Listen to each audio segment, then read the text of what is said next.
The hour of 11 o'clock having arrived, the regular meeting of the Santa Cruz City Council is called to order, and the clerk will call the roll. Thank you, Mayor. Council members Newsom. Present. Brown. Here. Watkins. Here. Bruner. Present. Kalantari Johnson. Present. Vice Mayor Golder. Here. And Mayor Cooley. Here, a quorum having been established, we will move to statements of disqualification. Does any member have a disqualifying circumstance you need to disclose at this time? Well, all right, good, very good. There we go. We are going to be dealing with closed session, and Mr. City Attorney, you may have an addition for us, is that correct? Yes, the council received a letter from an attorney, Gavin Kogan, yesterday relating to an item that's on your open session agenda, the cannabis business moratorium, expressly threatening litigation against the city. So I'm asking the council to add that as an item of subsequent need. The basis for it is that it came to our attention after the agenda was posted. And there is a need to discuss before you take action later this afternoon. Is there objection to adding that to our closed session? A Would you motion would prefer be a in order. motion? Yeah. Motion by Ms. Watkins and a second by Ms. Kalantari Johnson. Is there debate or discussion? Seeing and hearing none, the clerk will call the roll. Councilmember Newsom. Aye. Brown. Aye. Watkins. Aye. Bruner. Aye. Kalantari Johnson. Aye. Vice Mayor Golder. Aye. Mayor Cooley. Aye. Motion passes, and that item is added to our closed session. This would be the opportunity for anyone who is with us today or observing online or participating online to make comment on our closed session agenda. Those would be items 1, 2, 3, and the new item 4, added a moment ago. So if you wish to comment on any of those items, this would be the opportunity to do so before we go into closed session. Ms. Bush, is there anyone online who wishes to comment? No hand raised. Very good. Without objection, we will be adjourning now into closed session. We will be back no earlier than 11. Yeah, that's for sure. We certainly won't. I suspect we will be back sometime around 11:45 if people are watching, trying to estimate when we will be returning, around 11:45. At this time, we stand adjourned into closed session. Recording stopped.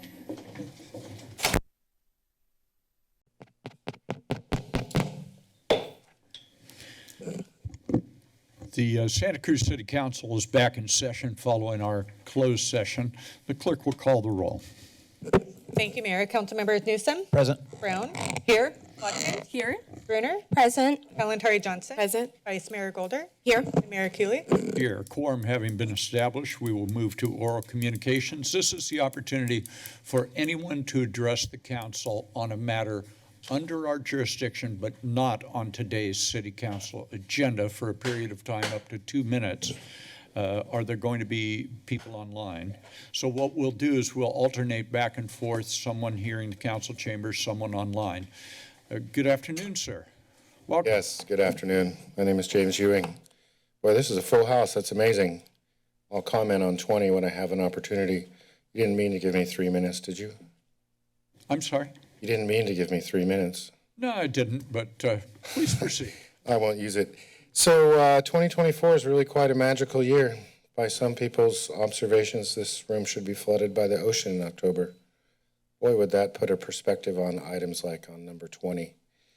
So what else? You know, the county council earlier today was just kind of par for the course. Also a full house. How much time? 1:35. Yes. So it's just nice that there's so much community participation. You know, it'd be great if more people were working together. I'll probably just wait for the direct items in the consent agenda. So thank you. Thank you, sir. Person online, we'll be glad to accept your comments. Good afternoon and welcome. 3, 2, 1. We'll take, is anyone else? Good afternoon, welcome. I just remuted her. Anyone else wish to address us under oral Hello? communication? Just a Hello? moment, just a moment.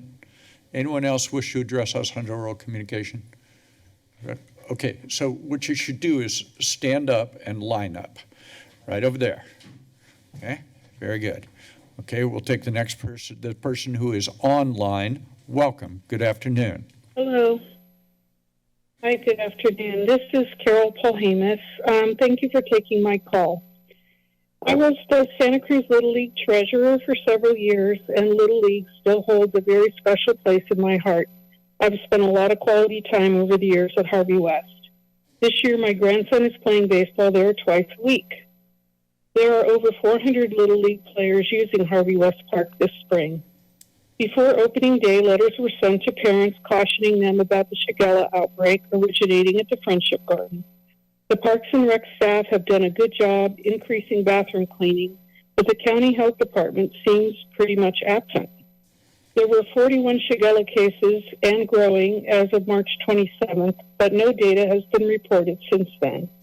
Now the Ducky Derby event usually held there is being canceled and put online. Summer Parks and Rec program registration begins 4/13, and there are multiple little kid summer camps at Harvey West. The Santa Cruz Breakers soccer camp will also be there. Harvey West Park is our primary recreational facility for children and their families. As we begin the Harvey West Park redesign project and hopefully plans to reopen the pool, I am reminded that the city has a Children and Youth Bill of Rights. We need to honor the commitment made to our youth in the city by ensuring that Harvey West Park is safe, healthy, and welcoming for children's recreation, and that their use comes first. We need to prioritize the needs of our kids and keep them at the forefront in all of our decisions.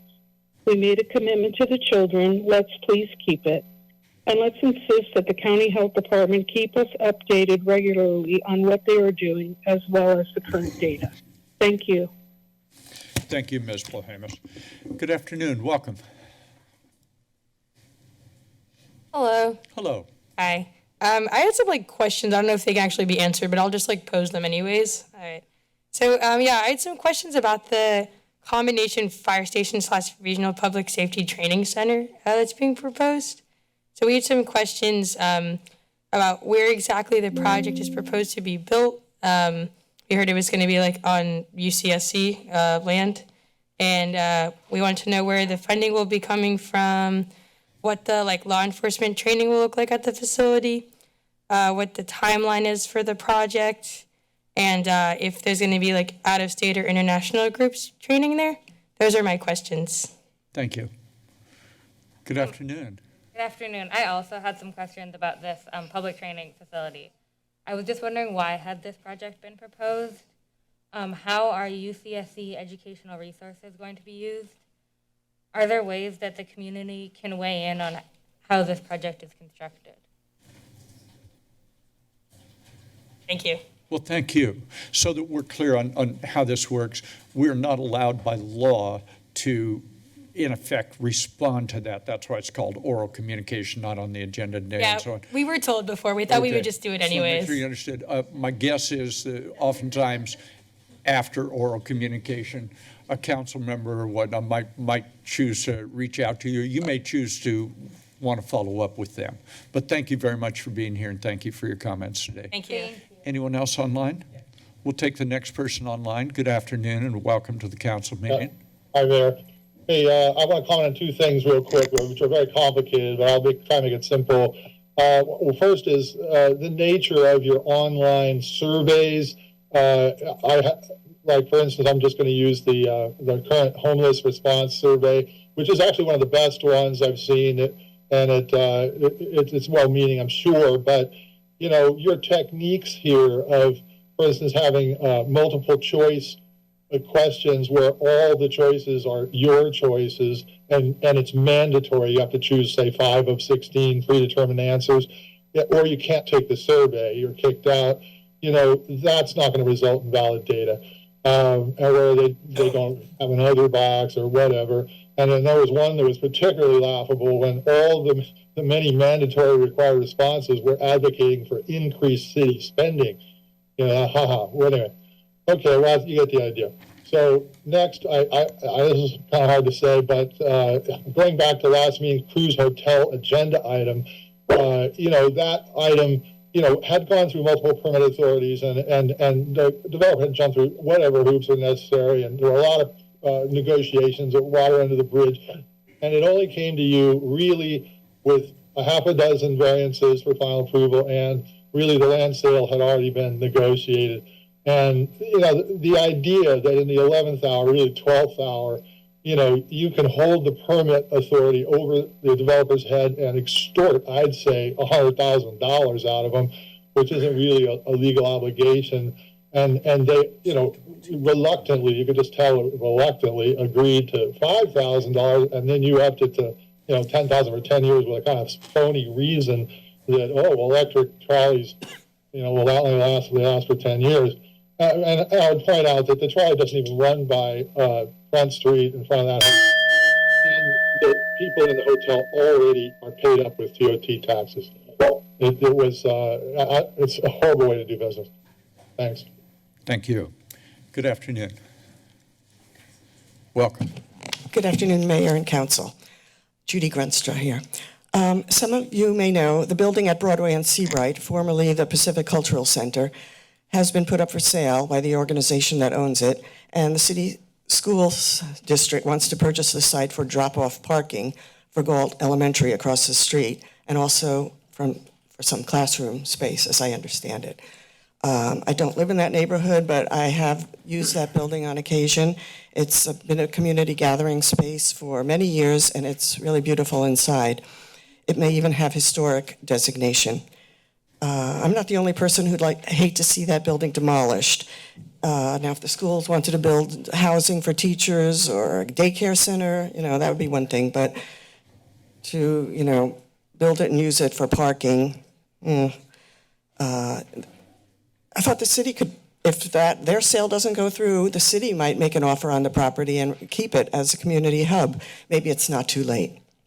So my second point is, I'd like to express dismay and betrayal many people feel upon seeing the proposed clock tower project. Really, you as advocates for the city have to rein in the planning department.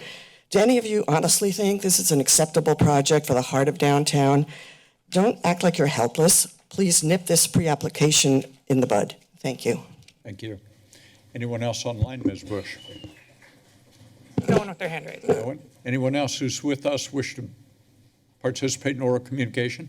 Seeing and hearing none, we will move on to item 4. This is a mayoral proclamation declaring April 24th Sexual Assaultness Awareness Month. We have some of our commissioners from the Commission for the Prevention of Violence Against Women who are here to receive this, and I would like now to turn this part over to Councilmember Shepard Kalantari Johnson. Kalantari Johnson. Thank you, Mayor. I'm going to read portions of this proclamation. Whereas sexual assault affects women, children, and men of all racial, cultural, and economic backgrounds, and whereas in addition to the immediate physical and emotional costs, sexual assault may also have associated consequences of post-traumatic stress disorder, substance abuse, depression, homelessness, eating disorders, and suicide. Whereas no one person, organization, agency, or community can eliminate sexual assault on their own, but we can work together to educate our entire population about what can be done to prevent sexual assault, support victims and survivors and their significant others, and increase support for agencies providing services to victims and survivors.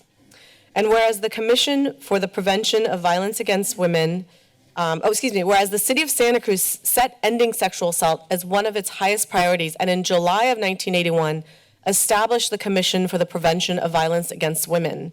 And the Commission of Prevention of Violence Against Women, along with Santa Cruz Police Department and our community partners, have led the way in addressing sexual assault in the city of Santa Cruz. So now, therefore, I, Shebra Kalantari Johnson, on behalf of our mayor, do hereby proclaim the month of April 2024 as Sexual Assault Awareness Month in the city of Santa Cruz, and encourage all of you residents to learn more about the causes and prevention of sexual assault. So thank you to our commissioners who are here and who do the great work, and I'll come up and present this to you.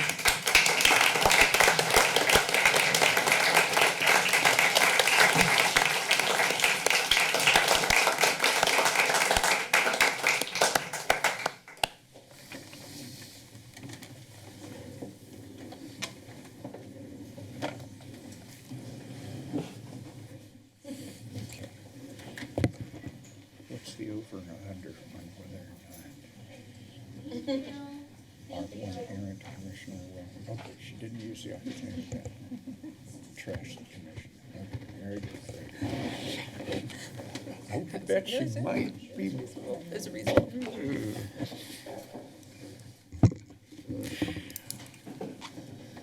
Thank you, council member. We are on item 5, a mayoral proclamation declaring April 2024 as Arts, Culture, and Creativity Month. I would like to ask Councilmember Brunner if she would take over on this item. Thank you, Mayor. I would like to ask everybody here for the Arts, Culture, and Creativity proclamation to please come forward. Here we go. I would like to see who's here. Please line up in the front.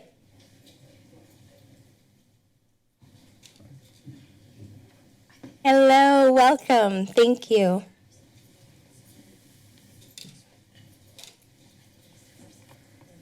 Okay, so I have the honor of presenting this proclamation today. Whereas the California legislature established the first Arts, Cultural, and Creativity Month in April of 2019, and April 2024 will be the 6th annual statewide celebration. And whereas the city of Santa Cruz, California believes that arts, culture, and creativity are essential to our thriving community, and whereas artwork is real work and brings good, well-paying jobs and downstream benefits to our entire community, and whereas arts inspire discovery, lifelong learning, and joy, and whereas culture creates connections, encourages understanding, and strengthens communities, and whereas creativity sparks innovation, growth, and positive change. And whereas the city's Department of Economic Development and Housing, the City Arts Commission, and the City Council, in collaboration with our local arts organizations, lead efforts to advance the arts through programs, partnerships, and community building initiatives, such as the City Arts Recovery Design Pilot Grant Program with the Arts Council, the Black Lives Matter Mural Initiative led by Santa Cruz Equity Collab, the Dancing Waters Mosaic Mural fabricated by volunteers under the leadership of Community Arts and Empowerment. And whereas the city values partnering the work of the Arts Council Santa Cruz County and state-level arts organizations such as California for the Arts and California Arts Council, and whereas the collective investment in community art, culture, and creativity, as well as work at the local level with leadership from the city arts commissioners and throughout the state, encourages racial equity, uplifts our community, and changes our lives for the better. Now, therefore, I, Sonia Brunner, on behalf of Mayor Fred Keeley of the City of Santa Cruz, do hereby proclaim the month of April 2024 as Arts, Culture, and Creativity Month in the City of Santa Cruz, and I encourage all citizens to support the arts and join in this celebration.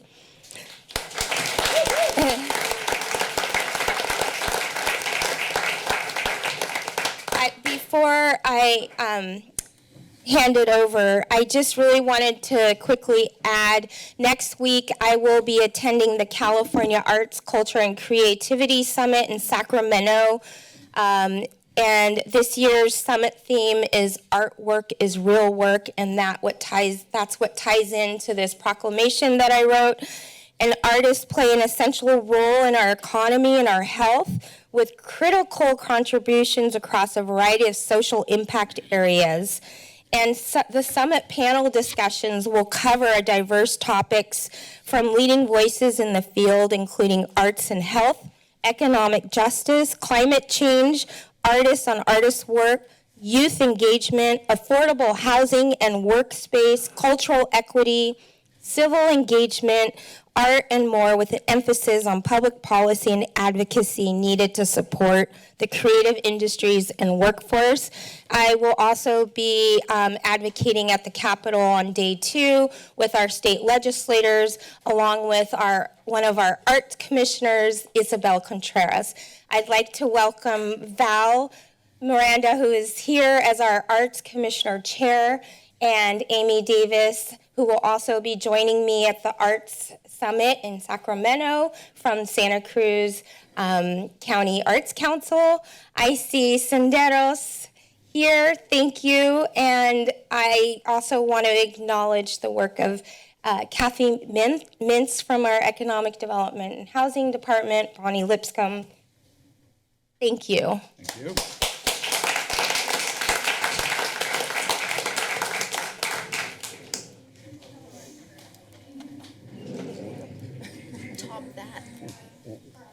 No, don't top that. You dare top that. What in the wide world of sports was that?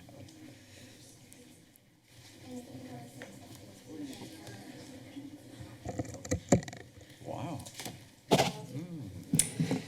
Good morning. I wanted to start off by asking if you knew that Santa Cruz County's nonprofit arts and culture industry generated $68 million in economic activity in 2022.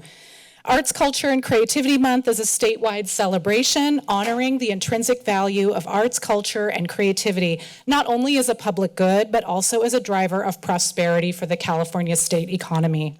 I'm Amy Davis. I'm here on behalf of Arts Council Santa Cruz County to say thank you for your recognition of Arts, Culture, and Creativity Month with your mayoral proclamation. And thank you to Council Member Sonia Brunner for initiating this important recognition. This year's thematic focus is Artwork is Real Work, acknowledging that artists play an essential role in our economy and our health. The Arts Council is excited to partner with Californians for the Arts to support this month-long spotlight to raise visibility and awareness of the value that artists, culture bearers, cultural organizations, and creative workers generate for our economy and communities. Recently, we learned more about the quantitative impact that the arts have on our local community thanks to the Arts and Economic Prosperity 6 report, which was a national study conducted by Americans for the Arts, commissioned by Arts Council Santa Cruz County, and supported by the City of Santa Cruz. Spending by arts and culture audiences generates commerce to local merchants, a value add that few industries can compete with. This economic activity, over $54 million in expenditures by nonprofit arts and culture organizations, and over $13 million in event-related spending by their audiences, supported over 1,400 jobs and generated over $23 million in local, state, and federal government revenue. The Arts Council is your partner in uplifting the arts in Santa Cruz City and County. For 45 years, we've served as a connector between local artists, government leaders, and arts educators. Through grants, arts education programs that serve more than 18,000 youth across the county, and community initiatives like Open Studios, the Tannery Arts Center, and the Watsonville Center for the Arts, we help Santa Cruz thrive. So thank you again for amplifying this important cause and declaring to all of California that the arts matter in Santa Cruz. Thank you very much. Thank you for being here. Thank you for We are on agenda item number 6. This is a mayoral proclamation declaring April 14th, 2024 as Senderos Viva Oaxaca Day. I would like to offer the opportunity to Councilmember Watkins and Councilmember Brown. I'll have Councilmember Brown kick us off, and she will be providing it in Spanish, and I will provide it in English. So. Okay, gracias, alcalde. Es un placer reconocer a Senderos hoy en día. Mientras que el día de abril del 2024, la celebración indígena más grande del estado de Oaxaca, México, conocida como la Guelaguetza, se estará celebrando en la escuela Branciforte Small Schools campus en la ciudad de Santa Cruz con música, danza, gastronomía y arte. Whereas on April 14th, 2024, the largest indigenous celebration from the state of Oaxaca, Mexico, known as the Guelaguetza, will be celebrated at the Branciforte Small Schools campus in the city of Santa Cruz with music, dance, food, and crafts, and... Mientras que la Guelaguetza es presentada por Senderos, una organización sin fines de lucro cuya misión es crear caminos de éxito y construir comunidad compartiendo la cultura latina y a través de las artes tradicionales y brindando oportunidades educativas. Whereas the Guelaguetza is presented by Senderos, a nonprofit organization whose mission is to create pathways and success and build community by sharing Latino culture through traditional art and by fostering educational opportunities, and... Mientras que Senderos ofrece clases gratuitas de danza y música después de clases y los jóvenes se presentan con orgullo en muchos eventos comunitarios y escolares cada año. And whereas Senderos provides free after-school dance and music classes, and youth proudly perform at many community and school events annually, and... Mientras que este festival comunitario celebra la diversidad de nuestra comunidad y nos une mientras nos reunimos en celebración. Whereas the Community Festival celebrates the rich diversity of our community and unites us as we join together in joyful celebration, and... Mientras que desde el año 2001, Senderos ha traído las artes culturales, la educación y la comunidad para crear caminos hacia un futuro más brillante. Whereas since 2001, Senderos has brought cultural arts, education, and community together to create pathways toward a brighter future. Ahora yo, Sandra, por Fred Keeley, el alcalde de la ciudad de Santa Cruz, proclamo el día el 14 de abril del 2024 como Día de Senderos Viva Oaxaca en la ciudad de Santa Cruz y pido a todos los ciudadanos a unirse conmigo y honrar a la comunidad oaxaqueña y a todos los indígenas que viven en Santa Cruz por su cultura y su contribución a la comunidad. Now,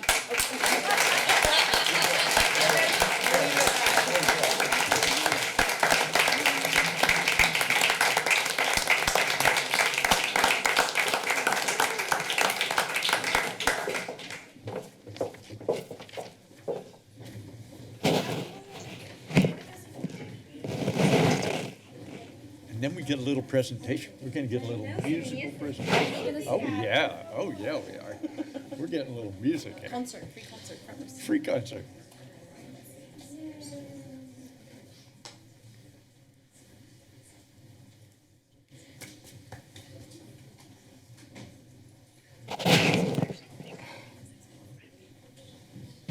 This is so cool. I love it. Yes.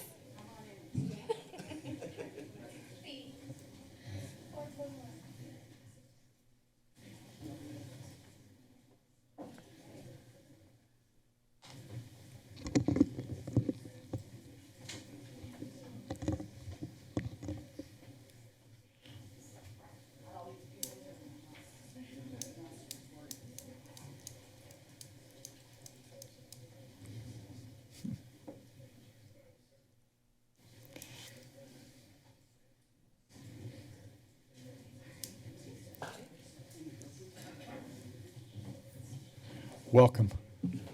Muchas gracias. Thank you very much. Good morning, everyone. Good morning. Well, it is a pleasure to be here. We are from an indigenous community from the state of Oaxaca. We have 25 visitors, special guests, that will be part of this amazing event that has been here in this beautiful city for 18 years, but this year will be our 19th event of Festival Guelaguetza. 4 cocineras and the rest are musicians that are just coming to participate and be part of this amazing event, an annual event that is a traditional culture from the state of Oaxaca. And we also will have a sample, but before we do that, I would like to ask Maestra Fe to say a few words. Good afternoon and welcome. Bajur, tush klenle tu lo den zun le zu ashalenet und tush klenle na zaklaje tu shal hitle shadumigung na swalen le net tu na gak pe ele gaken zun tu gaken siatu gaken schnet tu gake tu lo den zotu gush kale klen hitle shadumigung tush klenle. Thank you very much. Now we would like to present our part of our talent, just a little piece. We have our singer from the state of Oaxaca, amazing Paola Herson. We have also our musicians that will be playing a trio today, and this is Franco and Maestro Obed, please. Welcome and thank you so much for being here.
En el cielo nace el sol, ay llorona, en el mar nace la luna. En el cielo nace el sol, ay llorona, en el mar nace la luna. Y en el corazón me nace, ay llorona, quererte como a ninguna. Y en el corazón me nace, ay llorona, quererte como a ninguna. Ay de mí, llorona, llorona, llorona, de azul celeste. Ay de mí, llorona, llorona, llorona, de azul celeste. Pon tu rebozo en el aire, ay llorona, para decir que me quieres. Pon tu rebozo en el aire, ay llorona, para decir que me quieres.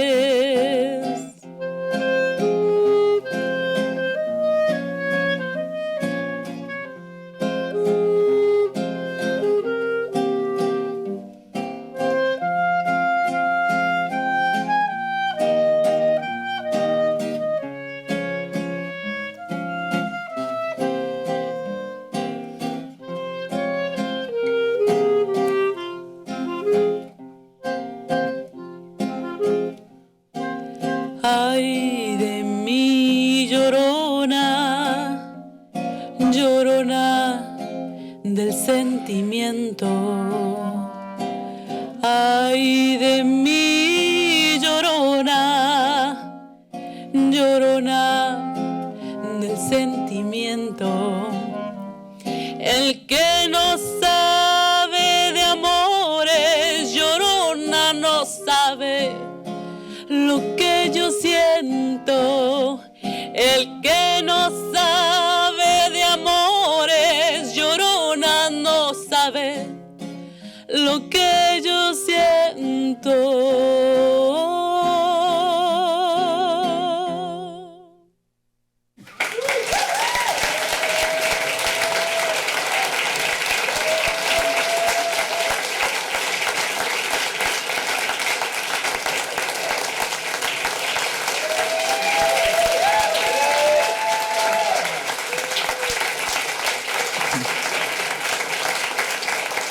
Thank you.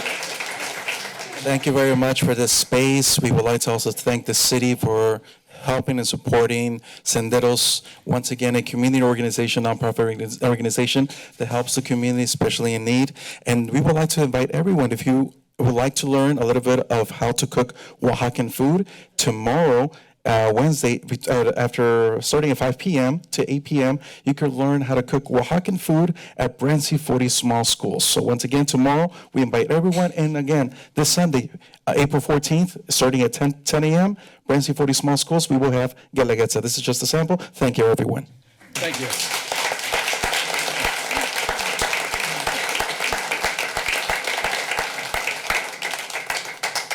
You all so much. And as they are filing out, thank you so much. If you have not been to the Guelaguetza at Branson 40 Small Schools, I'll just say this. If you like this, you'll go nuts on Saturday.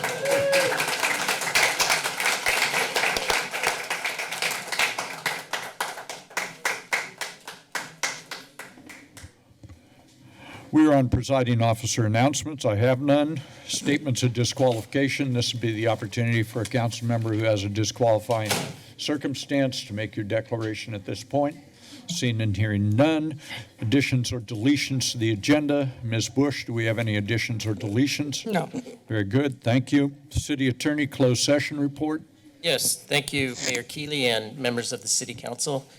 This morning at 11 a.m., the council convened a closed session in the Courtyard Conference Room to discuss 4 items, 3 of which are on your posted agenda. The 4th was an item of significant exposure to litigation that was added by the council at my request as an item of subsequent need. So I will go in reverse order. That was the 4th item. 3rd item was a conference with legal counsel concerning existing litigation. That was the case of Alicia Lopez versus Mary McCoy et al., currently pending in the Santa Cruz County Superior Court. 2nd item was real property negotiations involving the city and the city of Scotts Valley. I will not read the APNs, but it's commonly known as the Sky Park property owned by the city. 1st item was a conference with legal counsel concerning liability claims. Those are the claims of Sally Ann Lane and the claim of Mark S. Anderson. Those are also listed this afternoon on your open session agenda for action as item number 13 on the consent calendar. And there was no other reportable action. Thank you, Mr. City Attorney. Ask if Ms. Bush has any updates on the City Council's calendar. There have been no updates, but I do just want to remind everybody that the next regular meeting that was originally for the 25th is now on the 30th because of conflict with the Jewish holiday. Thank you for that. We are on the consent agenda. For those of you unfamiliar with it, we will be taking up items 8 through 18 inclusive by one motion. What I will do is give an opportunity for council members to comment upon or pull an item on the consent agenda. We'll also give the opportunity to the public for you to make comment on the consent agenda. I will start on my left and work my way around. Councilmember Brunner on the consent agenda. I had a comment on consent agenda item 11 and 14. Please proceed with your comments. Thank you. Consent agenda item 11 is certification of the March 5th, 2024 primary election. And I've received some questions, just a quick comment that those terms in the Certification would begin, and the swearing in is December 10th of this year. So it doesn't start immediately. The terms would begin December 10th, and the current council members who were reelected, Councilmember Kalantari Johnson and myself, Councilmember Brunner, we are still in the last year of our 2020 elected positions as at-large council members, and our district positions would begin with this new term starting when we're sworn in December 10th. I just wanted that information out there. I've gotten some questions about that. Thank you. Item 14, the naming of San Lorenzo Park Lawn Bowling Green. I know that has been many months in the making, so thank you to our Parks and Rec team. I had the honor of meeting Harry Schoenfeld, and amazing at his age, over 100 years old, and the contributions he has given to that facility, to our lawn bowling at San Lorenzo Park, and I just wanted to call that out, that it's well-deserved, and thank you. Tony Elliott is here from Parks and Rec, so thank you so much. Thank you. Councilmember Kalantari Johnson on the consent agenda. Yeah, just a comment on item 12, which is the resolution authorizing staff to work with city's municipal advisor to secure financing of $20 million for construction of the parking garage component of the downtown library affordable housing project, and direct staff to assist the affordable housing developer partners with its California tax credit allocation request application. Just a note of acknowledgement and commending the city economic development team and all of our partners on really the huge lift and the incredible work and your efforts to get this design forward, get the funding aspects in place, and I'm really looking forward to seeing the next steps and phases of this project. So thank you for your work.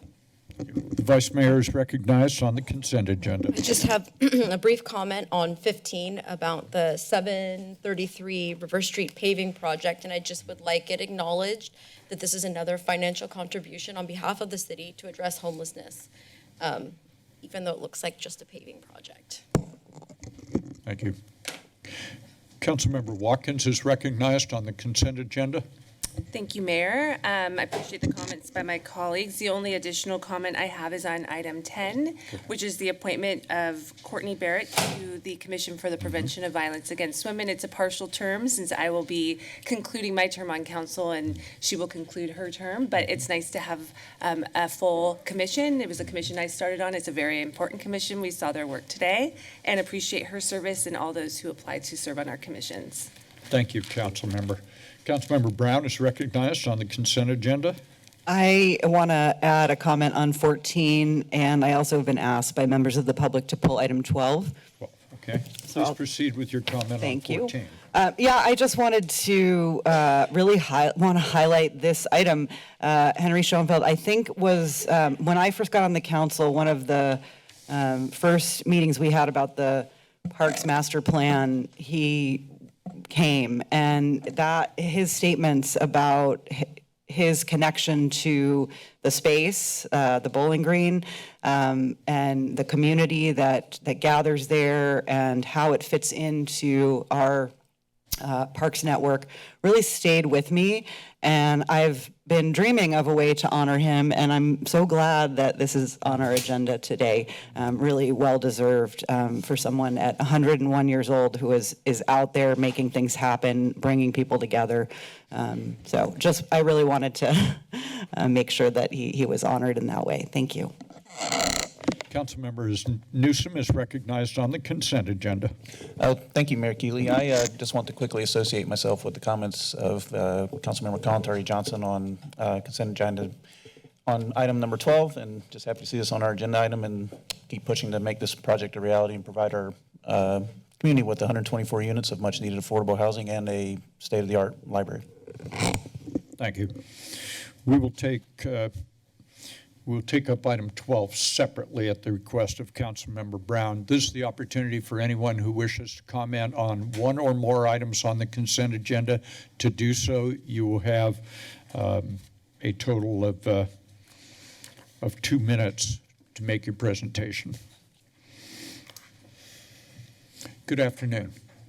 Good afternoon. I'm on the agenda for 13. I see that I'm on the agenda to reject. I'm sorry to hear that. But it was regarding the claim against the city on car problems I had, that car damage on Laurent on February 7th. I went over one of the steel plates. There wasn't any signage or anything, but I could see the steel plate. But I believe it had just been set. As soon as I went over it, I heard this horrendous, like, oh dear, noise. And I immediately went to a mechanic, and he couldn't look at it for a couple of days, but it shifted the frame on my car and did like $2,300 worth of damage.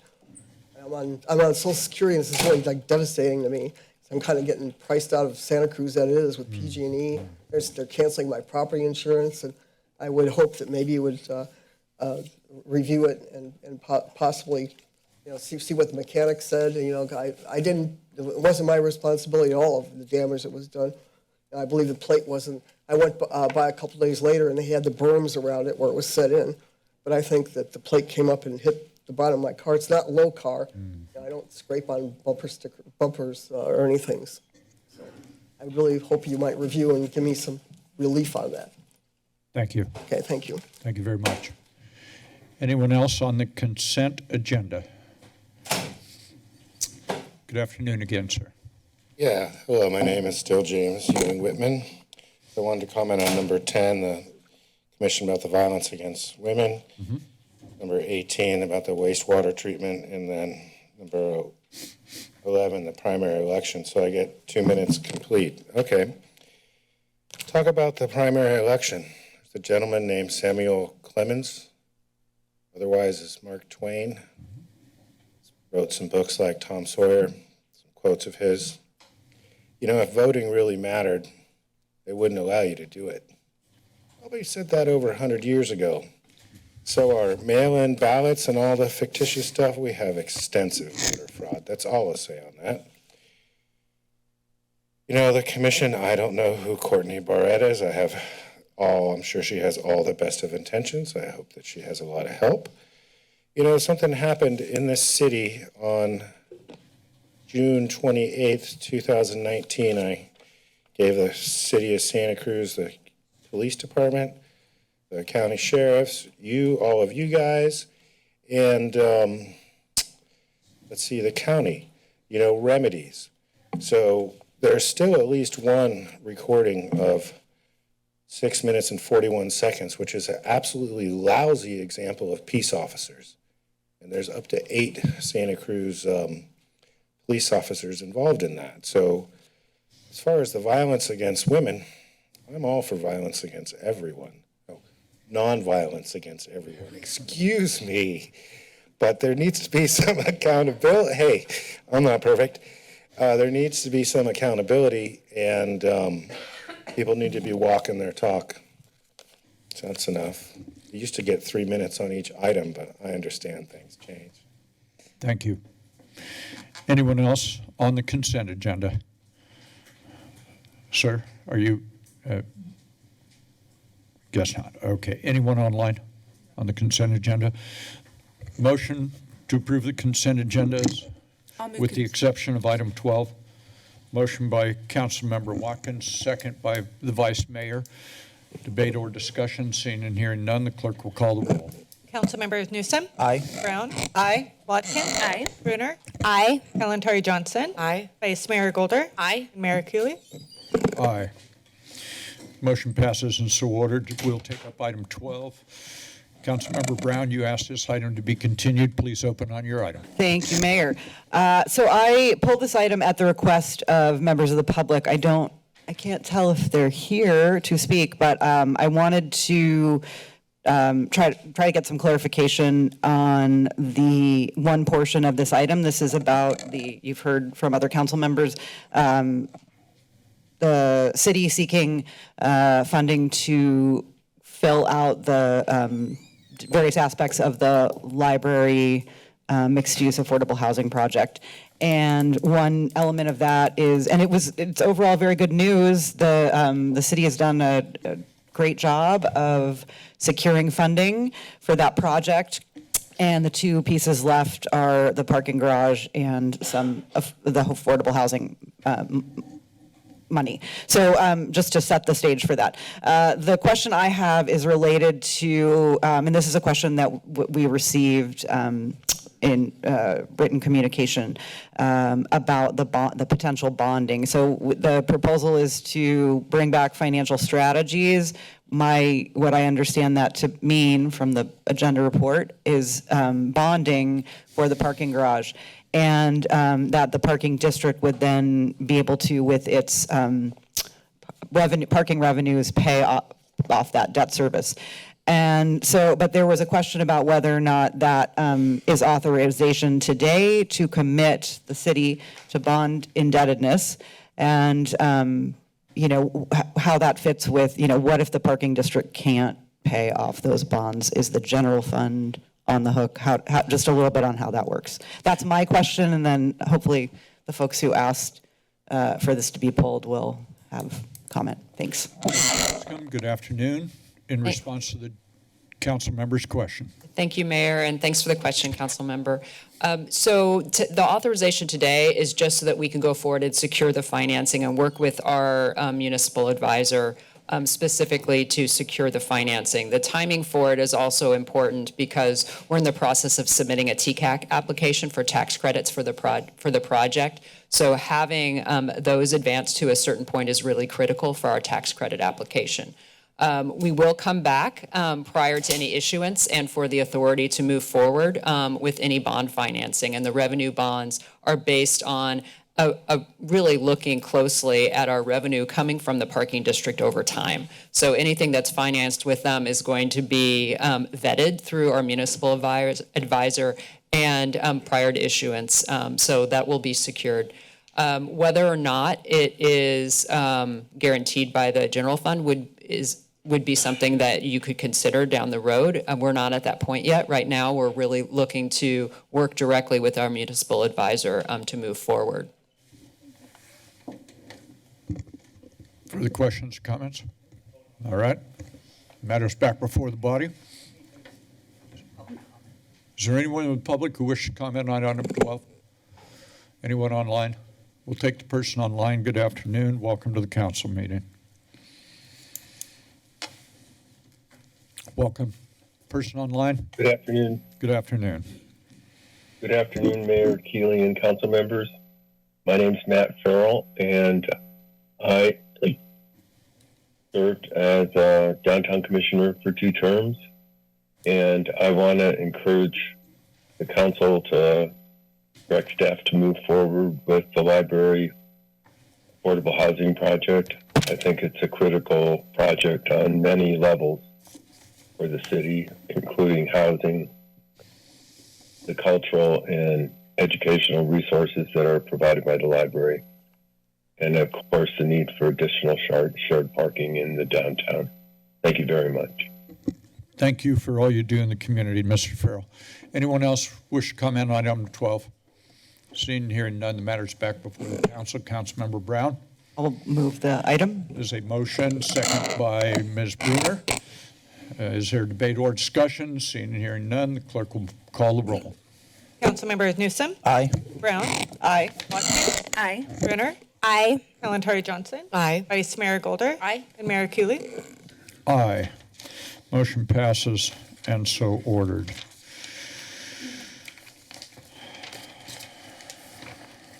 We are on item 19. This is a California Public Employees Retirement System contract amendment. There are various documents in our packet. Ms. Levy is here from the Human Resources Department to provide a presentation. Oh, Sarah, I'm sorry. Please accept my apology. I had this incorrectly. Good afternoon. Good afternoon, Mayor and council members. I want to say thank you for your patience. This is actually the second time you're seeing this amendment. We are moving our Marine Safety Officer classification retirement formula from one contract, our supervisors, into the firefighters, and it required a CalPERS retirement contract amendment. There were some corrections we had to make, so this is back before you again, making sure we're following CalPERS rules to appropriately amend that contract, and that's the only thing. Thank you. Available Questions of Ms. De Leon? All right. Anyone in the public wish to comment on this item? Seeing and hearing none, matters back before the body. Ms. Brown. I'll move the item. Ms. Brown moves the item. The Vice Mayor seconds the item. Is there debate or discussion? Seeing and hearing none, the clerk will call the roll. Councilmembers Newsom. Aye. Brown. Aye. Watkins. Aye. Brunner. Aye. Kalentari Johnson. Aye. Vice Mayor Golder. Aye. Mayor Cooley. Aye. Motion passes and so ordered. We are on item 20.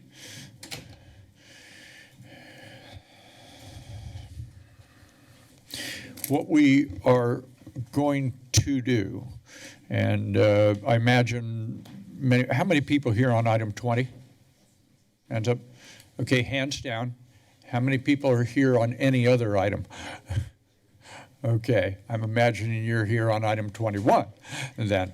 All right, so what we are going to do, and thank you for your forbearance so far, we are going to just take 5 minutes, 5 minutes.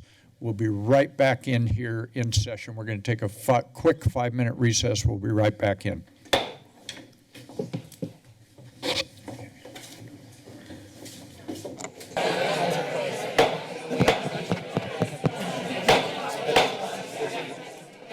Santa Cruz City Council. Santa Cruz City Council. Okay, ladies and gentlemen, the council is back in session. Council is back in session.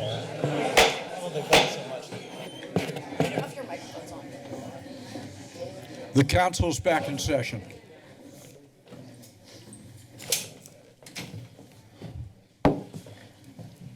We are on item 20. This is a 50-year vision plan for West Cliff. We're going to receive staff report. We're going to ask some questions. We'll take all the testimony for as long as it takes to hear from everybody who wants to testify, up to 2 minutes in time. I have also, as the council protocol allows, there are 4 people who have asked for additional time. That is provided for in our procedures, and as long as that is received by a certain time and date prior to the council meeting, excuse me, then I make a determination whether or not to grant such time. In all 4 cases in which we received requests, or that I received requests, I have granted additional time. So that means that Mr. Ramadan, Mr. Cannon, Ms. Stewart, and Mr. Svet are going to have a total of 5 minutes each. Mr. Ramadan will have 7. Everybody else has 2 minutes under our process. Let me start by recognizing Ms. Schmidt, the Assistant City Manager, for an opening presentation. Good afternoon and welcome. Thank you. Thank you, Mayor, Vice Mayor, and council members. Laura Schmidt, your Assistant City Manager, and I am proud to present, along with my teammates behind me, the West Cliff 50-year community vision and related actions today. Our agenda will be covering West Cliff, the actual 50-year community vision contents, the process that led up to it, the data that we gathered as a result of that process, and how that developed into the 9 pillars or components of the vision and what the next steps are. Part of the next steps are taking a look at what's going on currently with the infrastructure, and that includes a potential direction from the council to staff on a Lighthouse Point study, as well as looking at whether or not we should apply for an active transportation grant along West Cliff Drive. As an introduction to the 50-year vision itself, these were the keywords that came to mind as I reflected back upon this project that we've been working on for over a year. And the highlights for me were an enormous sense of appreciation. That appreciation extends to all the community members who participated, the mayor and council for your support and participation throughout the process as well, but especially the team from the city side and our consulting Farallon Strategies partners. The team put their heart, sweat, tears, and their best foot and subject matter expertise into this vision day in and day out. And I just wanted to say a heartfelt, huge thank you to all of you. So thank you. Thank you. Very good work. As we embarked upon the West Cliff 50-year community vision, paramount to us, and I believe for the community, was carrying the torches of resilience and accessibility for all when it comes to West Cliff. As an iconic, beloved area, it's not just a roadway, it is well more than that for the community, and it's a huge part of Santa Cruz's identity. Given all of that importance related to it, we embarked upon the development of the vision with creativity and a sense of wonder and what could be possible. We received heartfelt feedback from the community, especially after the initial storms in 22 and 23, that they wanted the city to act, that it was too much time with plan after plan and idea after idea versus us just do something. And so with that in mind, we did the 3-year post-recovery roadmap, but then council also directed, give us something for decades beyond, and that's what this report represents. And moving from that idea, those sets of ideas in that direction, I think the team did an amazing job fulfilling the direction. And I think you'll see that throughout the agenda item today and the different teammates who will present to you. The upcoming conversations in the different sections of this presentation will be difficult. So as far as perspective goes, I just want to say that we really hope that we continue to carry forward that partnership perspective, whether that's council and staff, community and staff, everyone to everybody, and that sense of partnership and community should remain. And we need to focus on the issues and not on the personalities and the people involved, which we have in some cases had to endure as staff while receiving feedback related to this vision and the potential next steps involved.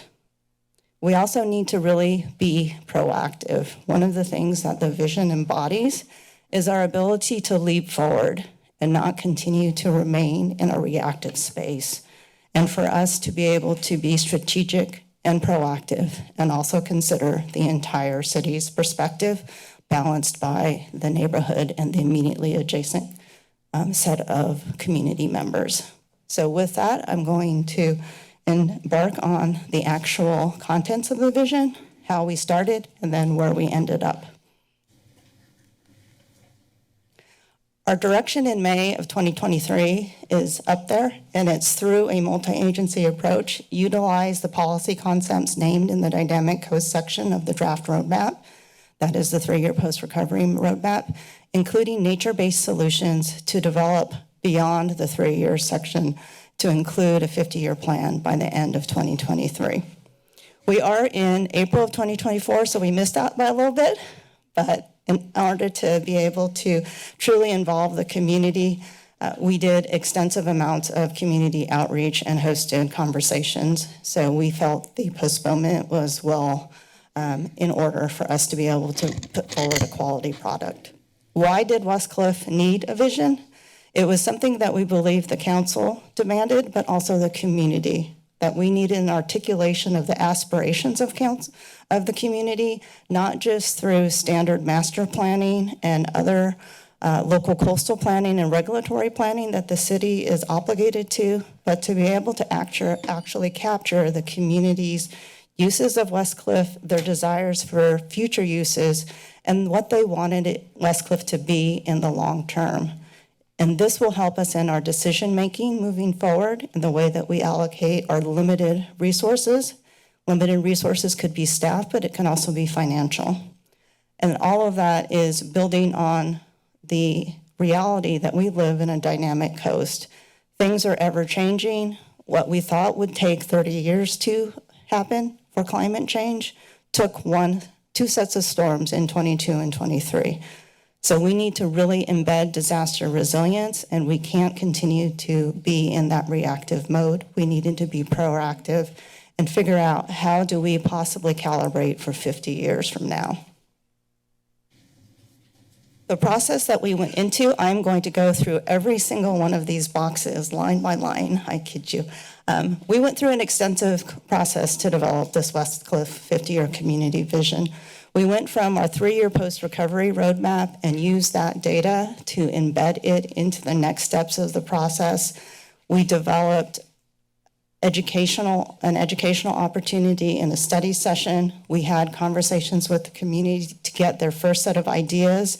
We translated those ideas into 4 possible scenarios. Those scenarios were not to be set in stone, but they were convenient vehicles to tee up different threads of priorities and ideas from the community. And then based upon that, we took the most predominant threads from there and then did a data validation through an EMC public opinion poll research, as well as through another community conversation that said, these are the common threads and ideas that have come up. This is what we pulled out from your ideas about our 4 scenarios. And then eventually those were melded and molded into 9 pillars of the 50-year community vision. And that's the product that you see today in your agenda packet, and that has been released to the public since the end of February. In a nutshell, the data that we gathered was through these particular events. We had 16 community conversations in the course of 10 months. That included a little bit over 2,100 touch points across 540 people. And then we had 2 online surveys available. The first one was related to the 4 scenarios that we put forward to the community. And the second one was related to once the 50-year community draft vision was out. And we had 500 online survey takers during that time, as well as online feedback in person at London Nelson and through Zoom meetings. And our partners at Farallon Strategies went through every single one of those 50 community surveys. Additionally, in December, we had a public opinion research poll because we wanted statistically significant data. And the trust that we share with our pollsters that we partner with over the course of the years in public opinion research, whether that's EMC, FM3, or Bregman and Associates, we said if we can trust them to do our polling as it relates to a sales tax measure or a housing measure, that is the type of that is the type of company that we need to go to in order to get great data to be able to feed into this process. And that's what we did, and we hired EMC Research to do that. We had a team that crossed city staff, Farallon Strategies, and we also had Councilmember Kalantari Johnson and Vice Mayor Golder helping us as we worked with EMC to craft that poll. I'm now going to hand it over to Emily from EMC Research, and she can tell you a little bit about the company. Good afternoon. Good afternoon, Mayor Keeley and members of the City Council. You have a full presentation of the research that we conducted. So the next few slides are really just intended to give you a little bit more background and context to how the survey was conducted. So EMC Research, we're a national opinion research firm. We just celebrated our 35th birthday last month. We have a wide variety of clients, including public agencies, nonprofit organizations, political campaigns, kind of everything under the sun, but extensive expertise in helping public agencies navigate challenging situations, understand their communities when it comes to potential revenue measures, satisfaction, budget planning, strategic planning, and things like that. In this case, we saw that the role of the survey research had a few different objectives. The first being to really understand your community, understand their priorities, and how they perceived West Cliff in terms of its current use, future use, and things like that. We conducted rigorous research that was statistically valid, in this case, a representative sample of voters in the city of Santa Cruz. I'll go into the methodology on that here in a second. But we also presented poll respondents with a variety of kind of questions and options and preferences to really dig into what they were thinking and their attitudes that were driving those opinions. Of course, as Ms. Schmidt outlined, this research was done in conjunction with a lot of other outreach. So this one particular piece of research is really kind of the statistically valid one that's focused on representativeness of folks in the city. The survey methodology was online. We did that because we wanted to be able to present visual stimulus to the poll respondents. So we knew just kind of right off the bat, we weren't going to have a representative sample if we just took emails and cell phone numbers from the voter file. So what we did was also provided snail mail. We sent postcard invitations to anyone we didn't have email addresses for or cell phone numbers, to a random selection of voters in the city of Santa Cruz. We included a link, a unique link to take the survey, so folks couldn't forward it to their friends or ask someone else to take it. It was unique to that person in the household. And we also followed the postcards up with additional reminders over email and text to ensure that we were getting a representative cross-section of folks from all over the city that was geographically and demographically representative of Santa Cruz voters. We conducted the survey from December 6th to January 10th. We went in sort of anticipating we would have at least 350 interviews, which we consider to be statistically significant to be able to project the results to the broader population. And we had, unsurprisingly, very good response rates and ended up with a total of just over 1,100 interviews. And that came from a variety of ways, including almost 400 from the postcard invitations, 114 from the email, and 614 were from text messages.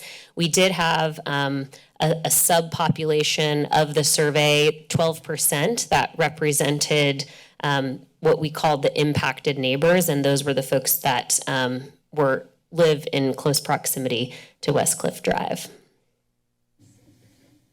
So the survey covered a variety of topics. You can kind of think of it as an upside-down triangle. We started broad. We wanted to understand how folks in the city of Santa Cruz feel about their quality of life, the way that the city is going, and are they aware of the situation on Westcliff Drive. We also asked respondents about how they used to use Westcliff Drive, how they currently use Westcliff Drive, how they hope to use it in the future, and then we presented a variety of options that included different kind of traffic patterns. We provided visual kind of cues to that.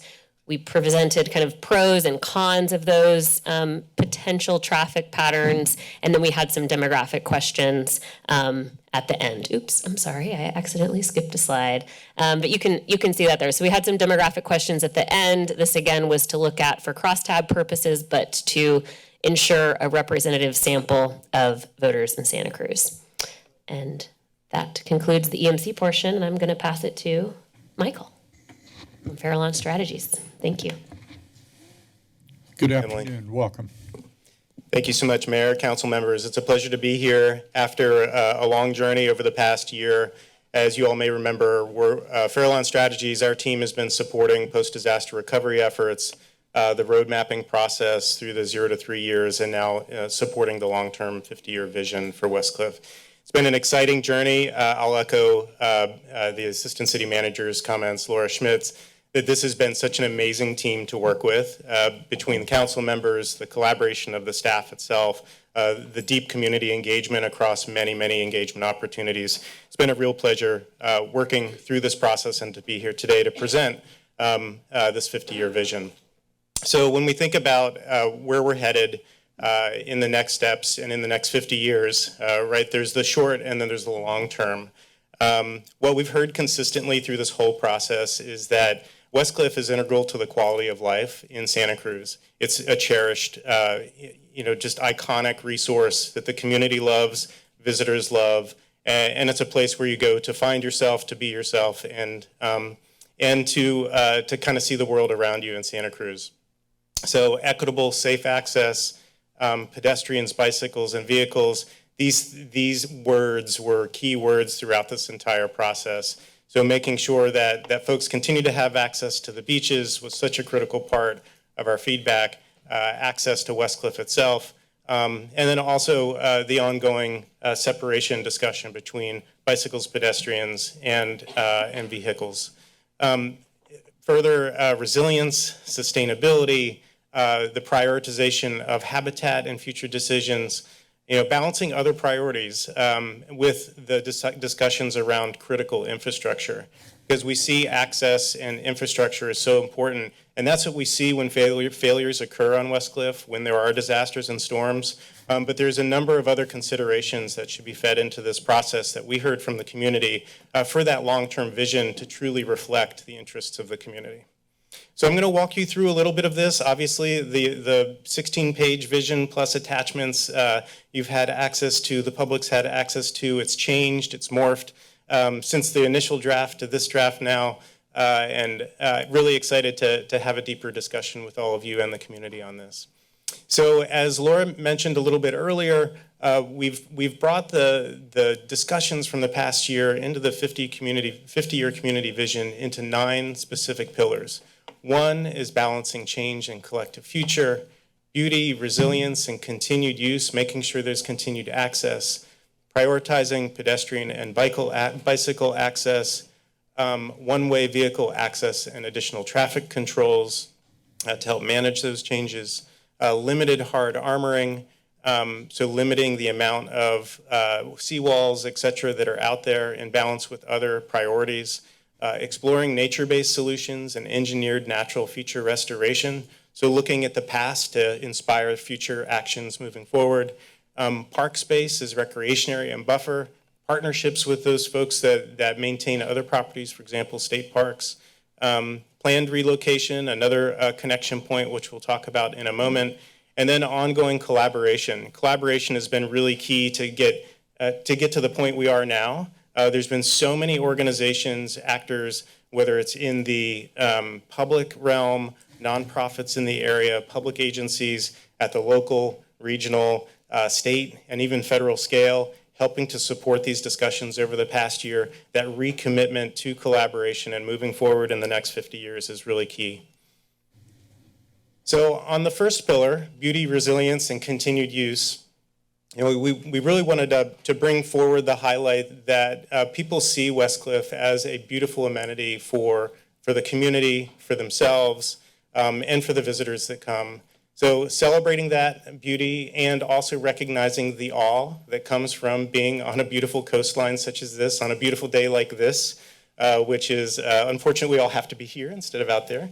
But also balancing, the varied uses of residents and visitors. A lot of different people use Westcliff in a lot of different ways, and that's been one of the more challenging pieces of this discussion over the past years, creating a balance that fits for most of the community while also acknowledging that there are changes to come that some of the community may not love to see.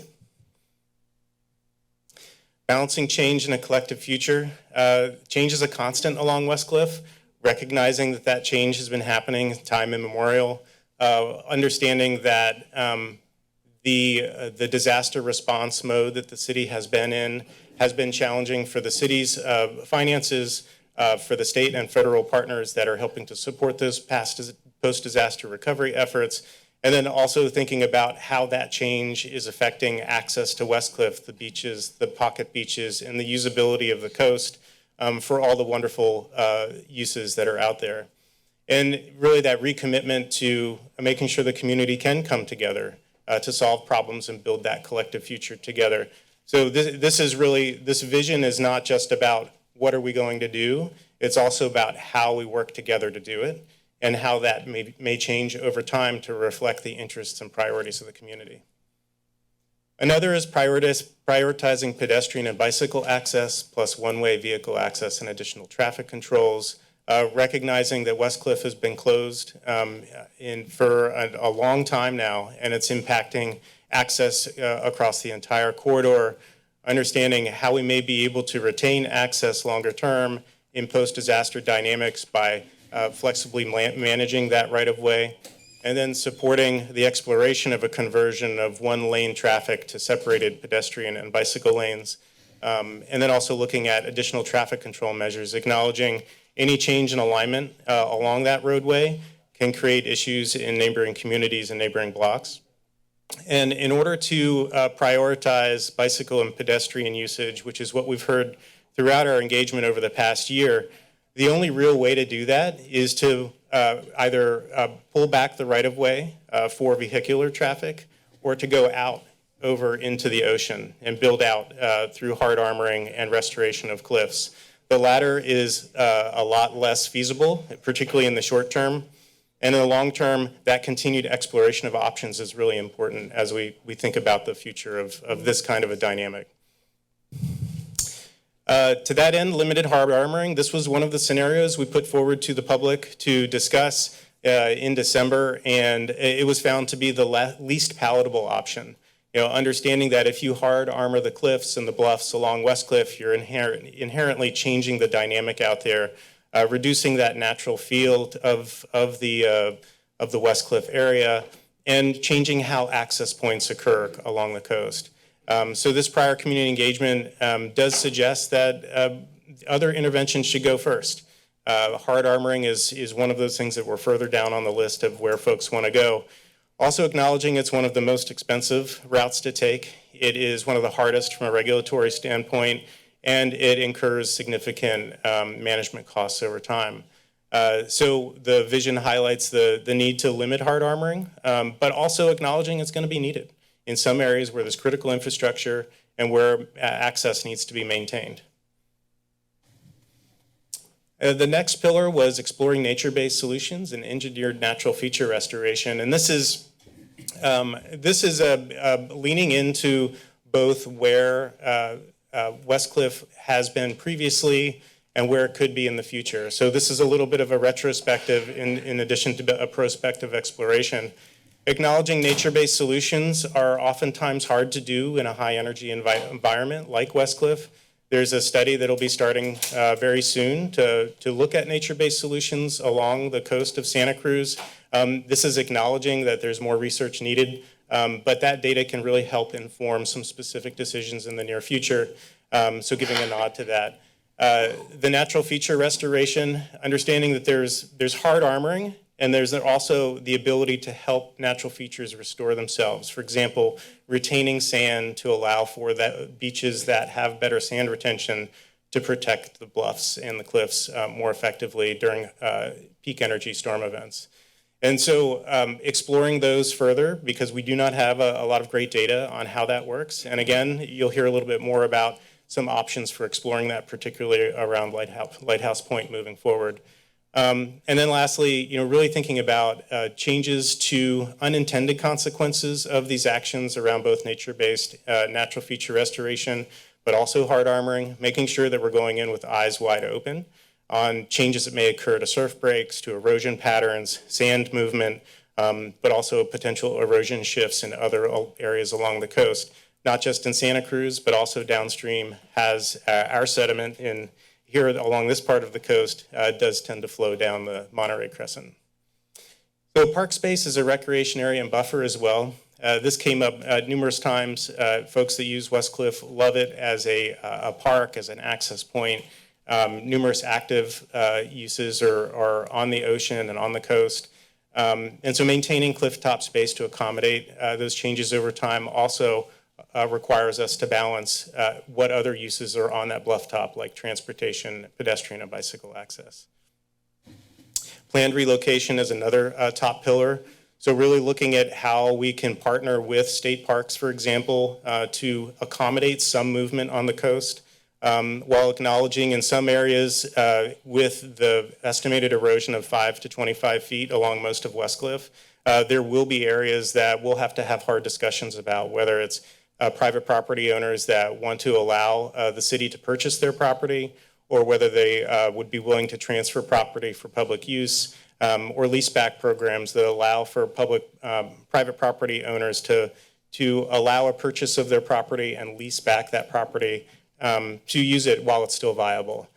So this would be acknowledging that there's a lot more work to be done, but in the next 50 years, there's plenty of time to look forward to that if we put that in motion now. And that would require some significant partnerships and again, a continued exploration of how that could be effectively developed. And allowing for natural amenities as well. So the last is collaboration. So working with the community as a whole, the neighboring communities more specifically, and the visitors to Westcliff and the events that occur out there. Collaboration with the community, public partners, research institutions, nonprofit and private partners. Obviously, funding is a big part of this discussion and how do we get the work done over the next 5 decades. And many of those relationships that are needed to fund the work are just getting started.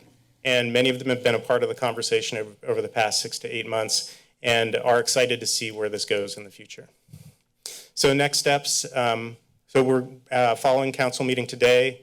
We would update the Westcliff Accessible for All roadmap to align with the vision, explore developing a resilience and sustainability committee, and updating the vision every 5 years for the next 2 updates, and then every 10 years thereafter, acknowledging it's likely that what we learn over the next year about how early implementation items are being implemented across the vision, those would likely result in changes into that vision in the next 5 years.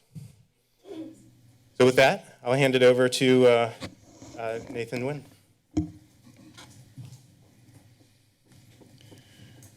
Mr. Public Works Director, good afternoon, sir. Afternoon, Mayor. Afternoon, members of the council, members of the public. I'm going to go over the first part of the Public Works update with regards to infrastructure updates, as well as a proposed lighthouse study. Okay, diving right in. So this slide, if you look at the map, that the blue area indicates the damages that were sustained in the January 2023 atmospheric river events. Those projects are currently funded due to a disaster declaration that was at the state and federal level. So we're currently utilizing emergency funds in order to restore those sections of Westcliff. At 932, I think it should be, it says 923, but it should be 932 and 920 Westcliff. Those info walls are nearing completion. We should expect to see those done towards the end of May. Bethany Curve Culvert is a project that is just finishing design, and we are planning to bring back final design to council for approval at our next council meeting. 1030 Westcliff is currently in design as well. There's a large sea cave there, and the team is collectively working on revising the plans and also working with the Coastal Commission staff on obtaining an ECDP. Now, there's other sites too that had some displaced riprap in the January 2023 storms, and so we're still seeking additional funding through FEMA. So we put about 9 sites that were located in those storms. Switching over to this year's damages that were sustained in the earlier December 28th, 2022 and January and February storms of 2024. We had some additional damage sustained at 944 and 960 Westcliff. There are large sinkholes that have been developed along that patch or part of Westcliff that we are seeking funding for. There was no federal declaration made with those recent storm events, and so at the state level there was a state declaration, and so we are still working with Cal OES to determine what exact funding sources that we're going to be able to apply for. Additionally, there's some damages that were sustained at the 800 block of Westcliff. That's pretty significant. That has adjusted the path there, and the team is working with state parks with the potential relocation of the roadway there to accommodate a 2-way vehicle access. And then over to the west, over by the 2116 Westcliff, there was a large storm drain that was damaged in the rain event where we had separation at the head wall that has closed that path down. Luckily, in that location, we were able to redirect bikes and peds in particular, to a sidewalk on the north side of Westcliff. One thing I would like to highlight with the work that has been ongoing in the January 23 storms is the collaboration we've had with Coastal Commission staff. We are happy that just last week they did issue us an ECDP for the Bethany Curve Culvert project, And as I mentioned earlier, we're collaboratively working with them on the 1030 site as well. Coastal Commission has been supportive of issuing these ECDPs and this hard armoring, in large part with the understanding that the city has been actively working on moving forward a 50-year vision for Westcliff. And so as hopefully you saw in your packets, that the Coastal Commission staff sent a letter of support with regards to adopting the vision. As I mentioned earlier about the sites in orange not having federal funding, as we're trying to juggle and figure out which funding sources we're going to apply for, one thing that is still constant between last year's storms and this year's storms is that it still puts significant funding.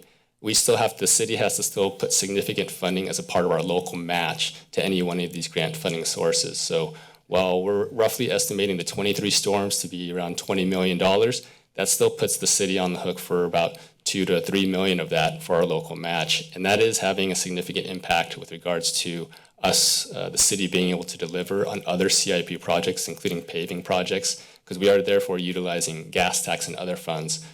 We've been trying to be judicious about not trying to tap into the general fund at this point, but it is something that is a significant impact for public works in the city on the whole. One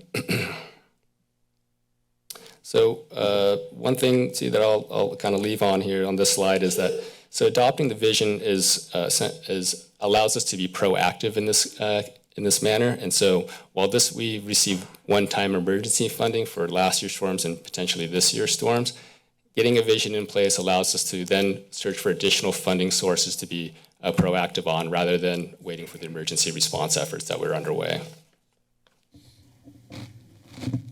Okay, so as a part of the work that is occurring along Westcliff, we had a lot of bluff erosion that occurred recently in this past year. Lighthouse Point had two significant chunks of rock, bluff fall into the ocean. And as a part of the response efforts, we've heard from both members of the community as well as our colleagues in Parks and Rec and the City Manager's Office. And so what we've decided to do is to try to prioritize this area for additional studies. So we have some old studies that were about 40 years old, but what we'd like to do is refresh the study work there, evaluate the potential hazards and threats that are occurring in this location, understanding that this is a iconic point along Westcliff, and then utilizing techniques through nature-based solutions as well as engineered natural feature restoration. Part of this, I just wanted to include this slide to really show you the different levels of what nature-based solution is to natural feature restoration. This graphic is actually a part of the 50-year vision document. And when we're talking about nature-based solutions, we're really looking at things that are more vegetation or naturally occurring out there. Those kinds of things aren't necessarily going to protect the cliff from eroding away. And so we really are looking more on the other end of the spectrum here at natural feature restoration, where we're looking at some concrete, some green-gray infrastructure. I mean, currently what's happening right now with the info walls, that is hard armoring that we have out there, but limited hard armoring that really ties into what the 50-year vision allows. And with that, I'm going to pass on the Public Works part to the Transportation team. Thank you, Mr. Nguyen. Good afternoon, sir. Welcome. Good afternoon, council members. My name is Matt Starkey. I'm the Transportation Manager. Here in Public Works, we like to think about action and taking this vision to the next step. Claire and I are going to present on a few of the transportation items that it impacts. Cool. We all know erosion's happening out on Westcliff. That's pretty obvious to us. One thing we can think about in the future is coming up to 2100, sometime after we adopt the vision and we implement a new roadway out there, we have to live with this new piece of infrastructure. And in this image here, we're showing an area where we will expect it to lose about 5.5 to 7 feet of bluff. And that's a big impact to how we use Westcliff as we know it today. The roadway is often constrained with 2 travel lanes and a shared use path. And in this area where we expect to lose the space, the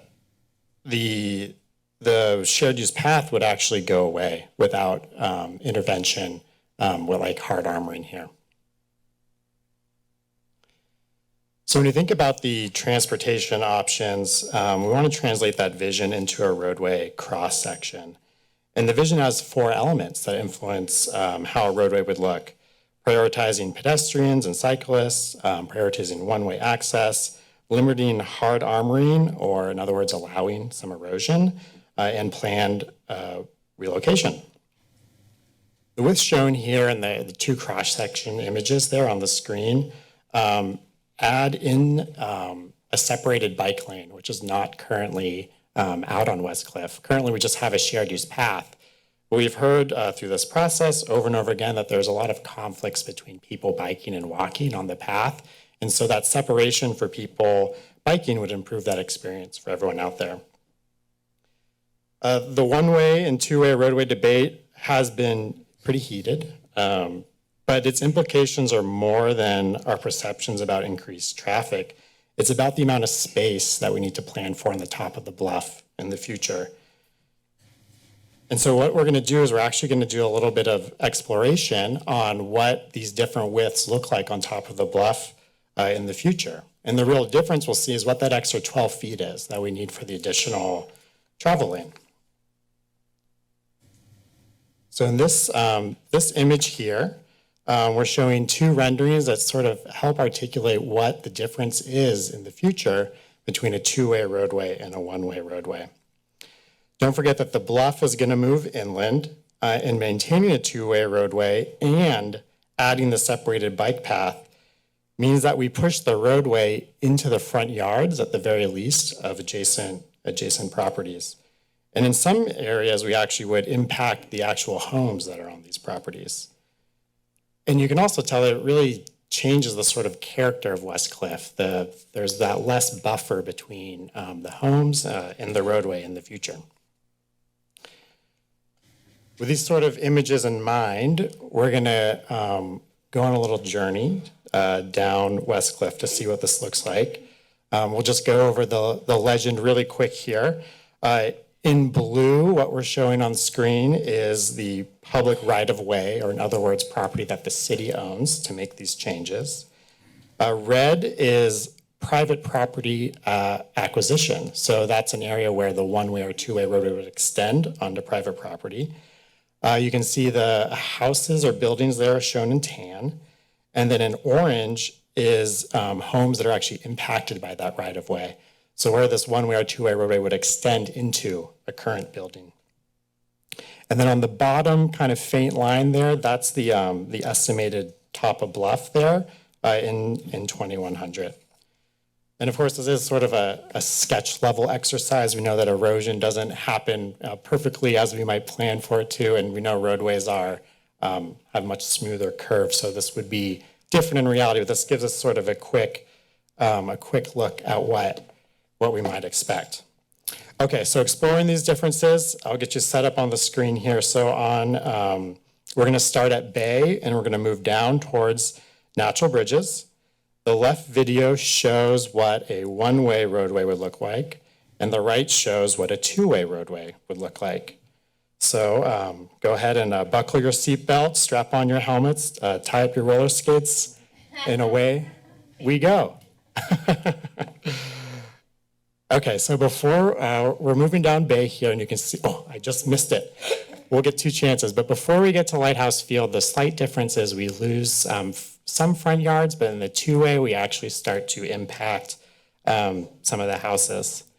As we cross Pelton and we go through Lighthouse Field, we actually see the opportunity here where we have room with our current roadway to move it maybe in or keep it where it is in its current location. We get to Columbia and things start to get interesting here. Generally in this area until about David Way, the erosion is so substantial that houses are impacted in both scenarios. But after David Way, as we move towards Natural Bridges, you can see there's less impact in the 1-way than there is in the 2-way. And we're gonna bounce back real quick and we can take another look, and I won't talk as much so we can absorb the information here.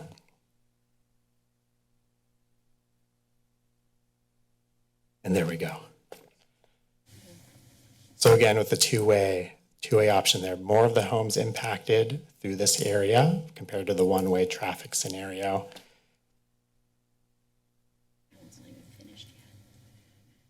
Hopefully no one's getting seasick. And this here we get to David Way. This is where we have pretty substantial erosion projected up to about 30 feet, where more homes are impacted in both scenarios.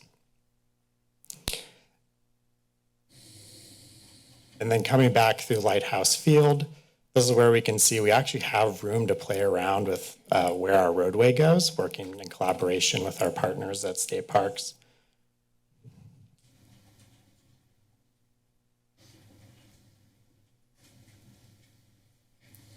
Then as we come back towards Bay, you can see the slightly more property acquisition needed, but then there's a few homes here that will pop up on the screen that get impacted in this scenario. And there we are back where we started. We're so thankful that that worked. In summary, from our little trip we just went on there, the additional 12 feet for a two-way road versus a one-way road nearly doubles the number of homes that are impacted. You can see in the chart here, going from 22 to 50 homes. The increase to me is what's really striking. It indicates a need for a lot more funding and effort to acquire additional property for a two-way roadway as opposed to a one-way roadway, not to mention all the people that we'd be impacting by those decisions. So the analysis shows that we're really constrained out here between the ocean and private property. And the regulatory environment, the costs of maintaining the status quo, and the opposition to hard armoring mean that we're going to need to accept some erosion out on Westcliff. And this will always be cheaper for us to do a one-way roadway. It's less materials, but the property acquisition piece is quite striking.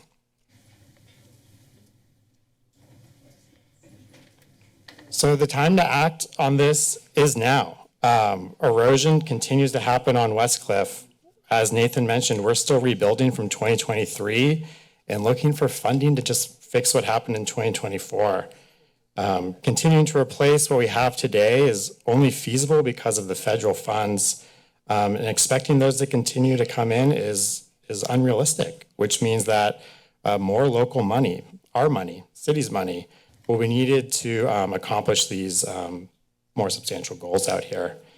So to implement our vision, we need to start today because it's going to take a lot of time and a lot of funding, a lot of collaboration and compromise to turn this vision into reality.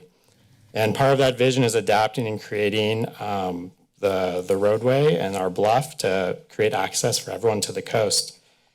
And I think what's really stood out to me from the time working out here on Westcliff is, even during all the damages and the emergency response, we couldn't keep people off the bluff when it was happening. If you remember back in 2023, the National Guard was actually called in to keep people off of the bluff. Waves were crashing, rocks were coming through windshields. And today we have our roadway closed and we're still allowing people to walk and bike and access their homes through these construction sites. And those issues have never really been questioned because intrinsically Westcliff is a place for recreation, first and foremost. So in my mind, the issue of the one-way and two-way is important, but smaller compared to how we all use the space out here. And that's why today we're going to discuss our request to seek permission for a grant to do a pilot project for a one-way traffic on Westcliff, and Claire is going to present that to us. Okay, I'm going to set some rules so that we're clear. How this is going to work today is that we are going to respect each other's points of view without interruption, without cheering or booing, or without other kinds of comments. Everyone here will be treated that way when you get to the microphone. Good afternoon. Good afternoon. I'm Claire Glogly. I'm the transportation planner for the city in Public Works. And my role in the presentation today is one that you've probably heard a lot about, which is the item on your agenda today to authorize us to apply for, accept, and appropriate funds to pursue a pilot program from the California Active Transportation Program for a 2-year, one-way vehicular pilot on West Cliff Drive. There's a lot of reasons that we are pursuing this, and the biggest one is that in every community conversation that we had since the storms of 2023, I'm still good on the list. Oh, yeah. Every community conversation that we've had since the 2023 storms have included people telling me and us all about how they love to be on West Cliff. They love to experience their lives on West Cliff. They want more space for people on West Cliff. They want to be able to access West Cliff by all modes. And every single one of those conversations has also included people saying, and the path, to some degree, is overloved. There are too many people that want to be there. I want to walk, I want to bike, I want to take my elderly family member, I want to take my child, and experiencing that with a number of people who are wanting to use it right now isn't working. It was something we heard before the storms, and it's something that is amplified after the storms when we have more people sharing a smaller amount of space. So that brings us to the pilot. From the vision, we had multiple elements that said, let's pursue more space for people walking and biking, let's prioritize that, and let's look at converting to one-way vehicular traffic. We have an opportunity right now through the California Active Transportation Program Quick Build Pilot Program to pursue funding that would let us test this idea and really feel it out over a period that we would have the time to measure it, and over an area that we would have the ability to control potential neighborhood impacts in a planned way. Something that we readily acknowledge is that since the storms of 2023, we have been behind the ball chasing. The roadway fell into the ocean. We first and foremost went after life safety and making sure that we were setting up so that people were not falling into the ocean over a unstable bluff edge, and that was our first priority. Second to that, as we closed the roadway at Bethany Curve because the bridge was no longer stable for vehicles, is that we saw immediate impacts in the neighborhood, and we were responding to those impacts. We didn't have a system set up to procure materials quickly and effectively. We didn't have a strategy in place for how we would measure those impacts and how we would make decisions. And as we implemented one, we knew that we were playing whack-a-mole with moving those impacts to another place. Pursuing this pilot allows us to consider both the West Cliff corridor and the impacted neighborhood as a whole proactively and with a larger picture plan so that we can both implement a test on West Cliff and we can implement neighborhood traffic calming measures in this impacted neighborhood. Broadly, we think pursuing a one-way pilot over the entire length is far superior to looking at a smaller area as we've done since the 2023 storms. What we've seen is major impacts in a small area, but the biggest amount of those impacts have come from not a one-way or a two-way, but a no-way. With the forced closure of the Bethany Culvert and everyone being forced to turn on Woodrow at the same location into the same portion of the neighborhood and wanting to continue their journey in that westbound direction, there has been spillover into the neighborhood. That has been mostly the result of the no-way, not the one-way or the two-way. So one of the key components of the pilot that we are proposing is to wait until the Bethany Culvert Bridge is open before we would initiate. Overall, we're looking to have more space for people to be able to balance the need for vehicular access with people wanting to enjoy West Cliff in human space and public space. And we really want to move this hand in hand with traffic calming. So some key terms I really want to highlight and make sure that you remember today as you hear from our community, who I know have very strong feelings on both sides, which we have heard a lot of them, is that this is a funding program that is designed to be a pilot. It is a limited term, and pilot is designed to experiment, test, look for proof of concept. It is temporary. The materials that you will see out there will be temporary materials, easy to move, easy to change. Quick build, by its nature, you're not allowed to use hard infrastructure. We're not allowed to pour concrete under this program. We're not allowed to do things that create permanent infrastructure. It is really designed, and the point of this funding program, of which I don't know any others of its kind, are exactly for this use case. You have something come up, you think it could be something different, let's try it. And as we're trying it, not only do we want to, but we have to measure it. And as we're measuring it, we have the ability in this program to iterate, to change, to try something new, to hear community feedback. It's both our responsibility and a part of this grant program that gives us the ability to do that, which is an incredibly nimble funding source for this. So what does it look like? As you know from the staff report and the resolution, what we're requesting is authorization to go for a grant application for a 2-year pilot. We would have this grant be due in June.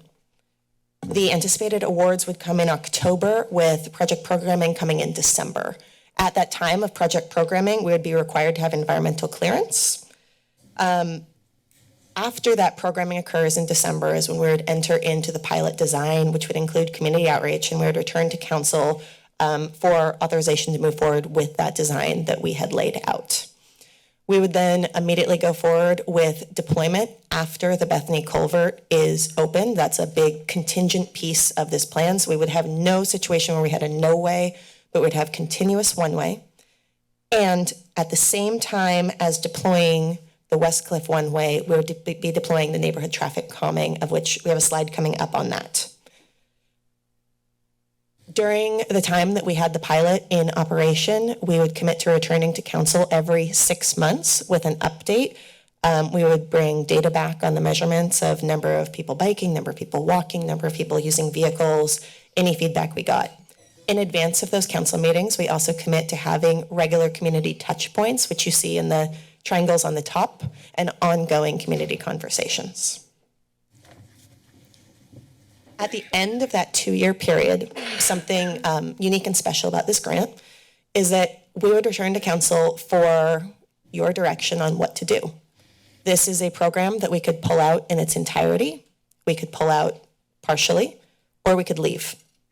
And that would be something that we would be able to get your direction on at that time, but gives us enough time to test this, to get people used to the change in behavior that this would be, and to really be able to feel it out, give us feedback, and have you as decision makers also be able to have that experience and communication with your constituents. So getting to the neighborhood components here, we have proposed some initial features of the one-way pilot for traffic calming in the neighborhoods. Again, this would be deployed hand in hand at the same time as the pilot on West Cliff. Again, something that we heard was that, yes, we have been chasing traffic calming since the storms, and as soon as we get one installed, we have the next one coming. These are the preliminary recommendations, and both in your packet from letters and from conversations that we've had since the staff report went public and this went public, is additional community interest in maintaining some of the elements that we've put in along Bethany Curve, additional speed bumps on Pelton between Woodrow and Columbia, and we're also open to other feedback that we have on this. The key here is that we want to manage volumes, the number of cars on our local routes, our smaller neighborhood streets, and we'll have some thresholds coming up in the next slide, and really manage speeds on their arterials and collectors. We know that people want to get to and from West Cliff, and we want to make sure that we are directing them to the streets that are most appropriate to do so while maintaining low traffic volumes on the more localized streets. To do this, another thing that we would have is that you adopted a neighborhood traffic calming toolkit at a past council meeting, and we would use the thresholds and the tools adopted in that toolkit. So we would have ready-made and already approved tools that we would be able to deploy in the neighborhoods. So how would we measure this? How would we gauge success or impact? We would commit to measuring the bike and pedestrian volumes, vehicular volumes within the study area, time impacts from pre to post pilot. And we would also commit to mitigating at least 75% of the traffic conditions that happen if local roads go over 1,000 vehicles per day, or if collector and arterial road speeds have an 85th percentile speed that goes over 25 miles per hour, which is the posted speed limit. We'd also continue to monitor critical intersection operations to make sure that the roadways are still functioning for all roadway users. So those are the more quantitative pieces there. With regard to qualitative and quantitative, but more on the feeling side, we would propose repeating the polling that we did with EMC. And at the time that we come back to you at every 6 months, if you have additional questions that you want us to feel out, you want us to ask, that you want us to include, we're happy to build those in as well. If there are things that we didn't consider that we're seeing, it's a great opportunity to do that outreach, get that engagement, and get that feedback. Specific to looking at 2 years for the duration of the pilot, we want to have the opportunity to measure both the summer peak and the off-peak. We know that travel conditions in the Lower West Side neighborhoods are different. We're at spring break time right now, and it looks different in the neighborhood than it did just 4 weeks ago. We know summer is coming up, and it's going to look different at that time than it does, in the winter. And so really being able to see that, get that depth of data to really inform us in decision-making. So specific to the traffic calming process that goes hand in hand with it, we have learned a lot of lessons since the 2023 storms. And as part of this process, this is generally the process that we'd look at for traffic calming. It goes procure, monitor, evaluate, and install. First and foremost, procurement, buy a lot upfront and have a stash ready so that we can respond readily. We know that this has been an issue. I know I have a friend from Plateau in the audience right now who we have been promising speed bumps, and it's taken us probably close to 2 months to get through the process of identifying the need for speed bumps, pursuing 3 quotes for that individual procurement, getting through the insurance process, getting through the purchase order process, and now getting to the work order process. We want to cut out a lot of that process. We want to buy it up front. We want to know that we have these established guidelines that we can immediately go in and deploy so there's not this long waiting period. We want to continuously monitor and use the thresholds that we've established for when we will go in and take action. We have recently acquired a new software platform that allows us to monitor traffic volumes in near real time. So we will be able to see pre and post. We'll be able to immediately on the map see, oh yeah, this roadway had more cars than we anticipated coming on, and we can step in and use some of the tools that we have to address those issues. We want to continue to evaluate, is this working? Is this working as intended? Is there anything we missed? Is there anything that we should change? And if so, let's do it. And then we want to go forward and install quickly. And we want this process to be quick and as painless as possible, not taking as long as it's taken us in our more traditional process that we've been using. So finally, and in closing for my part, what this brings us to is considering the corridor, considering the neighborhood, considering the future uses of Westcliff, and considering a long-term vision, hopefully beyond the time that we're all here sitting in this room. The two-way roadway has many more impacts on what we would need financially, as Matt described, land use-wise, as Matt also showed, but also the impact on adjacent properties is just big. The vision and the work that we did with the community over the last year really did show and support that enhancing opportunities for walking and biking and community public use in this area is a key love of almost every single person that we talk to, having that space to enjoy. Pursuing a pilot allows us to test this with a fairly low level of commitment and a high touch ability to make changes quickly during that pilot period. I don't know of another way that we could turn this from vision into reality with the ability to make changes as we're trying it with funding from the state rather than from our general fund. It's a key opportunity that the pilot can be modified, kept, or removed at the end of the 2-year period, and that we have multiple other opportunities to come back and evaluate how it's doing, what we think about it, and is it really realizing the vision that we've set forth for ourselves. And finally, it's broadly supported by many city policies, including our active transportation plan, our climate action plan, and our health in all policies policy to create healthy, safe spaces for people to be able to walk and bike, to reduce GHG emissions associated with vehicular transportation, and to promote opportunities for people to move their bodies, be healthy, get outside, and have community. With that, I'm going to pass it over to Laura Schmidt to close us out. Thank you. Thank you. Ms. Schmidt. Thank you, Mayor. So you've just seen the various sections. Our recommendations are set forth above.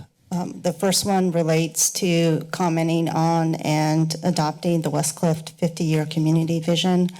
And the second one is just to receive the updates that our Public Works Director, Nathan Nguyen, shared.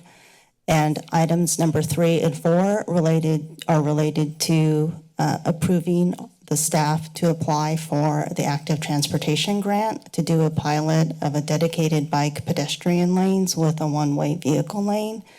And the fourth is related to that and directing us to come back every 6 months with quantitative and qualitative data points to share so that we can also get your feedback as to changes that we make, knowing that we will do community conversations all along that path that Claire shared in the GAT.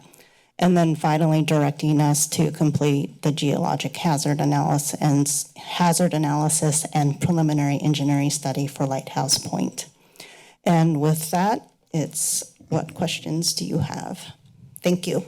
Ms. Schmidt, thank you very much. For those of you who are with us, how we proceed is there will now be questions of a clarifying nature from council members. When we finish with that, we'll go out and receive testimony 2 minutes at a time.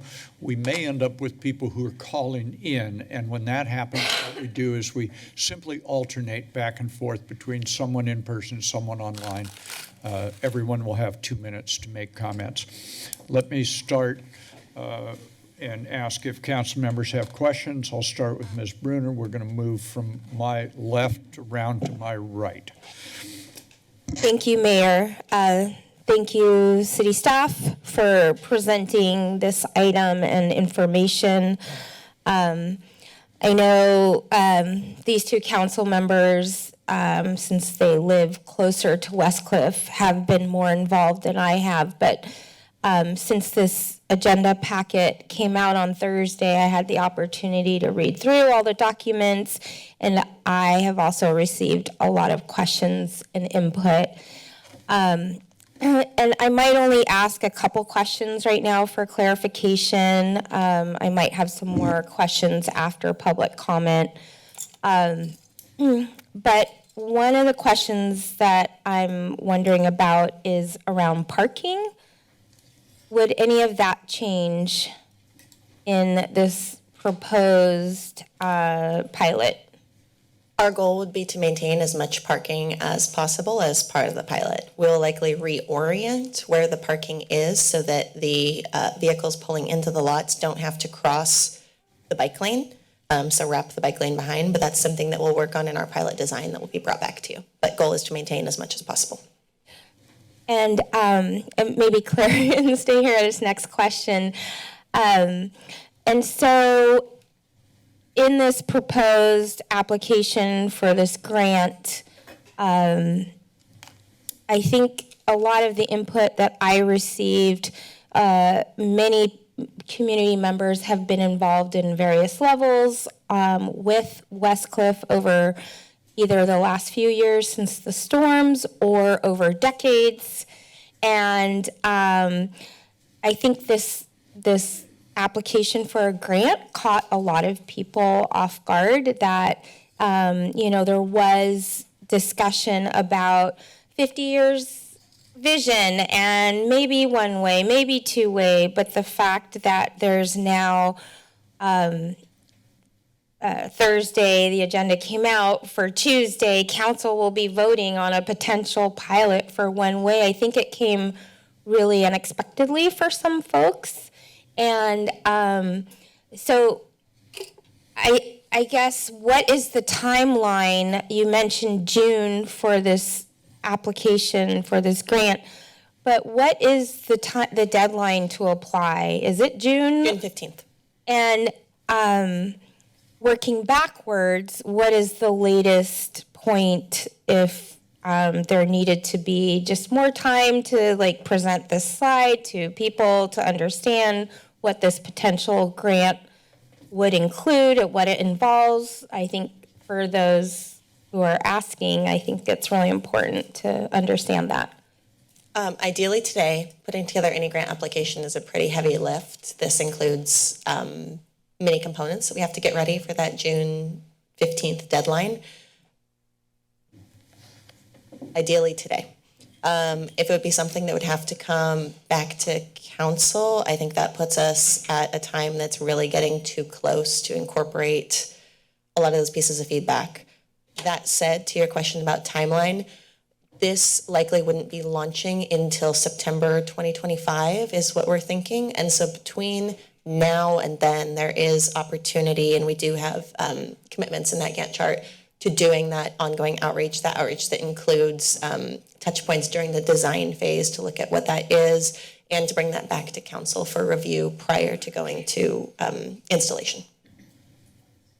Okay, so if this were to move forward and you did apply for the grant and the city was awarded this grant, then your estimated timeline of implementation is September 2025, and anybody in the impacted neighborhoods could be involved in the design process? What we would continue to take feedback on that, of which we've gotten a lot. I would love to get more. And it could be both on potential neighborhood impacts that they feel, as well as design issues on West Cliff.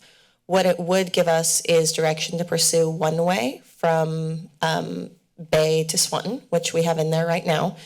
And we have some accepted design parameters of that are set for us. So there's some non-movable pieces and there are some movable pieces. Okay. Thank you for that piece of it. I think the next question I have might be for Nathan Ewan.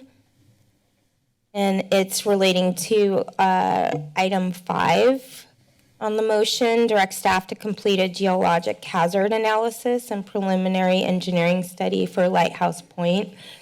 Hi. Can you talk a little more? Is that relating to the caves there and that kind of analysis and data around that area? Yes, happy to elaborate a little bit more further on the study. The proposed study is, you're absolutely right that the study would include additional analysis with regards to the erosion that has occurred along that area, including the 2 significant sea caves that have been identified in that location for a number of decades now. And we really don't have any current data reflecting back on what it's compared to from our study in 1984 to what it is today. And so we do want to get a better idea of what that rate, what that looks like in that particular area. And one other thing I wanted to mention too about the Lighthouse study is that this really is in conjunction with the Living Shoreline work that also is underway. And so while we're kind of tag teaming these things together, we realized that this location is prioritized, and so we wanted to be able to put additional funding sources and resources to it now to evaluate what potential mitigations would look like at that location. Okay, thank you. I'm going to pass it on because I have some more, but I'm going to... Councilmember Kalantari Johnson is recognized. Thank you. I know we have comments later, but I just want to take a moment to thank all of you for the presentation today and the work over the last year and your very deep engagement with myself and Vice Mayor Golder. So thank you. I have a lot of questions. I'm going to ask some of them and then see how it all unfolds with my colleagues. And I'm going to try to break it up into the survey, the vision, and the pilot. Trying to stay organized. In terms of the survey, maybe this is too in the weeds, but I noticed that the support for one way went down in each case after they were after respondents were given information. Do we have an indication of why that would be? Sure. So the way that the survey was presented was first we presented the one-way option and the two-way option completely uninformed without additional context. And the additional information that we presented included both pro and con reasons. And we pushed respondents to, in an open-ended way, in an opening question, to say, what are the things you like about this vision? What are the things you don't like about this vision?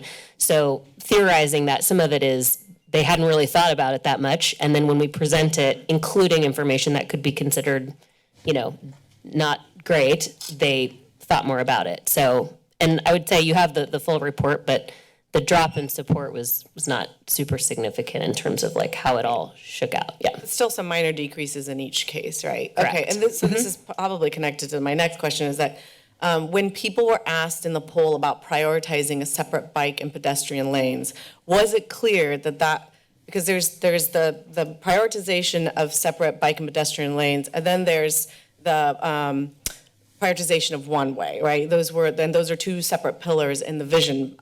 Was it clear that prioritizing separate bike and pedestrian lanes would indicate or would implicate one-way? Is my question making sense?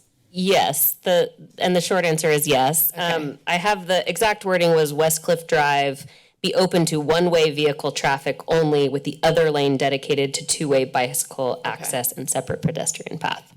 Okay, thank you. My next question is about the vision plan. So I don't know, maybe that's Michael. So the plan says, without private property acquisition, separated pedestrian and bicycle lanes are not feasible while maintaining two-way vehicle traffic. So this was written in the plan. Was this made clear? How was this made clear? I guess I should say, how was this made clear? We just heard about the polling, but how was it made clear in our community outreach and community sessions? Well, so this was part of the background discussion of the various different trade-offs of the different options. And as we came up to the December workshop where we were discussing the 4 scenarios that we were building from what we heard from the community prior to that, this was where we were contextualizing the trade-offs of if you do hard armoring, there's pros and cons to that. If you do kind of a hybrid no way plus one way, there's some trade-offs to that. If you do just nature-based solutions, trade-offs to that. And so this came up in context to the bluff-top space as what is accessible, that the city has accessibility to, and how that relates to both the erosion risk over time and the private property boundaries. The private property context has really evolved over the past 4 or 5 months, as originally we were not anticipated talking about private property at all. And as folks started to show up in meetings and really want to see an option for doing 2-lane, 2-way plus bike, 2-lane, 2-way plus pedestrian, we needed to really seriously evaluate what that would look like, what the implications of that would be, so that we could have that data to share with you in both the vision and in this deliberative process. So this whole 9 to 12 month process has been a constant evolution and building of data. Okay, thank you. And then I'm going to ask a couple questions about the pilot. Let's see if I can narrow down my questions to allow other council members. Okay, so, all right, so thank you for presenting on it, Claire, and the work on it. And as a grant writer, I understand and appreciate deadlines. But you mentioned that the grant is nimble. And in reading the active transportation grant guidelines, it seems like there's flexibility. So one thing, as Councilmember Brunner just said, is that the community was sort of caught by surprise that, whether they'd heard about the 50-year vision or not, they were caught by surprise by moving forward with this grant now. So there's a couple questions embedded in there. How often does this grant opportunity arise? What other grant opportunities that are similar do we foresee in the next year, 2 years, 5 years? And maybe you don't have the answer to that. And being that this grant is nimble, and how I read it, the grant guidelines were pretty broad, could we apply for the grant for different uses? For example, one of the other pillars, such as exploring natural restoration features. I just asked a lot of questions. I got it. Okay. The first one, how frequently does this grant come up? When would we see it again? This is the Active Transportation Program, has a call for projects every 2 years. This will be cycle 7 that's due. And in cycle 5 is when this subcategory, the Quick Build Program, was added. So cycle 5, cycle 6, and this will be the 3rd time it's available in cycle 7. The governor's budget includes substantial cuts to the Active Transportation Program, of which we anticipate cycle 8 in 2 years will likely have a smaller funding pot than ever before. Because the Quick Build Program is a small $7 million set-aside program of the overall very, very competitive program, I think it's one of the most competitive programs in the state, I would find it not unlikely if that was the piece that was one of the pieces that was cut free from the program. That's all to say, I don't know if we'll see this grant program available in the future after this year. Are there other programs that are nimble like this and allow us to test infrastructure? The answer is no, none that I know of. Everything else that we typically go for requires us to install and agree to maintain infrastructure for a period of 15, 20, 30 years, depending on the program. It's something really special about this funding program that we're looking at, that it allows us to test, move, evaluate, and consider if we want to keep it or not. The final part of your question was, could we use this funding for other pillars such as natural feature restoration? I don't find that that would be a competitive grant under this. Really, the type of thing that we're proposing is exactly what they're looking for. How do you test an innovative transportation solution in an area really as a test? The pillars of the program are to increase bike and pedestrian mode share, number of people walking and biking, to increase safety for non-motorized users, to reduce vehicle miles traveled, and to have disadvantaged communities fully share in the benefits of the program.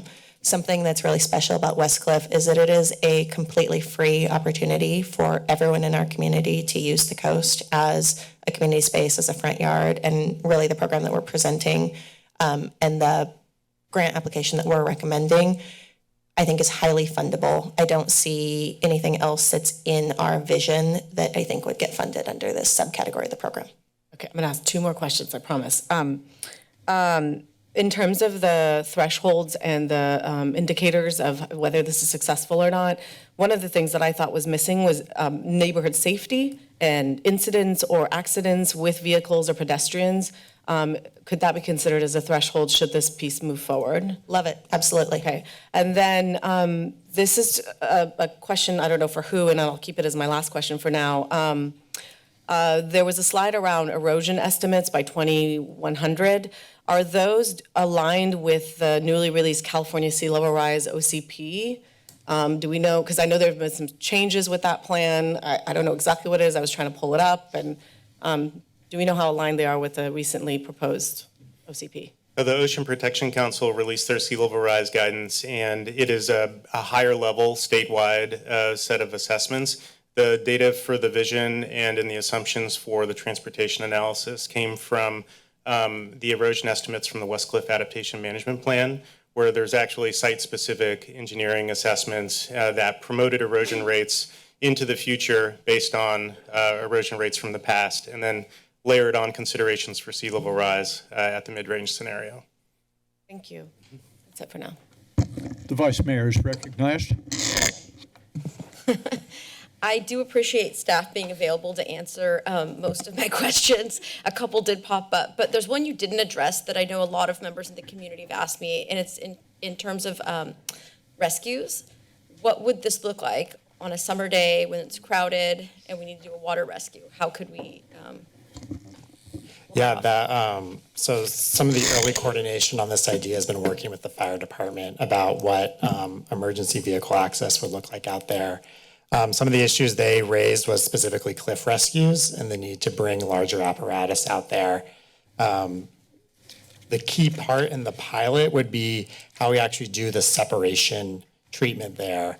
I know in our vision we showed maybe pretty robust posts, but in reality we would use something more similar to what's out by the boardwalk, that separated bike lane, which is a pretty short curb that you could mount in a large vehicle and travel past. Thank you. And then I did notice there's a couple things that are a little bit detail oriented. Why no right turn at Columbia Street? And then I have another one that I think Claire or Matt could answer. Yeah, that one's in particular just to the initial outreach we've done in the neighborhood. We've met with those neighbors, and we know that from our earlier one-way pilot that went on, there's a lot of additional detoured traffic through there. And so our strategy is to really limit additional traffic on local roads, which Columbia would be one of them, and funnel them more to the collector roads. So in this case, maybe Woodrow would be a better case for additional traffic, and we would really focus efforts on reducing speeds on those streets that have additional volumes diverted to them. So then this is kind of a specific follow-up to that. Many of us in the room live on the west side, and since they built CVS and PAMP, they're on Mission, a lot of the streets are no left turn or no right turn, and it makes everybody kind of collect to Mission Street, and sometimes coming home from somewhere like West Side Pharmacy, you have to do 3 left turns just to get back to the neighborhood. Who's to say that as we go through this process, that every street like starts saying we don't want any right turn if we just start with one? Yeah, that's why we presented the thresholds with the traffic volumes. That's really important because sort of access to how you get home is harder if you can't turn on your street. So there's a trade-off that we actually talked about with the neighbors who have some of the interventions along Bethany Curve. And we really found that for them, as the volumes exceeded 1,000 cars per day, they were like, okay, shut the road down. We don't want to see it. But then on Plateau, for example, they had a smaller increase in traffic. And in that case, they were like, oh, we'd prefer have the access and just do speed bumps to manage the speed.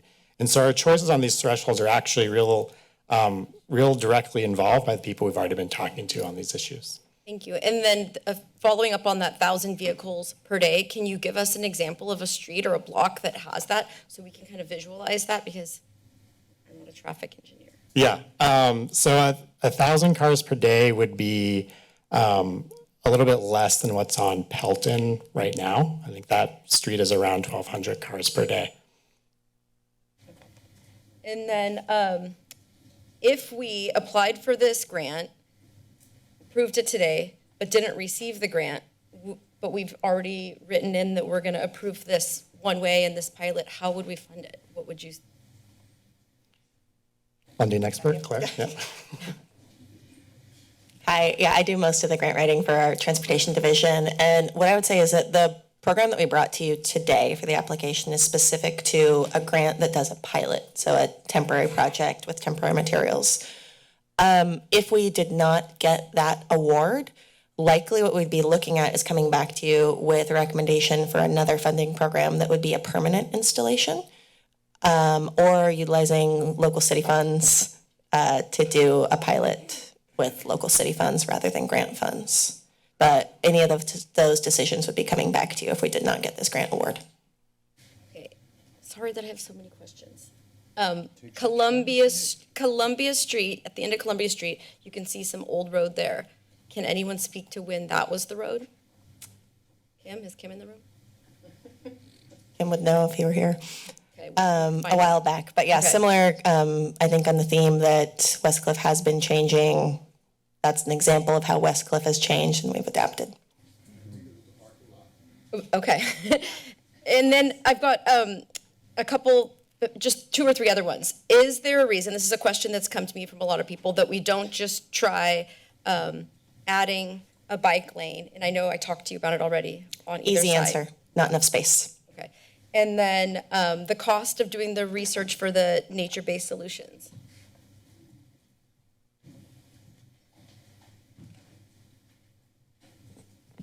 We just don't, we can't give you a definitive number. The nature-based solutions are going to be on a project-by-project basis as we evaluate which particular infrastructure or which particular issue that we're addressing, and then that would go into a design and implementation.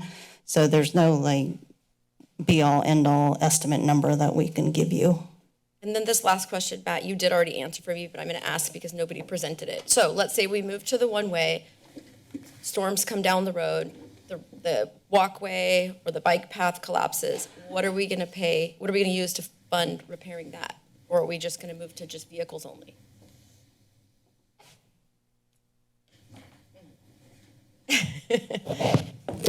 I'll take a first stab at that, Vice Mayor Golder, and then I'm sure Nathan has some comments on it as well. I think we would follow a similar path to what we're utilizing now for making the repairs along West Cliff. Now, the uncertainty, as staff have shared today, is whether or not we can continue to expect that FEMA and our state partners will continue to come in and spend millions of dollars for these repetitive loss projects. We think the likelihood of that over the next 50 years is relatively small.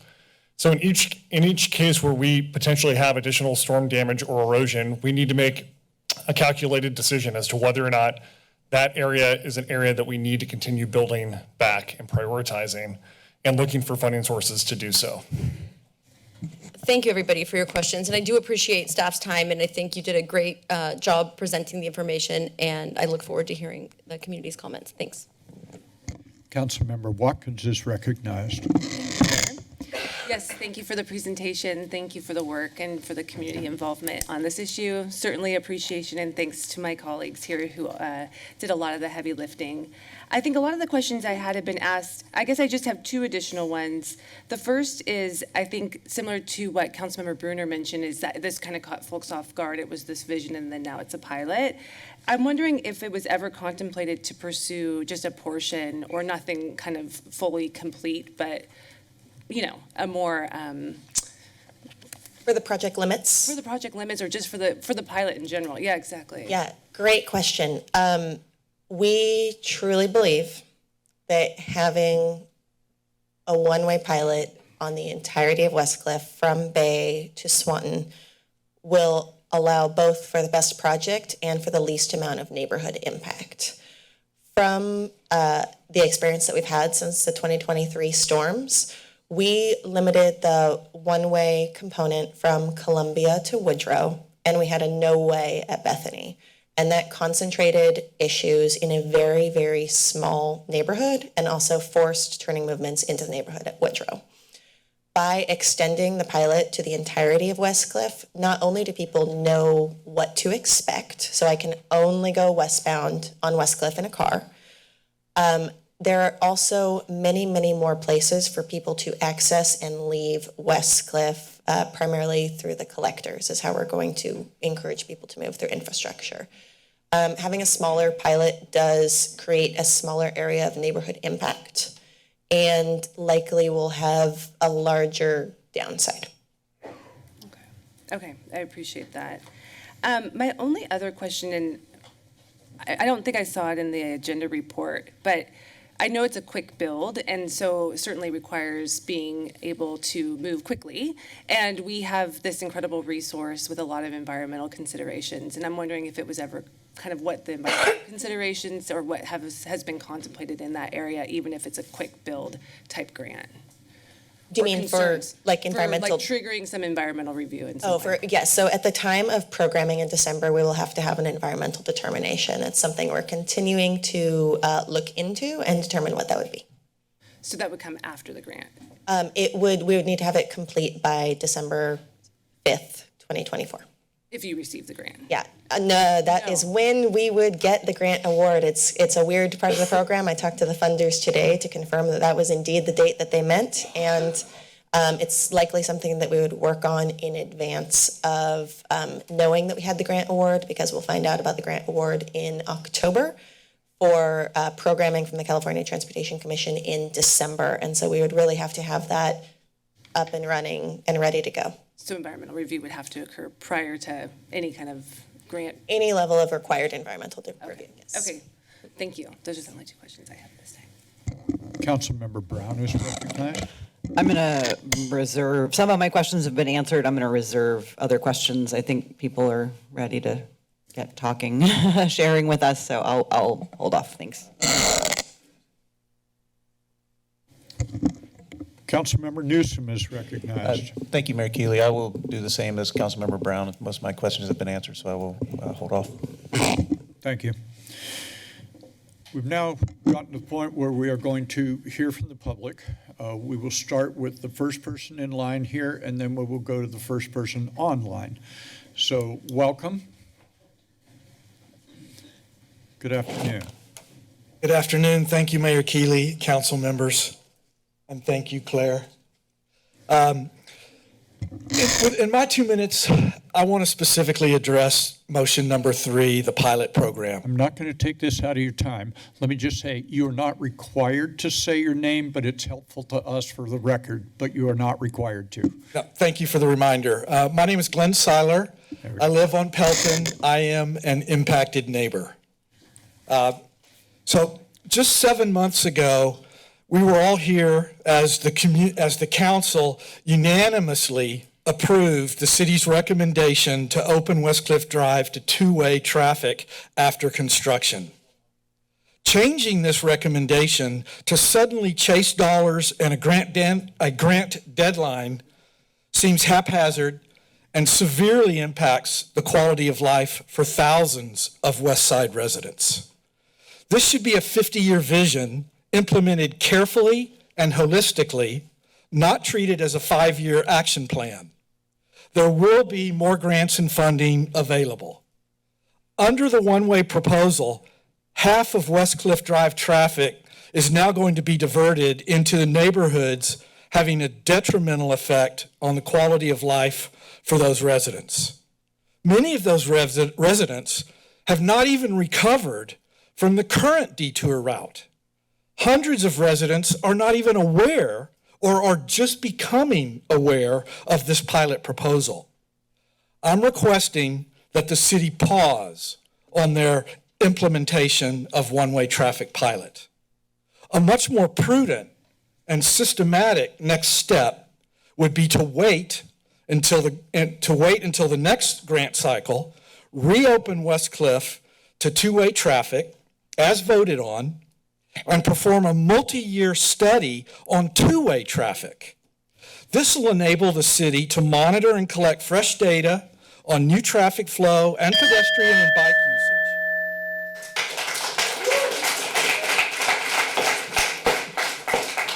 Performing a two-way study will give the city staff time to collaborate with all the residents on the west side to identify and define traffic flow and calming needs that will be unique to each neighborhood, thus creating a lasting and safe traffic flow that works for everyone.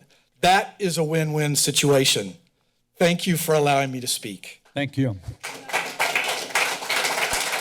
So let me see if I can suggest some pointers here which will allow us all to move through this efficiently. You have 2 minutes. If you need to finish your sentence at the end of 2 minutes, that's just fine. Going on for 10, 15, 20, that's not okay. That just means everybody else gets stacked up behind you. You have 2 minutes. We are going to take we're going to take the person online. Good afternoon and welcome. Hello, my name is Bob Goldbeck. My wife and I are also residents of the impacted neighborhood. We're at the corner of Woodrow and Oxford Way, and we're also concerned about the pilot program being proposed. Obviously, it's going to be a tremendous shift in traffic flows to the West Side neighborhoods and would cause, I think, a lot of harm to the safety and quality of life for residents here. We saw with the closure of Bethany Culvert tremendous impacts in our neighborhood. So we appreciate that any kind of traffic restrictions on Westcliff Drive can have tremendous implications for flows in the neighborhoods. And we were particularly concerned about the map showing the proposed traffic calming measures with this pilot plan. It doesn't seem to show much for the neighborhoods along Westcliff that are west of the Lighthouse Field area, so west of Columbia Avenue. So that's a very big concern to us. In particular, there were improvements already, traffic calming measures like cul-de-sacs put in some of the side streets that don't appear in the map. I'm not sure whether they're going to be in the plan or not. So we're asking this council then to postpone this decision until first the entire neighborhood, impacted neighborhood adjacent to Westcliff is contacted, say postcards or in some way, to get meaningful input from the people who are actually impacted by the plan. And we also are asking that consider incorporating the current cul-de-sacs into a permanent traffic solution that would allow the Greenbelt along Bethany Curve to run uninterrupted from Delaware to Westcliff, which would also enhance the walkable infrastructure of the city, increase resident safety, and improve the entire experience. So that's our request, respectfully. Person in line, good afternoon, welcome. Thank you for the opportunity to be able to speak to you all. Appreciate it. I'm Don Iglesias. I live on the Lower West Side on Pelton Avenue as well. Appreciate the work that's been done by staff and by the community on the 50-year vision. However, I ask that you consider 3 recommendations. 1, that the one-way proposal should not be included in the vision, and that Westcliff should remain two-way for the immediate future. Secondly, the move to implementation is moving way too fast. Westcliff repairs haven't even been completed. Can we slow it down? And then thirdly, that you include the Lower West Side neighbors from Mission to Westcliff, from Bay to Swanton, in discussions and proposed solutions to traffic, parking, and safety. There needs to be a concrete plan before considering any changes to traffic on Westcliff. My question to you would be, during the next 50 years, will the Lower West Side neighborhoods be a safe place and a desirable place for families to thrive and for children to play and grow? Thousands of cars are now driving through the neighborhood all day long, creating a dangerous situation for neighbors. We were told by staff multiple occasions that Westcliff would be restored to two-way traffic for the immediate time before any long-term decisions were made. Feel blindsided that the staff's chasing grant funding for a one-way pilot before developing an implementation plan. There are ways to accommodate pedestrians, bicycle, and two-way auto lanes. For example, Matt mentioned city can work with the state to develop an easement along Lighthouse Field. You can also have merge lanes for bicycles and cars where needed. Westcliff and the surrounding neighborhood have coexisted for over 100 years.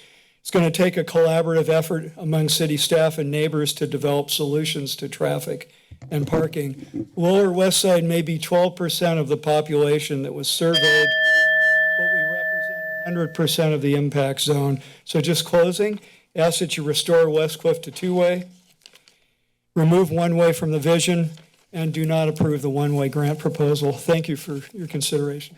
Mr. Iglesias, as you're departing, I just want to thank you for a lifetime of dedicated service to public education. Thank you for that. Thank you, much appreciated.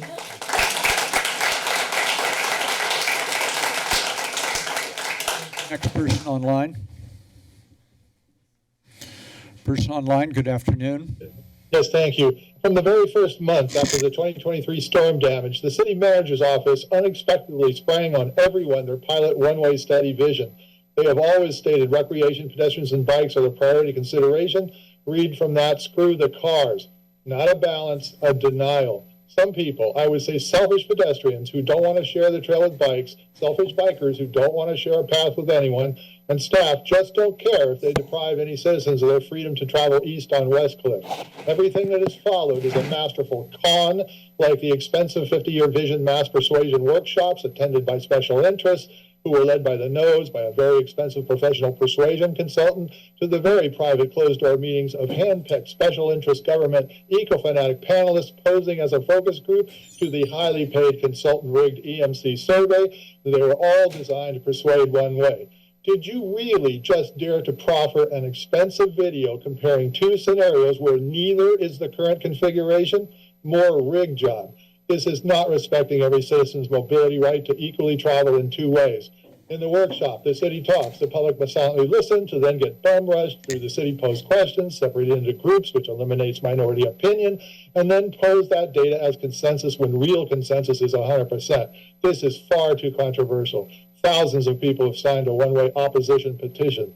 The EMC survey rigged the one-way idea by comparing a very unattractive actual photo of a broken fence, poor condition, empty section of Westcliff roadway to a brilliantly attractive artist rendition of a one-way scheme with new shiny fencing roadway, lots of happy people riding bikes and walking, and asks, which do you find more appealing? Who do you think you are fooling? Westcliff is already accessible to all. It will be less so. It's a selfish win-lose. Traffic calming doesn't address increased congestion, the mobility denial, or having to detour. The only part of the survey I believe for sure is more people frequently use driving than any other use, that most people want engineered solutions to protect the asset. Thank you. That 54% of the city is on the wrong track. And 42% are shockingly stupid to even contemplate the... Cut it off. Thank you. Okay.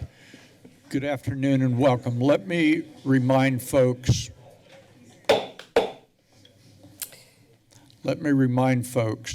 you have 2 minutes. When you get the end of 2 minutes, finish your sentence. Don't start another one. That simply robs time from other people and delays other people's opportunity to speak. Good afternoon and welcome. Good afternoon, Mayor Keeley and the rest of the City Council. I'm actually Nancy Stewart, and you have allowed for 5 minutes for my presentation. On behalf of Oxford Way Neighbors, Yes. you are their spokesperson. Well, let me clarify that. My name is Nancy, and I live on the Lower West Side. No, hold on. Hold down. You requested it to me on behalf of Oxford Way Neighbors. That I have a Is group. that correct or not? That is correct, absolutely. Then take your 5 minutes. My name is Nancy, and I live on the Lower West Side near the Bethany Greenbelt Linear Park. And shortly after the storms in January 2023, I convened a group of neighbors after the storms because we were the ones who were experiencing the direct impact. We're on Oxford near the Bethany closure. There's been a lot of really great work to date done by the city staff and by you all, and an incredible period of time and effort that everyone has put into responding to the storm and the damage. However, looking at the agenda packet from last week, it was clear that there is a major component that is missing, and we're not seeing a commitment in writing in the formal documents that make it clear that the city has a commitment to the neighbors who are adjacent to Westcliff Drive. It's just not baked into the vision plan or the resolution or anything that I could find. It's great to hear what staff is saying today, but it's not there in writing.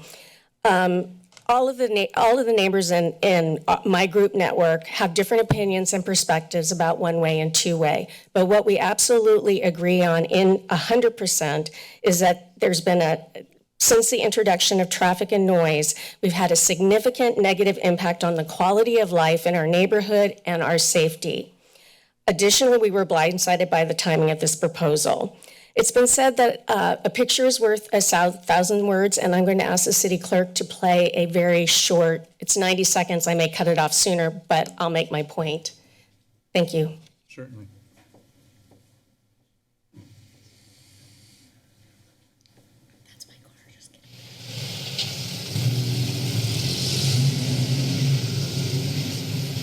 So what you are seeing is the actual traffic on Oxford Way following the storm closure.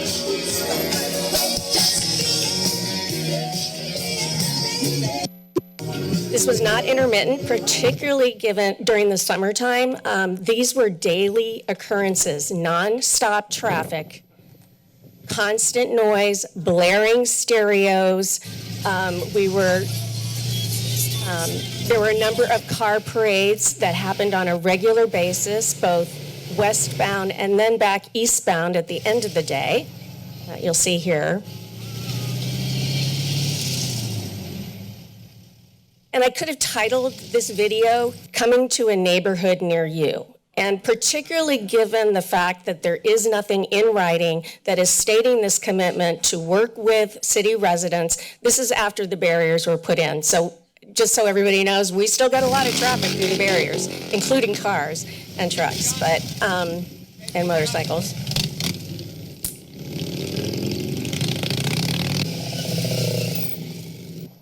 So things do change over time, and we recognize that, and I'm not personally opposed to change. What I and 100% of the neighbors that I have talked to and communicated with over the last 4 days are opposed to this one-way proposal being brought to City Council with no outreach or notification to the people who live on the Lower West Side, as Don just defined it. Without proper analysis of the impact of the traffic flow and without planning for mitigation of the increased traffic, parking, noise levels, litter, traffic enforcement, or the need for it, aren't really addressed. And again, I'd like to see something in writing in our formal documents. These are binding documents that we're going to be using to make decisions in the future. So what we're asking for is that you consider either postponing the consideration of the one-way pilot program, or you amend the vision plan and the resolution for the pilot program to add a 10th pillar. And I think some people will be talking more about that, but generally what is meant is that this would formalize the city's commitment to working with the neighbors on traffic calming and mitigation, dealing with parking, litter, traffic flow, et cetera. The vision plan, well, I said that already. Conduct outreach to every resident on the Lower West Side and allow for opportunities for meaningful engagement from the people who are going to be most significantly impacted by any change of use on Westcliff Drive. And then Bethany Kirk culverts, I think that was the silver lining to all of this. And with that, the rights of the stakeholders, including the people who live here, please consider. Thank you for your presentation. Thank you. Thank you for your video. Who is online? Next person online, good afternoon. Welcome to the council meeting. Good afternoon. Can you hear me? Yes. My name is Craig James. I moved here in 1955 and now I live on Pelton Avenue on the west side. I have two concerns. If Westcliff is made one way, it's critical that the plan consider the two big businesses near the corner of Pelton and Westcliff, the Catholic Church and the newly approved retirement home on Eucalyptus Avenue. The traffic from the church and their cafe is significant every day, and it is especially heavy on Sunday, which is also the day when Westcliff is the most congested. Pelton Avenue already has over 1,000 cars per day. This would add many hundreds more. The same problems exist with the newly approved retirement community on Eucalyptus Avenue. Customers, worshipers, residents, visitors, emergency vehicles, and workers need to be able to leave these two businesses without overwhelming Pelton Avenue and its side streets. This is the only place where businesses are on or near Westcliff, and I see nothing in the current proposals that will mitigate this problem. In fact, it looks to me like the city is just dumping this problem on the neighborhood. Simply moving the start of the one-way section from Bay Avenue west to Pelton Avenue would solve this problem and allow all of this traffic to leave the area without going through the neighborhood. And finally, I'd like to suggest that if the City Council is truly concerned about making Westcliff Drive, our beautiful beaches, and Lighthouse Field accessible to all of us, that you do something about the dog problem. Its Beach is overrun by unleashed dogs. The last time we took our grandchildren to Its Beach, we swore we'd never do it again, after dogs ruined our experience and frightened the children. There have been numerous reports recently of dogs on Westcliff Drive attacking other dogs, adults, and even little children. We live near Lighthouse Field and see literally dozens of dogs owners every day unput their dog leashes as they enter the park. Enforcing our dog laws will be at least as important as many of the other excellent proposals put forth today to enhance the accessibility of Westcliff Drive and our beaches and parks. Thank you. Thank you very much. Good afternoon. Welcome to the council meeting. Thank you, Mayor. Thank you, Mayor, City Council, I've got these are tough glasses, and staff for putting into words a 50-year vision that reflects the sacred beliefs about the iconic Westcliff Drive. My name is Kathy Stefanke, and I live in the Lower West Side neighborhood. None of us has a crystal ball that can say with certainty what will occur over time with climate change and the impact it will have on Westcliff Drive, not only for its residents, but also those beyond city limits. However, within this vision is a major embedded change from a two-way drive to one of one way, an action that needs to go into an action plan, not be part of a vision. We are requesting one, that council take time to build a thoughtful and meaningful action plan following the approval of the vision, but with the removal of the one-way proposal. We would like to have an action plan that reflects the vision and then benchmarks other successful coastal towns, sets timelines, includes measures for success as well as implementation that typically requires input from those most impacted. We haven't had a chance to measure the impact reopening Westcliff Drive to two-way that will have on the neighborhood or larger community. By making the commitment to restore Westcliff is an opportunity for staff and council to build from ground zero up. We would like to see one or two-way, a concrete traffic plan. With just this temporary closure and traffic rerouted through the neighborhoods, we have seen drastic safety and equity issues. Even neighbors are driving to their parks with their kids because it's not safe on the street to get there in a stroller or on a coaster bicycle. 3, keep Westcliff Drive two-way as promised last fall. Write the quick build grant to include the many creative solutions to mitigate the current and future Westcliff conditions, and then measure the data from that ground zero first before jumping into one way. If 2 years is adequate for a pilot, then see what happens with the two-way creative solutions staff creates first.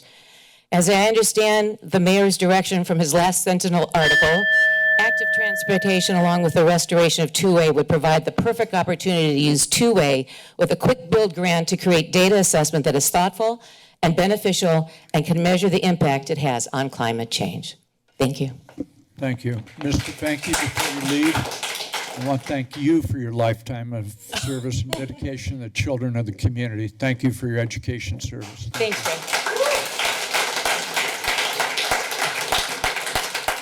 We'll take the next person online. Good afternoon. Welcome to the council meeting. Hello, guys. How's everyone doing today? My name's John. I'm the executive director of Stronger Santa Cruz. We're a local urban planning organization. So I'd just like to say active transportation grants are definitely going to get gutted in Cycle 8. We all know it. The state has really already given us that feedback. And our grant is more than competitive. It is an absolute shoo-in. Traffic calming is always opposed.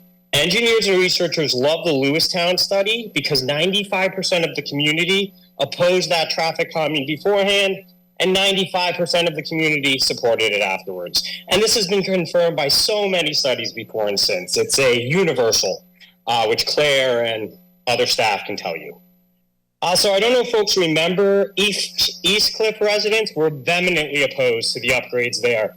And since the project has shown all the community benefits that such human space design bestows on our neighborhoods. And then just in conclusion, so we do actually have an example in our county of what happens when we keep driving. Grand Ave and Capitola, they try to maintain two-way traffic there till the bitter end. And as a result, it all fell into the sea, and we don't even have a walking path there on Depot Hill. This is what will happen if we continue to ignore the ocean. So all the other reasons, the money, the multimodal transportation being the future, the fact that cars kill us in our communities in all ways, all of this should be considered, but we know the outcome here if we don't do something. Eventually, West Cliff will be one way. It's just a question of how much we will lose in the interim and how much it will cost us more because we do not act now. Thank you, and have a wonderful day. Thank you very much. Good afternoon. Welcome to the council meeting. Thank you. My name's Trent. My husband Roger and I live on Pelton. So we, along with our neighboring streets, are kind of at ground zero of the traffic impacts. And frankly, I was surprised when West Cliff closed how much it impacted the quality of our daily life. We no longer can use our front deck. It's too noisy and too much exhaust. I've been nearly hit numerous times walking, biking, and running down Pelton.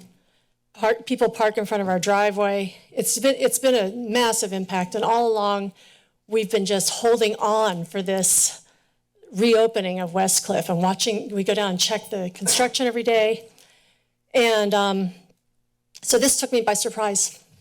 It took my husband by surprise. Took all of our neighbors by surprise, and all along sitting here, I had a whole list of other things to say, but one of the themes I'm hearing is on West Cliff, we need to think about the safety of the cyclists, hikers, runners, dog walkers, everything. So they need this separate lane, which I would love to have. I'm also a cyclist, runner, dog walker. But we need some consideration of that in our neighborhoods. We have very few sidewalks on Pelton, and it's wide. It's like a highway these days. People drive way too fast. The speed bumps aren't in the right place. I appreciate the new speed bumps. They help a bit, but we need more. And I just want the same consideration for our neighborhoods as we're putting into West Cliff. Thank you. Thank you very much. Thank you. Next person online, good afternoon. Welcome to the City Council meeting. Greetings, Mayor and honorable council members. My name is Rachel Kippen, and I am a former equity advisor to the city's climate action planning for the 2030 plan process, former member of the Mayor's Climate Action Task Force, and have served multiple jurisdictions professionally as a climate action planner. I want to voice my support for the 50-year community vision for West Cliff and the support for approval of the pilot grant. The majority of my 12 years as a resident in this county has been a renter on the city's west side. West Cliff has been a fixture in my personal life.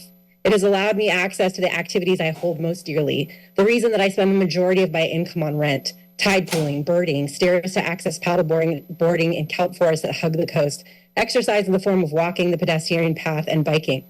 For many years, Westcliff was part of my daily walking commute to work. While I'll never have a beachfront home address, having access to Westcliff has made me rich beyond my bank account. Everyone I know has special memories like mine. Most recently, I've watched parts of Westcliff crumble into the ocean. In our community, I've seen some lack of acknowledgement of reality. Westcliff is changing because the climate is changing. This is an undeniable fact.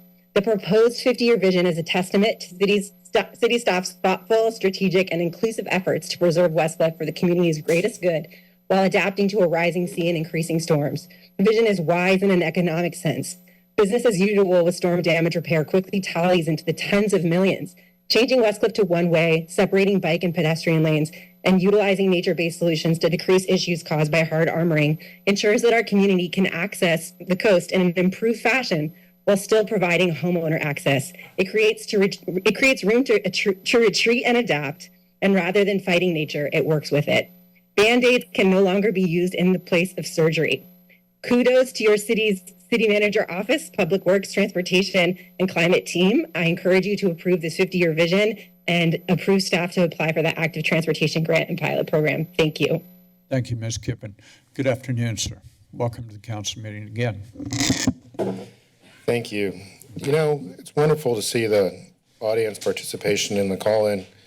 I've been a witness in this room at least 50 times when there are half as many people as people are standing up to speak, to 4 times as many people standing up to speak. It's my understanding if this is implemented that it won't be implemented till September of 2025. It's also my understanding that this came up before and Westcliff was going to be repaired. So it's been my experience over 50 times that although there's an incredible amount of audience participation and people are showing up, it doesn't matter because agendas have already been set in place. Hey, that's just the track record. It's like 100% against the people. So I'm going to remind folks that they have another opportunity to speak about this if you don't really get what you want. The next meeting during the consent agenda, you can bring up the minutes and you can get another 2 minutes to talk. So I think it's great that the audience is here. I'm not really sure what to say. 2024 is quite an exciting time. I must say I appreciate most of the comments that are reminding you guys that you already decided to fix the road. You know, if you look across the street at all the massive structures going on next to the levee, there's machines that'll drill down 30 feet and set pilings in there. This city has a lot of money.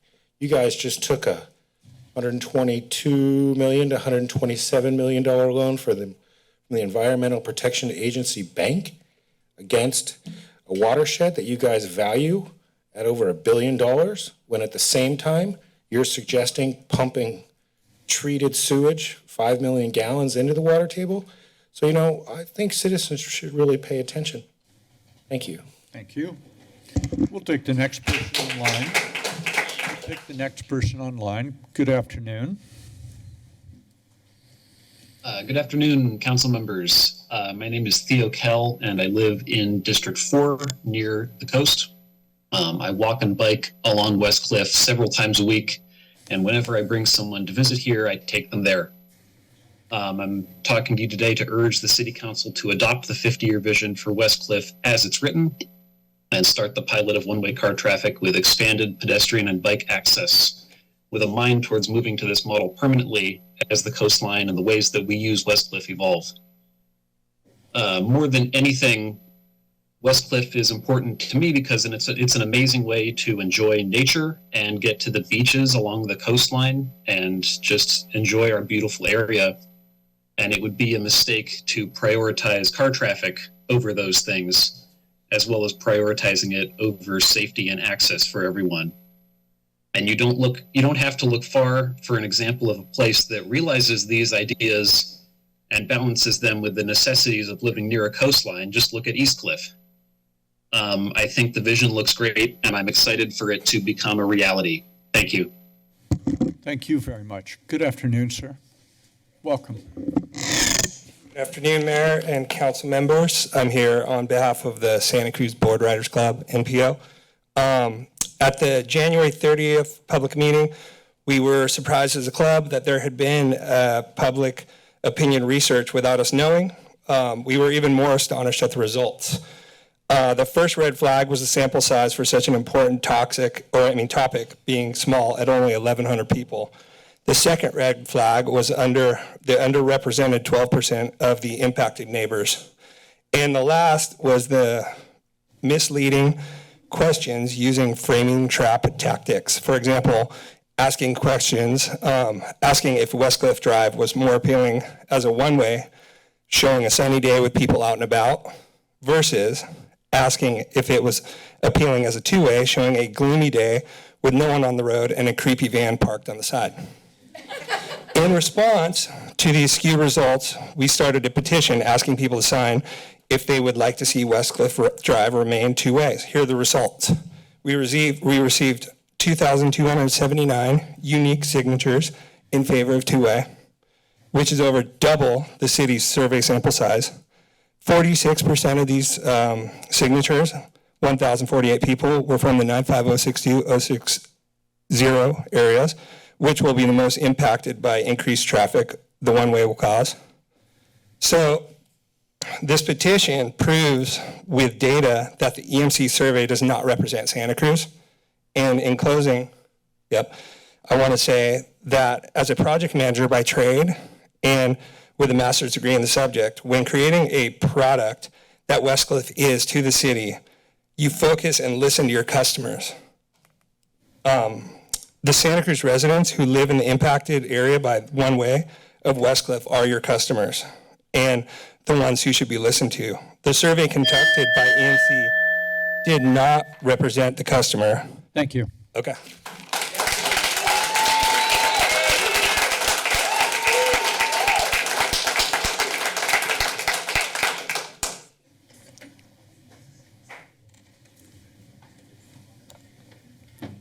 Next person online.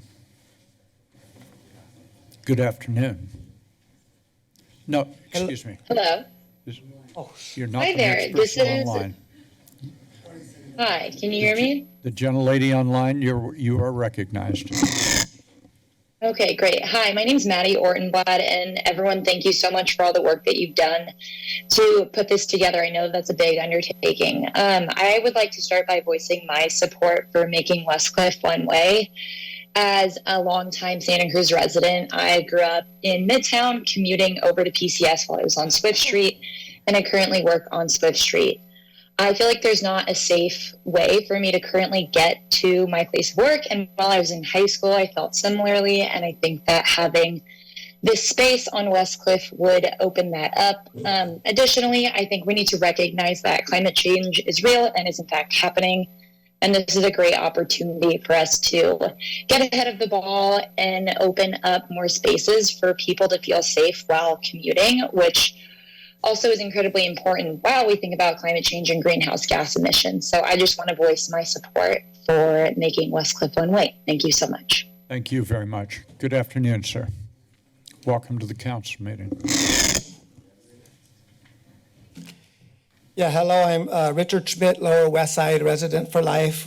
I ride my bike every day on Westcliff, and I slow roll with the pedestrians on a bike path, or I share the road with the cars if I'm in a hurry. The current configuration is working and accommodating all users. The proposal to turn Westcliff into one-way, basically eliminating one lane of traffic for a bike path, which we already have, is not worth deteriorating the integrity and safety of our neighborhoods. Global warming and erosion have nothing to do with the one-way vision, as both configurations will need the same real estate. One of my main concerns is the extra emissions created by making folks travel in circles to access Westcliff. If a tourist is coming down from San Francisco, presently they exit to Natural Bridges. They take in the scenic route along Westcliff Drive. If Westcliff is one way, they will have to drive to Bay, double back to Natural Bridges, then continue their journey southeast. They will end up at the Bay Westcliff bottleneck 2 times, idling and spewing emissions unless they choose Mission Impossible or California Street. The one-way configuration has made them drive 7.5 miles rather than 2.5. Since the erosion from last year, we have already experienced incredible amounts of traffic in the neighborhoods. We don't need a pilot to study the negative impacts, as it is already happening. The calming measures have instead created chaos and bottlenecks. traffic backs up consistently from Bay to Laguna a full 2 blocks. When drivers are forced through neighborhoods to avoid bottlenecks, it is unsafe for families and their children. I foresee the future one-way vision, high rises downtown, the proposed development on the corner of Bay and Westcliff will create a backup on Bay all the way to California. Please take a pause on this process so the community can digest and respond to this one-way pilot proposal, which is kind of sprung on us. Unfortunately, my neighbors have no idea what is happening, a lot of them. The current survey is actually flawed as it didn't identify Bay Street residents as impacted. Westcliff is not primarily for recreation. It's a vital traffic corridor that needs to be open to ease congestion within the neighborhood.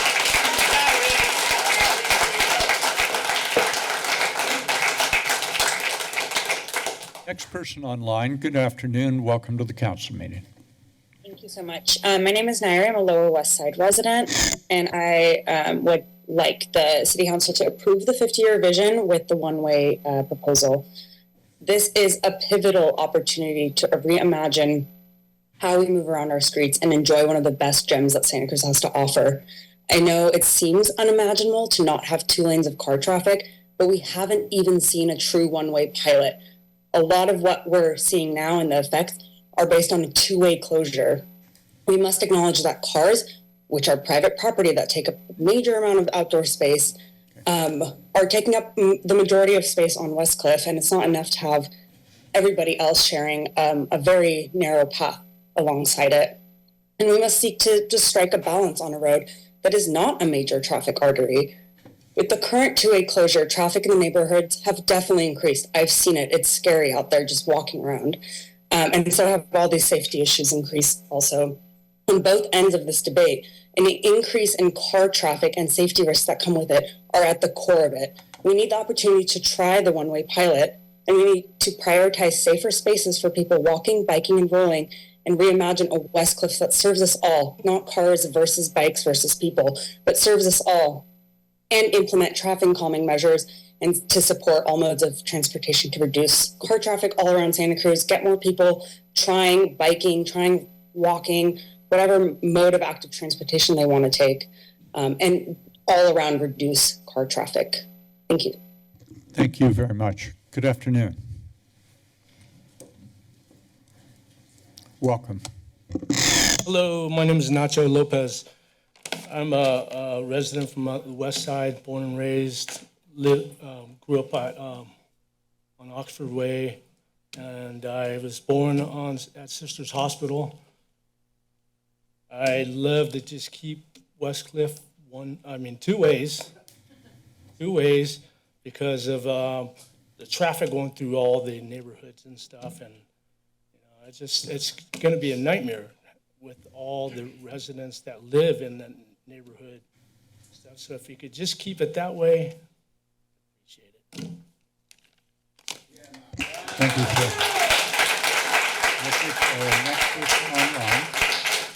Next person online, good afternoon. Welcome to the City Council meeting. Hello, Council. Bradley Snyder.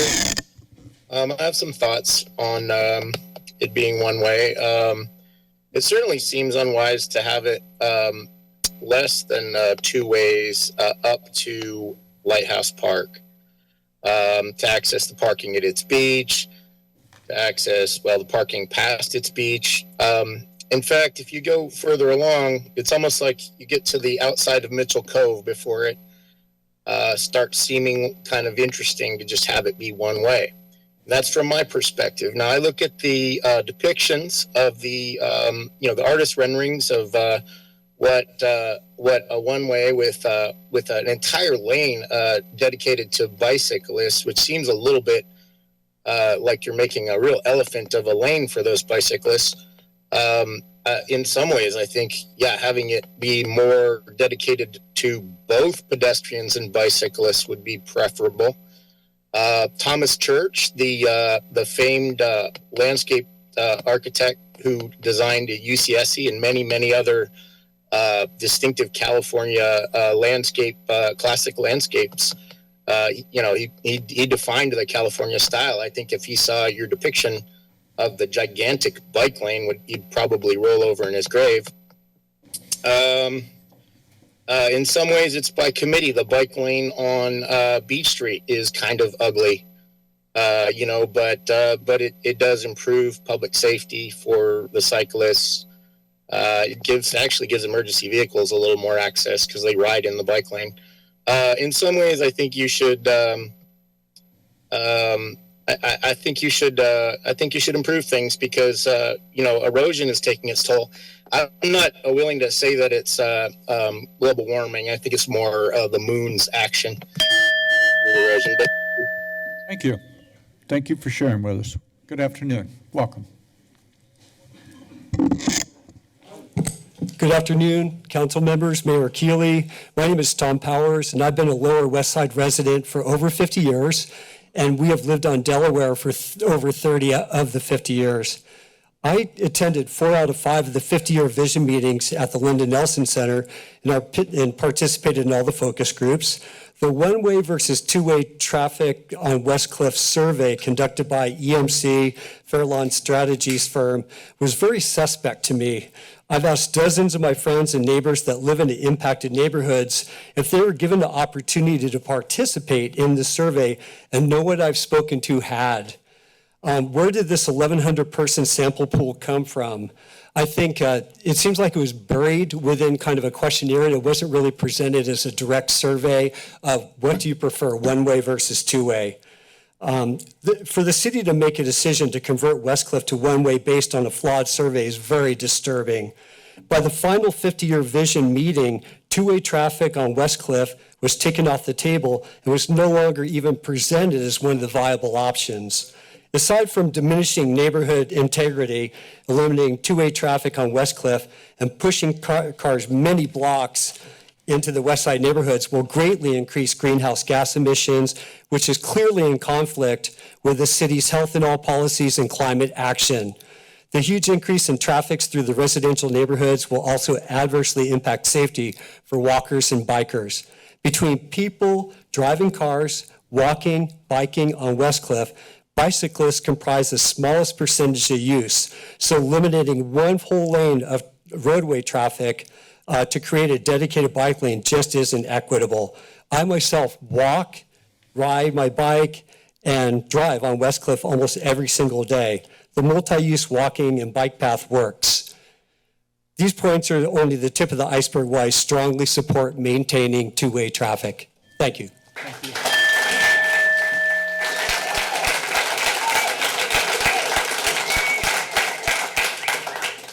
Let me see if what I can do to help expedite this is, I think the 7 of us get it, that every time somebody speaks in favor of two-way, you agree with that, many of you.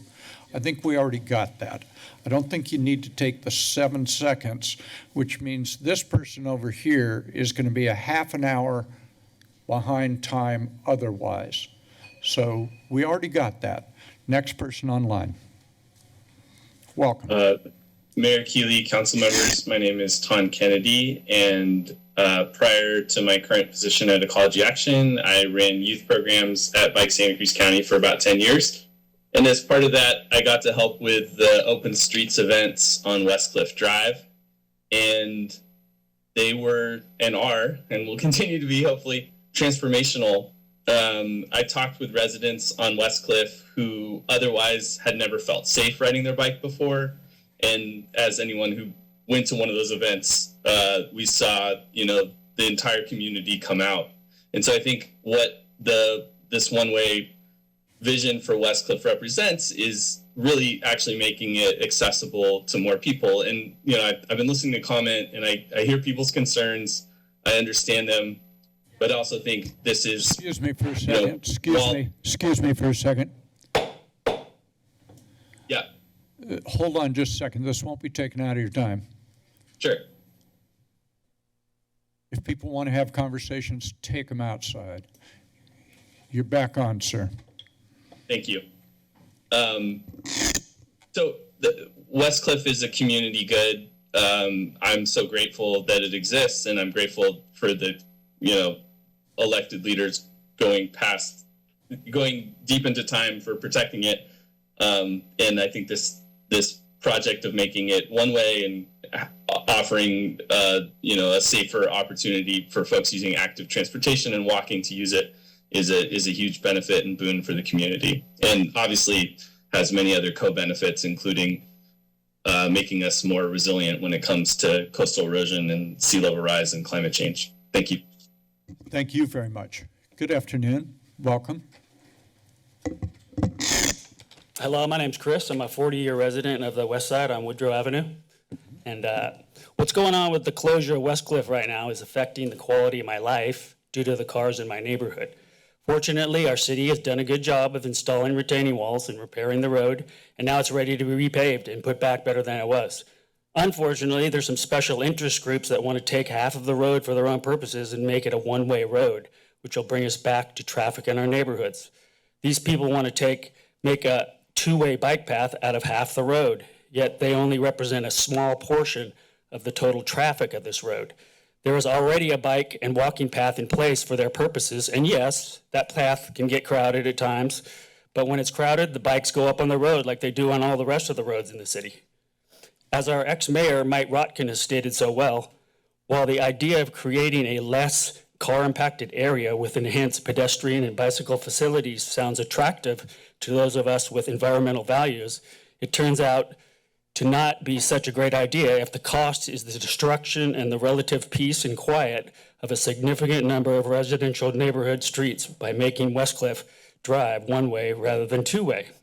The city's consultants did a survey on who wanted one-way or two-way traffic on West Cliff Drive, but unfortunately the people chosen did not represent everyone involved in this. I have spoken with many of my neighbors here in the affected area, and they knew nothing about this until recently. Let's step back and rethink this before we do something we're going to regret. Making West Cliff one-way only solves half the traffic problem in the adjacent neighborhoods, and while it's not a problem to the people who don't live here, they don't know what a pain in the butt it is to deal with all this traffic. Thank you. Thank you. Thank you. We'll take the next person online. Good afternoon. Welcome to the council meeting. Hello, can you hear me? Yes, we can. Welcome. Thank you, Mayor and Council. My name is Bill Barnes. I live on the West Side, and I would like to advocate that we slow down, take a step back to get many more of the seriously impacted residents engaged. The good intentions and work of the consultants notwithstanding, the outreach to date, in my experience, has been seriously deficient. A shocking number of my neighbors have no idea that the process is taking place. Many are angry, many feel they've been left out, many feel they've been ignored.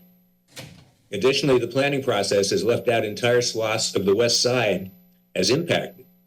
Before calling a vote on the vision plan, I urge the council to make a concerted effort to fully engage the impacted communities.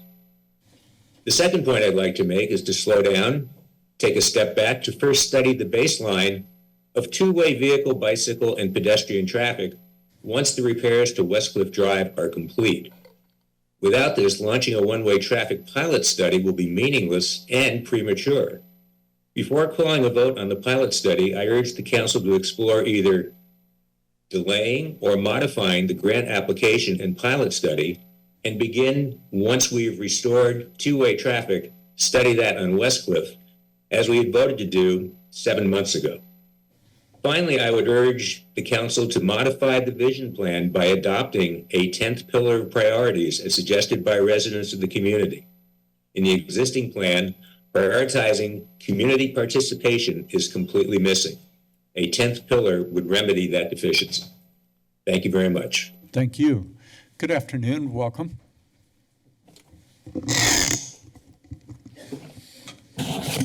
Former council member and mayor, welcome back to the chambers.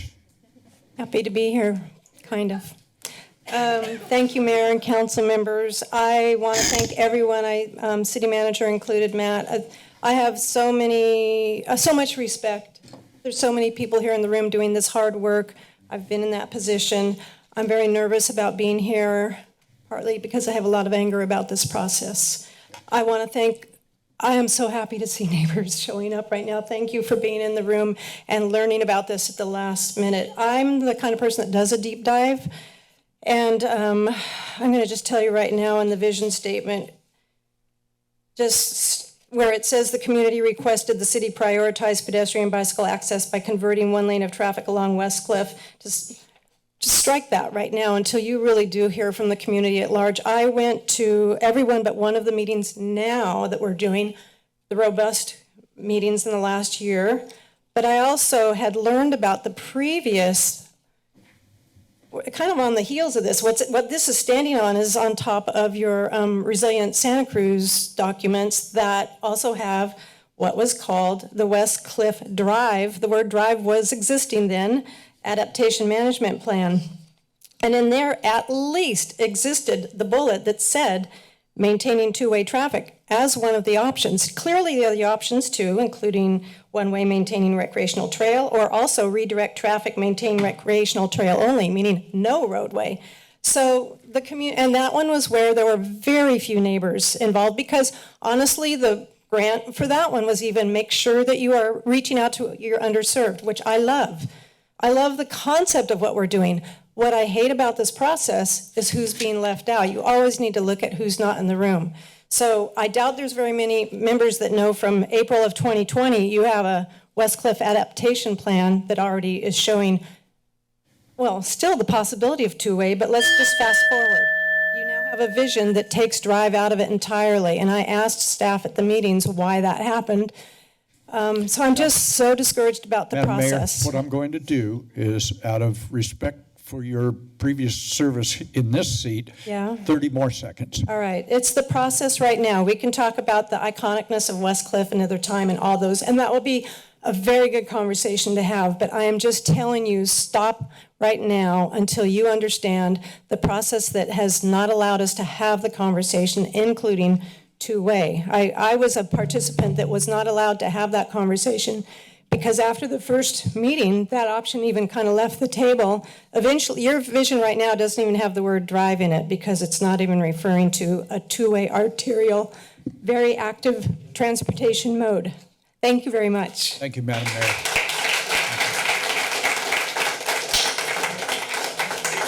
Next person online, good afternoon.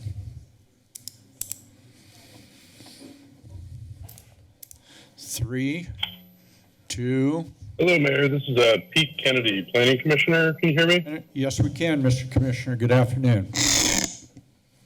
Hey, great process here. I live in District 3. I'm a city planning commissioner, and I'd like to add my perspective to this rich conversation.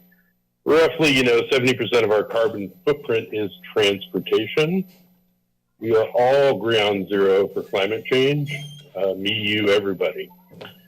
So I know people are aware of this, but currently we are being forced by the state of California to build a lot of apartments, and there's a lot of mixed feelings about this, but these are probably more apartments than most people in this town want. We don't have a choice. The state is forcing us to do this. So the way I look at it, we need to emphasize active transportation improvements on all four east to west corridors and west side. And I look at them as Mission, Delaware, the Rail Trail, and West Cliff. I think of the teacher housing that's going to be built out on Swiss Street. How are those people going to travel in 10, 20, 30, 40 years? And I think we need to do everything we can on all four of those corridors to change now and encourage different modes of transit. I lose my mind when I hear about waiting. This is a climate emergency. The impacts are here now. It's not going to get any better, and we have zero time to wait.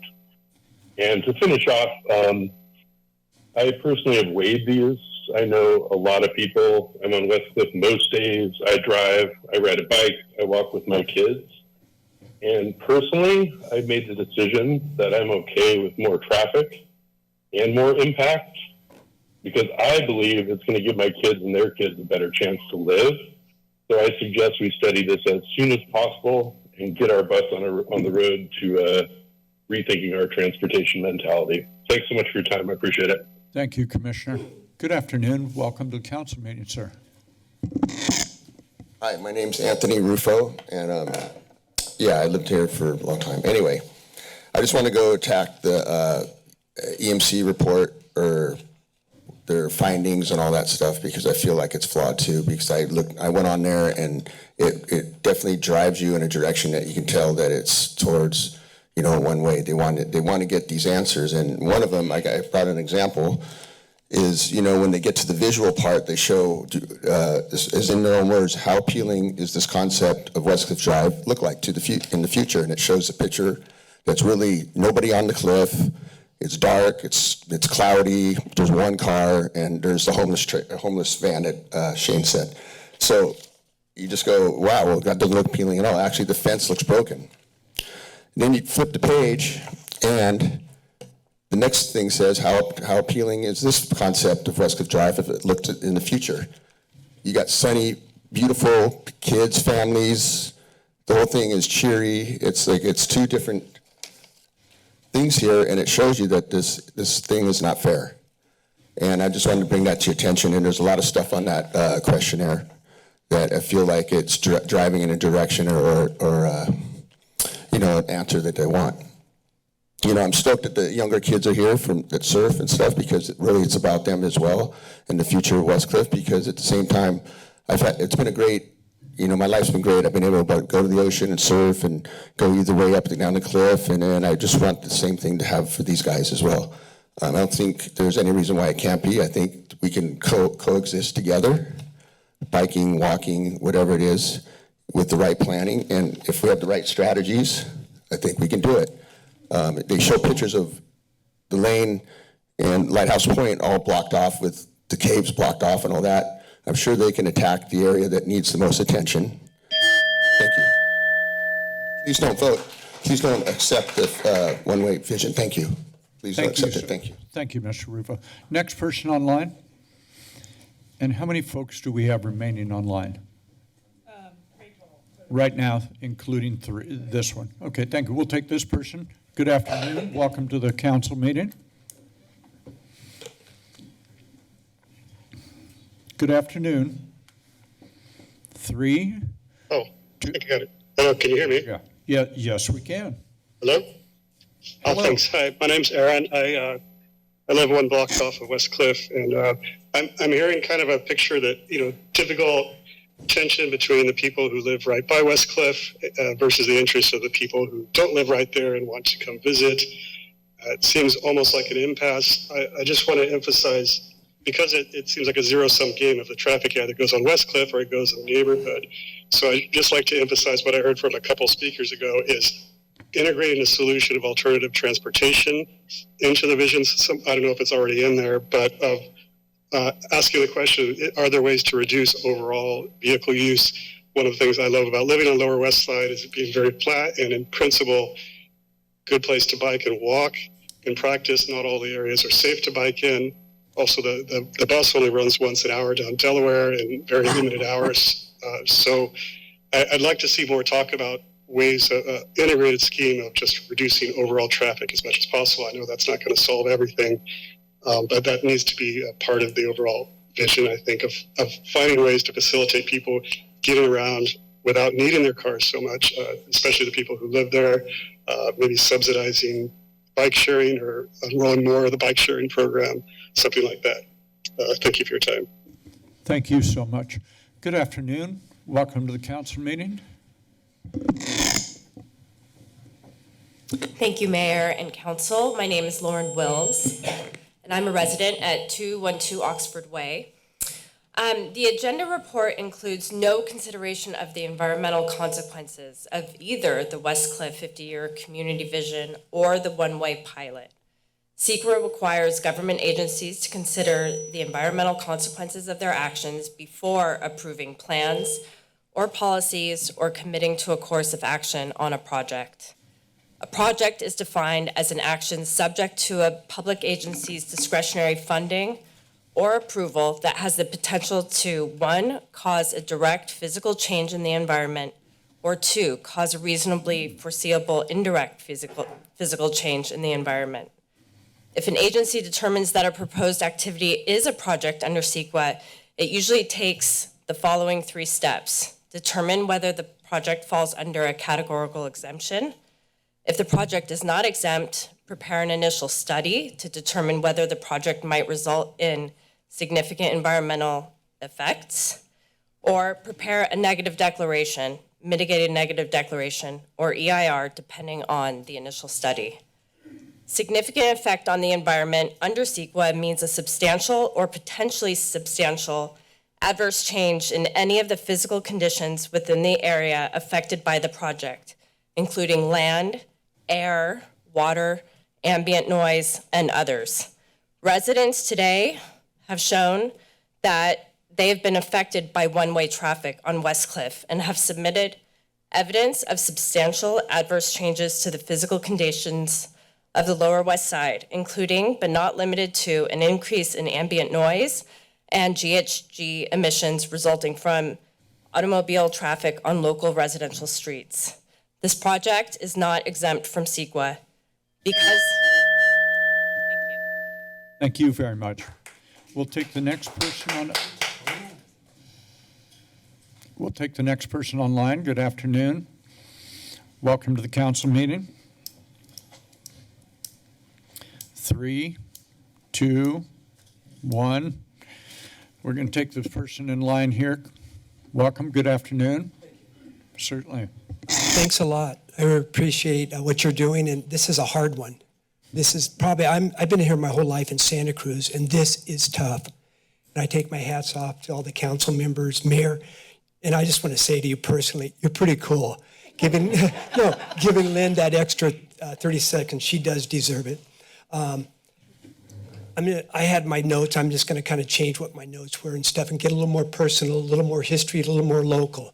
You know, I think what's broke in the last 150 years of the West Cliff being there, what's broke?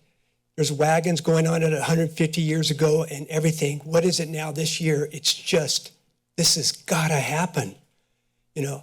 And to me, it's just, like everybody's saying, it's too fast. It's more than just a drive.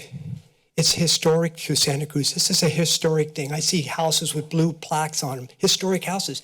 Below West Cliff should be a blue plaque saying, this is historic to Santa Cruz, West Cliff Drive.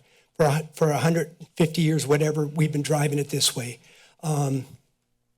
It's cultural. For us locals, it's cultural. The locals don't drive Saturday and Sunday that much. We let the neighbors, the tourists, have the road. We do that.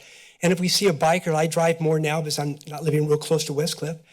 If I have a biker in front of me, I'm stoked. That means I can go slow and I can look at the waves and see what's breaking. So bikers, this is what is part of Santa Cruz. People working together. You know, we have the right to agree and disagree. And a lot of our friends are for, I'm for two-way. My son, who's not with us now, we'd get up every morning, take pictures of the sunsets and send it to my older son. His brother took Alaskan Coast Guard. So it's a special drive. And thank you. Thank you. Next person online, good afternoon. Welcome to the council meeting. Hello? Hello. Can you all hear me? Yes. Hey. Welcome. My name is Adam Laser. I am a Santa Cruz resident. And first, I just want to thank you, council, for putting this on. Hardest job on the planet. I've had the great privilege of being a resident of Santa Cruz and also a tourist of Santa Cruz, as well as a bicycle tourist. I've ridden my bike up and down West Cliff thousands of times, and it is also my way to get to work. And I can tell you right now from my experience riding this since we've had this construction on West Cliff, I've never seen more elderly folks out walking, more families out walking, enjoying the carless roads in between, and I have never felt more safe with the barriers in place. I'm not sure what I support, but I do support more access for our community on foot and alternative transportation because we've already heard it from everybody. Like, there's no time. There is no time than now to take action. And I think that whatever we can do to provide more access to folks and alternative transportation is the best thing we can do for our community in the future, because let's face it, cars are not the future. Bikes and electric transportation is the future. So whatever it takes for that, that is what I support. I appreciate everybody in this room, and I've been listening for the last couple hours, and I just hope that the future of Westcliff is not thought about what we've had and what we are doing now and what people want. It's what's best for us in 70 years and 50 years. So thank you all for your time. Appreciate y'all. Thank you. Good afternoon. Welcome. Good afternoon. Good afternoon, Mayor Keeley, council members. Thanks for being here. And thanks everybody for also contributing and carving out some time. What I wanted to contribute to this conversation first is just an acknowledgement. It's fraught and it's complicated, and it feels really difficult to know what the right path forward is. From my professional experience working in active transportation for Ecology Action, one of the things that I've been working on the last few years is the advancement of electric bicycles. It's a technology and a way for people to get around that's really actively disrupting how people move around in general, everywhere they are, but especially in this town. Standard issue rad power bikes for middle schoolers and high schoolers are both exciting and also kind of a pain point for a lot of people. Just 2 weeks ago, the County Board of Supervisors did their first reading of a new ordinance that would regulate electric bicycles on county paths and sidewalks. It's a current issue that there isn't enough space for pedestrians, for bikes, for electric bikes, for cars. You know, this is a difficult part. We don't have a lot of right-of-way to work with, but it's also emblematic of the moment that we're in. On Westcliff in particular, everybody wants to be there. We understand why that is. And I'm heartened by all of the personal stories here today. But the reality too is that if we can imagine people shifting out of cars to walk or bike because it's safer to do so, then could some of those traffic impacts be lessened? That's the part that we have to do a little stretch to think on. But because it's consistent with policies that have come before this council before, because it's to meet the moment with a current funding source, with a limited time offer, I think this is the moment to explore a pilot and to really go beyond testing and studying, but to practice it and see. It's not forever, but it's a way to really wrestle with it and see what it could look like and how to experience it. So I support the one-way pilot and the 50-year vision, and thank you for the time. Thank you very much for being here today. Next person online, good afternoon. Welcome. Person online, welcome. 3. Hi, sorry, can you hear me now? Yes, we can. Hi, my name is Mike Ferdelia. I'm a West Side resident. I live in the Woodrow area. I just want to say that I support a one-way pilot program on Westcliff. And I want to stress again that what we are in right now is not a one-way pilot. What we're experiencing right now is a full closure of Westcliff. So I'm sympathetic to everyone who's experiencing increased traffic from the from the closure right now, and I just want to make sure that everybody really sits back and considers that this is just a kind of weird, temporary, less than ideal setup that we have right now. Thank you everyone for your time. Thank you for commenting. Good afternoon. Welcome. Hi, my name is Emma, and I live, work, and play on the West Side.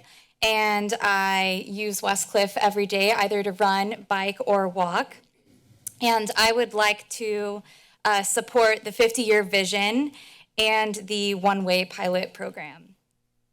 I also completely trust and loved all the presentations that were shared today by the badass team behind me and by local organizations like Ecology Action and Bike Santa Cruz County, and who have spent decades researching this topic. And I totally hear what community members are saying about traffic increases impacting their communities. And like other speakers have mentioned, I totally empathize with that.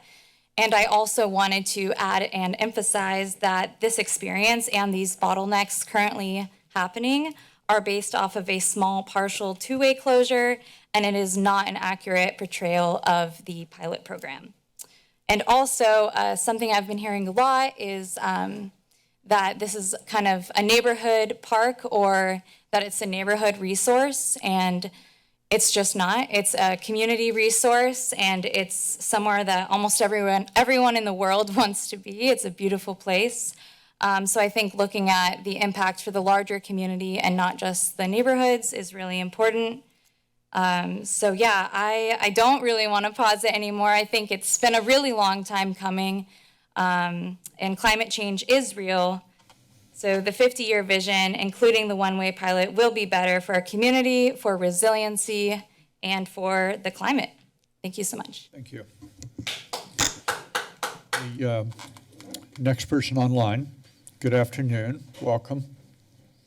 Good afternoon. Thank you. My name is Bodhi Shargel. I'm actually calling in from out of the country because this means a lot to me, and Westcliff means a lot to me. I grew up in Felton, and every Christmas when I got something as a present that could roll, you'd go take it down to Westcliff, whether it's skateboard, bike, unicycle, whatever. And those memories stick with me, and they mean a lot. And I don't remember how many times taking Westcliff has cut 3 minutes off of a car commute. That doesn't stick out to me. And that's because Westcliff Drive is it's a destination, it's a recreational corridor, it's a place to be, it's a place for leisure. It's not really that useful as a way to get cars across the west side. And I think that the design of Westcliff Drive, it needs to reflect that. And for that reason, I'm entirely supportive of a one-way pilot program and exploring the possibilities of opening up more space on Westcliff for those recreational uses, for people to walk, to bike, to roll, to just be. I think that's a better use of the space on Westcliff than moving cars around. So I hope that the council today can support the 50-year vision for Westcliff, move forward towards a pilot program for one way. Thank you. Thank you, sir. Good afternoon. Welcome.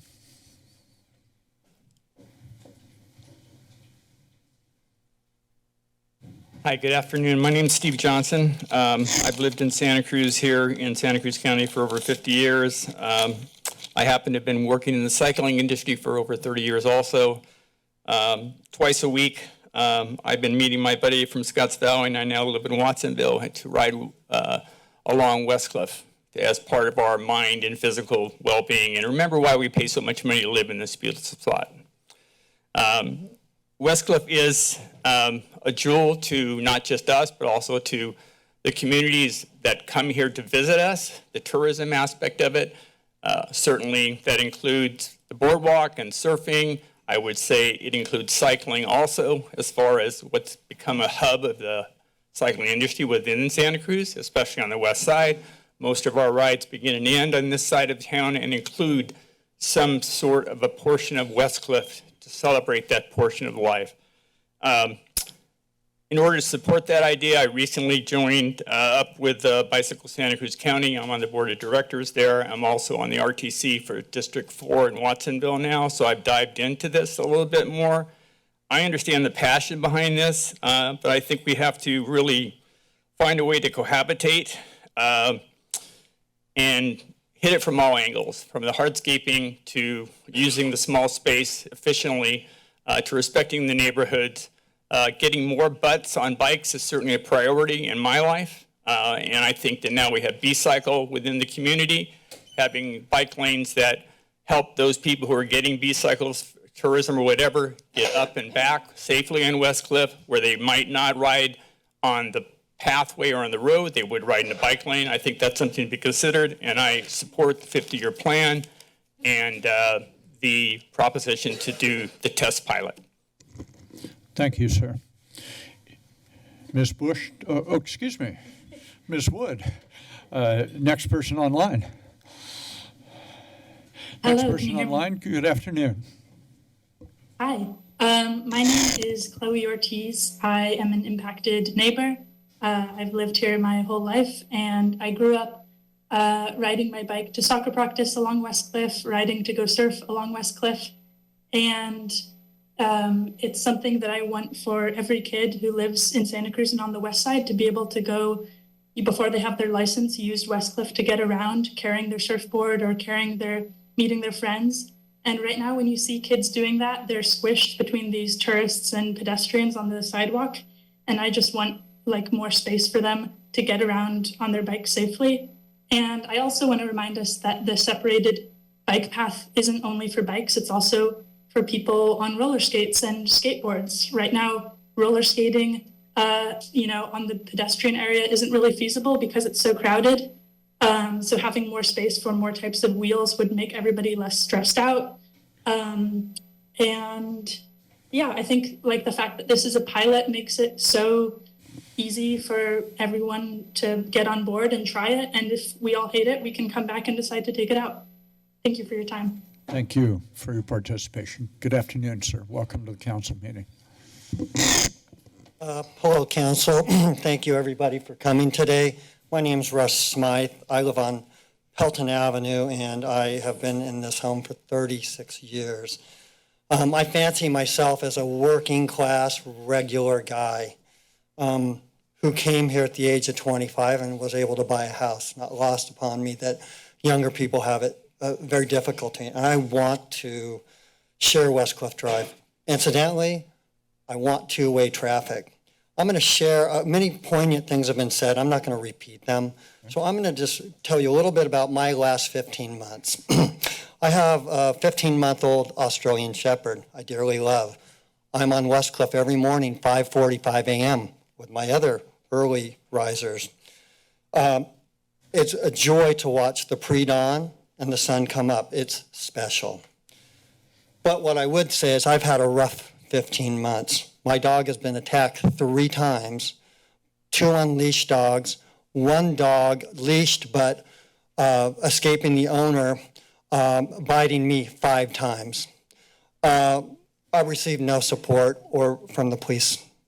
They wanted to refer it to animal shelter. I've gotten in 1 fight, my first fight of my adult life. How did that happen? I was on West Cliff, a car sped past my dog and myself, went up onto the sidewalk, tried to go over the ice plants onto Woodrow Street. Being from the East Bay area, I had to speak my mind. I asked the young man, "Can you read?" He said, "Yeah, I can read." Well, apparently not that well. Well, that was met with a left hook to my face. It ended okay. I don't want to waste time on that, but a lot of things happen on West Cliff. It's a marijuana fest. I like marijuana. Oh, I'm going to give you 10 more seconds. What a way to end. I will email you. I'm a little nervous. My points weren't well taken. I've had a rough year. Hey, look, on a serious note, write us a letter, a follow-up letter. I will. You've done fine I'm today. sorry I wasn't able to articulate you did just fine. Thanks for being here today. Next person online. Welcome. 3. Hello, 2. Can you hear me? Yes, we can. Welcome. This is Amelia Conlin. I'm on the board of Bike Santa Cruz County, and I appreciate all of you council members for hearing all of the public comment today. And I'm here to talk a little bit about the public process and the value of a pilot in continuing that public process. In my experience as a transportation planner and as a bicycle advocate, it can be more motivating to encourage people to attend meetings when they are opposing something. It can be very hard to get people to attend meetings when they want to support a new vision. And it can be especially difficult for people to attend a Tuesday afternoon meeting if they have other commitments. And I also know from my experience as a bicycle advocate and a transportation planner that we could argue about the future of West Cliff Drive for the next 50 years until the end of this vision. And really the only way for us to know what the traffic impacts will be to the neighborhoods if we test out a one-way configuration, what the input and feedback is from the entire Santa Cruz community. Really the only way for us to know that is to test it out. So I encourage council to take this step. It is a temporary step that can be reversed, and it's a great way to continue the community conversation and hear from everyone in our community. Thank you. Thank you very much. Good afternoon, sir. Welcome. Thank you for having me. My name is Ken Collins. I also like marijuana. I'm here to let you guys know I'm opposing the one-way. I feel like they're trying to fix a problem that's not there. I'm born and raised in Santa Cruz, 56 years, spent way too much time on Westcliff, my mom would say. But in that process, you know, I ride my bike, I ride a skateboard, I walk, I drive, and we're putting this small percentage of bicyclists on West Side, prioritizing other people in vehicles, which could be old people that can't walk in wheelchairs. You're not looking about that. You're just looking about this, hey, that sounds beautiful. Everybody ride a bike. Some people can't ride a bike. And the people that ride bikes on Westcliff typically drive their cars, take up a parking spot, and then ride their bike. So therefore, the people that can't walk can't even get a close parking spot. They bring up Pleasure Point, like, well, that's the epicenter. That's awesome. No, they're having problems with bicycles over there right now. They're running, trying to ban electric bikes over on the paths there because they're having problems. Prioritizing the bicyclist on Westcliff above Delaware bicyclists, Bay Street bicyclists, and all the Pelton bicyclists, all those guys.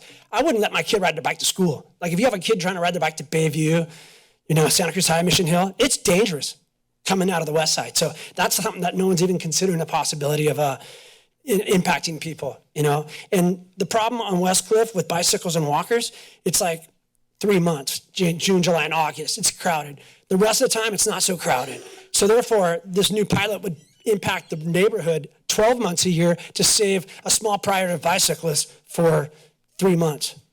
Thank you. Thank you. Next person online, good afternoon. Welcome to the council meeting. No other hands raised right now. No other hands right now. Mr. Cannon, good afternoon. Welcome to the council meeting. Good afternoon, Mayor Keeley. For the public, if you're going to watch the clock on this, Mr. Cannon is appearing on behalf of Ecology Action, made a timely request for additional time. He has granted that time. He has a total of 5 minutes. Good afternoon, sir. Thank you for that. I just want to say I like biking and I like surfing, and I know this is a hard decision. But speaking from Ecology Action, we're a nonprofit local organization that's been serving this county since 1970. We work on impactful ways of reducing the climate crisis impacts on this community. And so there really is a crisis, and it's the existential issue of our lifetime, climate change, that is. And in the city's climate action plan, it states that 69% of greenhouse gas emissions from the city come from transportation. So that's over 2/3 of emissions from driving cars around town like we do. That's where climate change is coming from. If you want to address this issue head on and effectively, we need to address transportation. So I think that the city staff plan is innovative and proactive in terms of addressing the climate crisis. The two-way pilot protected bike lane provides a physical barrier between people riding bikes. And we're not talking about like people in Lycra riding around in bikes. We're talking about creating a safe environment for people, for kids as young as 6 or 8 years old and as old as 80 years old to ride bikes, whether they be regular pedal bikes, whether they be electric bikes, they be adaptive bikes, whether they have these electric scooters and other wheels in the lanes, providing a physically separated path from cars and pedestrians serves the pedestrians who are suffering from an overcrowded multi-use path on Westcliff. And it just didn't happen this year and last year. That path has been inadequate for decades for all the users that it gets. It's being loved to death. There's too many people using it for too many reasons, and there's conflicts there. So it doesn't really work as an effective active transportation corridor. So Ecology Action would like to, once again, thank the city staff for being proactive. I feel like the 50-year vision process that was gone through was inclusive, was comprehensive. You can't always get everybody, but I went to several of those in-person meetings, and there were a lot of representation and broad representation there. They did an extensive outreach in terms of mailers to houses, surveys of other types, and in person, and they've got a great amount of input from the community. And then I also like to state too that in terms of what this bike path could do, two-way protected bike path, it could address safety issues. And most people don't ride bikes because they don't feel safe riding with car traffic. So this would address that issue. And the city of Santa Cruz has high bike crash rates. So over the last 10 years, there's an annual amount of 78 crashes per year. So that means at least every 5 days, there's a reported bike crash in the city of Santa Cruz. So let's try and address that.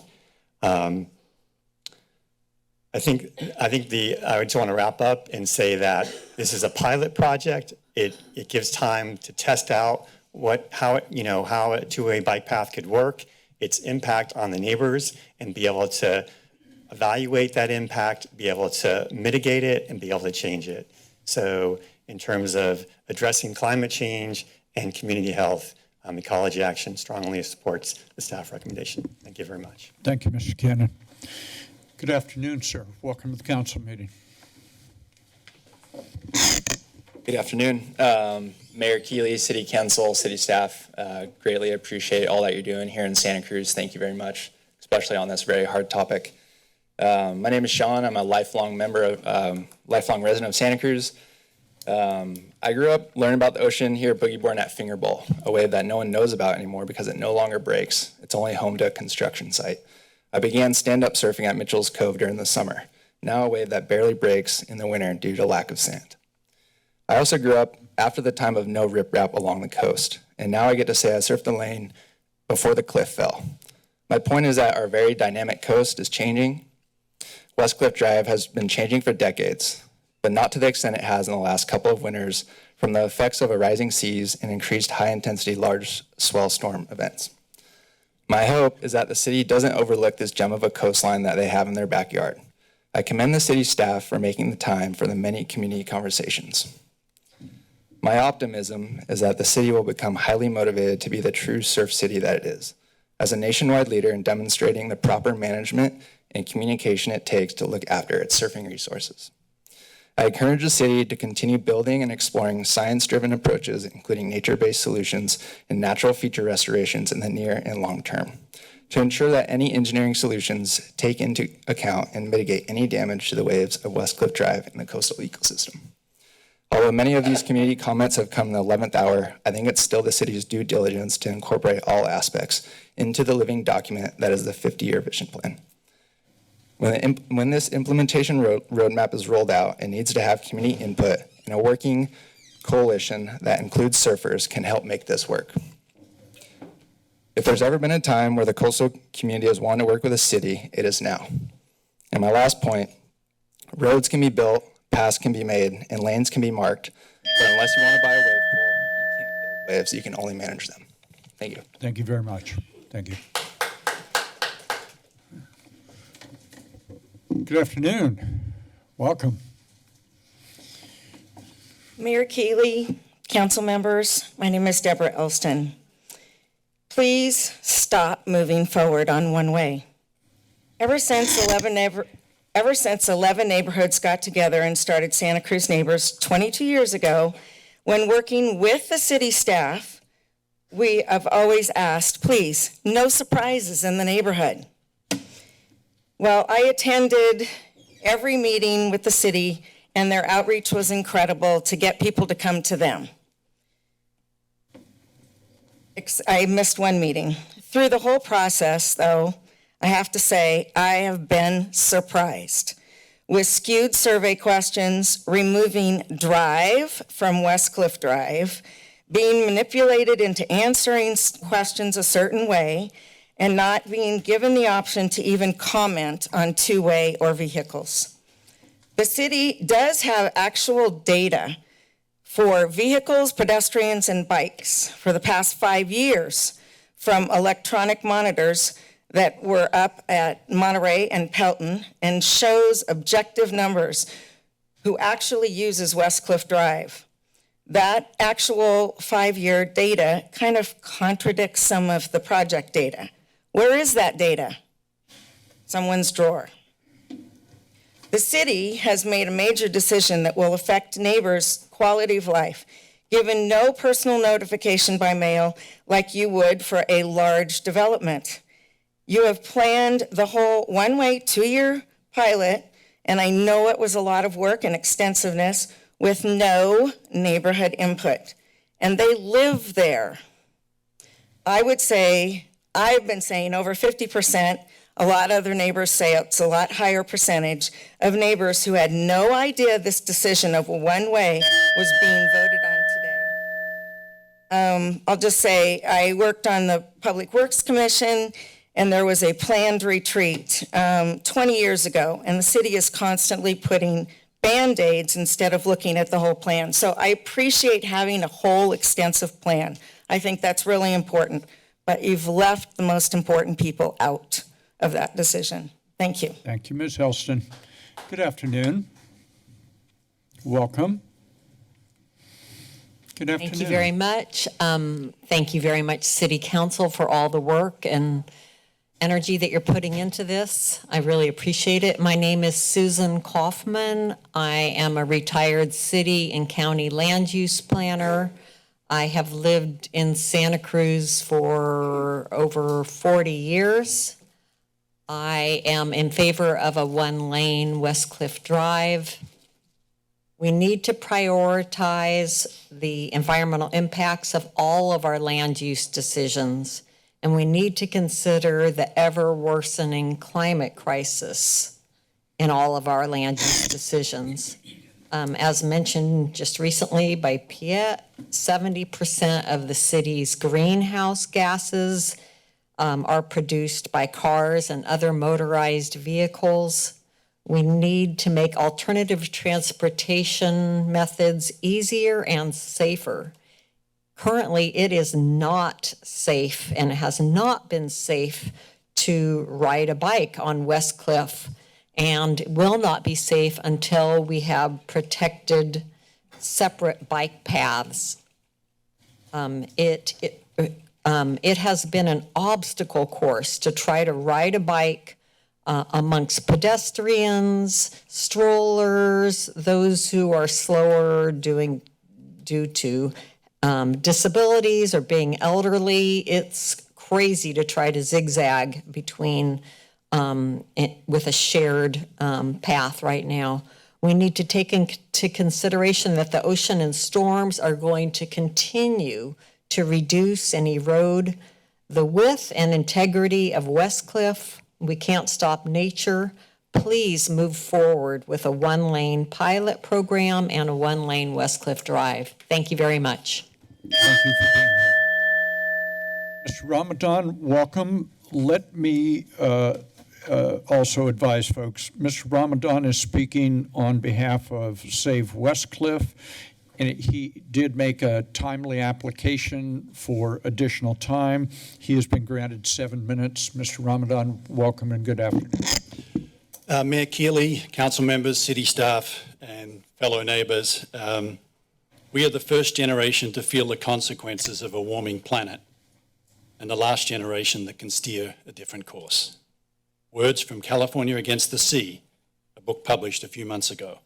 The author, Rosanna Shah, examines how California coastal communities are approaching the impacts of climate change. At the core, it's about all of us taking collective responsibility, having the courage to embrace change, being open to reimagining new and different futures for the places that we love. 15 months ago, Save Westcliff was founded, and we, the collective we, many people in this room, began our own journey of reimagining our beloved and iconic Westcliff. And here we are today, reviewing a final draft of a 50-year vision. So firstly, today I want to say thank you to the City Council and staff for taking responsibility and buying us some time. Without your collective efforts and the Granite Construction team's incredible work building 3 infill walls under impossible deadlines, the storms of December 28, December 30, and February 5th would have destroyed much of what was left of the roadway and the pathway. We also thank Coastal Commission for working with our city and community. We would like to propose a community gathering near Columbia Street to celebrate what we have collectively achieved sometime soon, and we'll bring the cocktails. We also want to thank you, city and staff, for the courage to run a 50-year vision for Westcliff. 50 years is a long time for humans, but short in geological time. My favorite professor, Gary Griggs, reminds us that it's not a question of whether the cliff will disappear, it's when. Maybe 100 years, maybe 300 years, the power of the Pacific Ocean will ultimately prevail, he says. The question of when is at the core of the anxiety you feel in this room right now and how we feel about a 50-year vision. We'd like to provide a special shout out to Matt Huffiger, Laura Schmidt, and Erica Smart from the city for their commitment to this visioning process. We acknowledge it's been a very heavy lift. In the months since the first draft of the 50-year vision was published, there's been a great deal of community input and some public outbursts. We know this is part of the public process. It's what we need.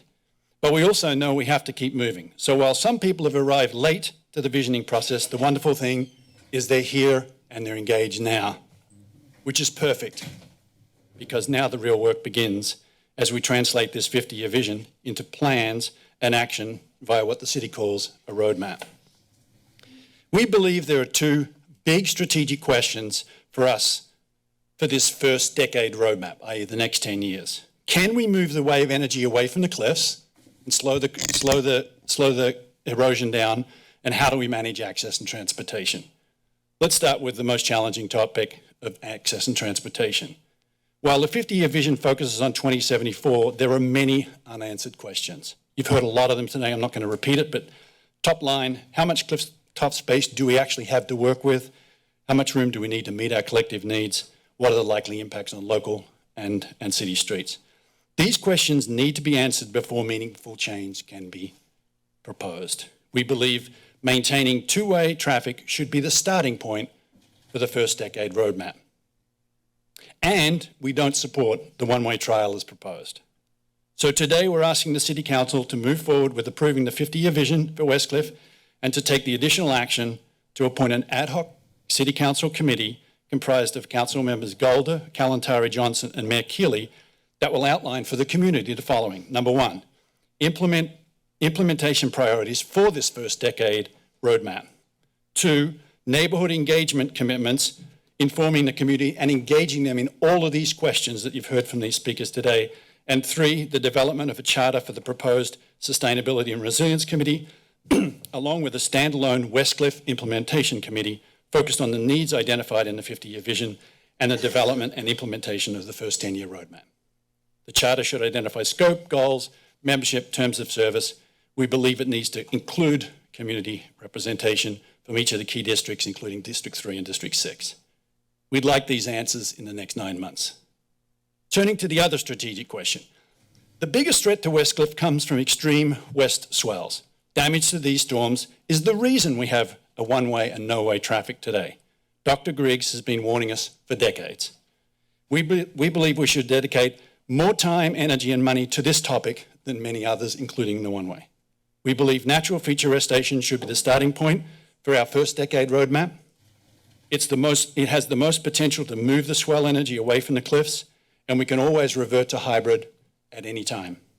We ask that the Westcliff Implementation Committee, as their first priority, begin the investigation of these concepts through science and engineering and evaluation and bring those findings back to the community. We support the Lighthouse Point Hazard Analysis and Engineering Study, and we ask that the Living Shorelines, Nature-Based Solutions, and Sand Management Feasibility Studies include a public outreach component. We hope there will be a thorough presentation to Council in 12 months of these 2. And finally, we can't do this alone. We need a coalition of partners working with us, including California Coastal Commission, Monterey Bay National Marine Sanctuary, California State Park, local nonprofits, and more. We ask the city to provide the community with quarterly updates on cross-agency activities and an update on the Silver Jackets engagement. Armed with this information that was outlined above, we believe our community can take a first step towards our 50-year vision by embracing the first decade roadmap. Thank you for your time and consideration. Thank you, Mr. Randall. Good afternoon. Welcome. Good afternoon. Thank you for having us. My name is Z Haas. I'm a local resident of the Lower West Side. I've lived there my entire life. I wanted to speak today about the need to keep Westcliff Drive open to two-way traffic. I appreciate all the work that the committee did, but I think the one thing that they really lacked was how important Westcliff Drive is as an artery for the West Side to get to downtown Santa Cruz and not have to go on Mission Street and not have to go on Delaware Street. It's the safest place to put cars away from kids on their bikes and playing in the streets. It's absolutely critical to the infrastructure, and I think that was completely overlooked. I think we saw the pictures from Oxford Way of what's happened just in this short time. I mean, to imagine that on every street is absolutely unfathomable. I have a young daughter. Per Ken's point earlier, I'm scared for them to drive on the city streets with all this traffic there. And I mean, I use Westcliff every day for biking, surfing, walking. It's easy to navigate on a bike. I do it with a surfboard. I ride right through the middle of the traffic.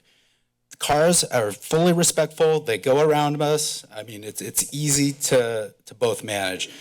And more importantly, when they did this 50-year vision, they didn't account for the new housing element that's being imposed on Santa Cruz.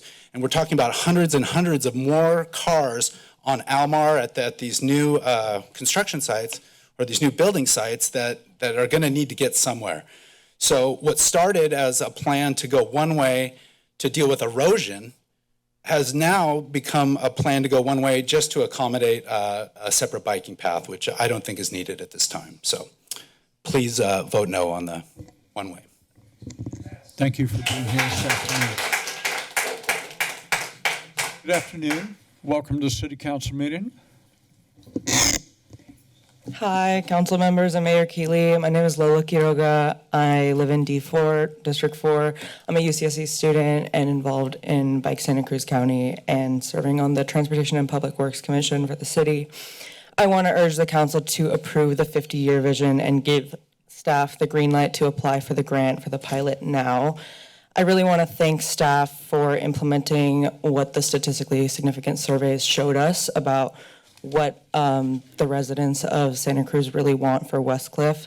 The pilot offers us a great way for implementing one way at no cost to the taxpayer while addressing their concerns about traffic by implementing traffic calming at nearly every intersection.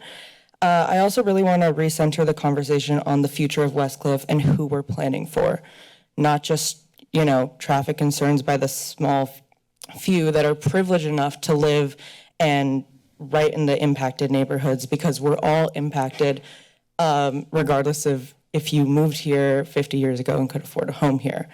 And those concerns will be addressed by the pilot.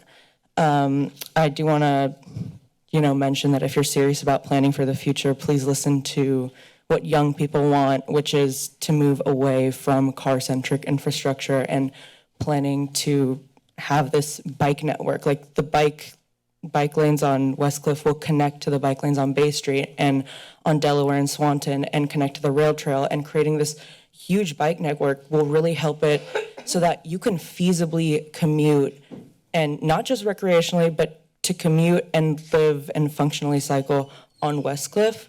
And in Santa Cruz, you don't have to own a car. This is all part of a larger bike network, and I really want to make sure we're centering that and focusing on planning for the future. Thank you so much. Thank you very much. Good afternoon. Welcome. Good afternoon, council members and Mayor Keeley. I'm Stephen Sveet with Bike Santa Cruz County. I believe... Let me advise folks, the gentleman requested in a timely manner additional time to speak on behalf of Bike Santa Cruz County, and he has been granted a total of 5 minutes. Good afternoon. Thank you for that. Yes, I'm a board member of Bike Santa Cruz County. We have been advocating for safe cycling and expanded cycling infrastructure in Santa Cruz County since 1991. And we find that the movement is growing locally and internationally. And we've also found that cities and communities that are redesigning streets to rebalance their movement, their mobility systems, have the highest quality of life, have the safest streets. And that's what we wish for in Santa Cruz. Moving to Westcliff, it's important to recognize that Westcliff Drive functions primarily as a recreational corridor. Yes, there's some commuting that goes on, but there aren't really businesses along it. There aren't government offices. It faces a national marine sanctuary. It's bookended by 2 magnificent state parks. It has some of the best surfing on the Central Coast, fishing, all of that. It's a recreational corridor. And it's even a surfing sanctuary, the 12th one, I believe, recognized. So all these park and recreational and environmental functions suggest that the corridor needs a design that respects environmental and recreational functions. The growing popularity of the corridor through the decades has led to a use pattern, a volume of use far exceeding the original, I'll say, 1960s design. And so now, for example, the trail, which is designed for 10 feet, but actually only achieves maybe 8 in places because of erosion and lack of funds for maintenance. Now we have a substandard pathway that's being used by cyclists, pedestrians, wheelchair-bound people, strollers. And so, as other speakers have mentioned, cyclists don't feel safe using the bike path. It's too dangerous.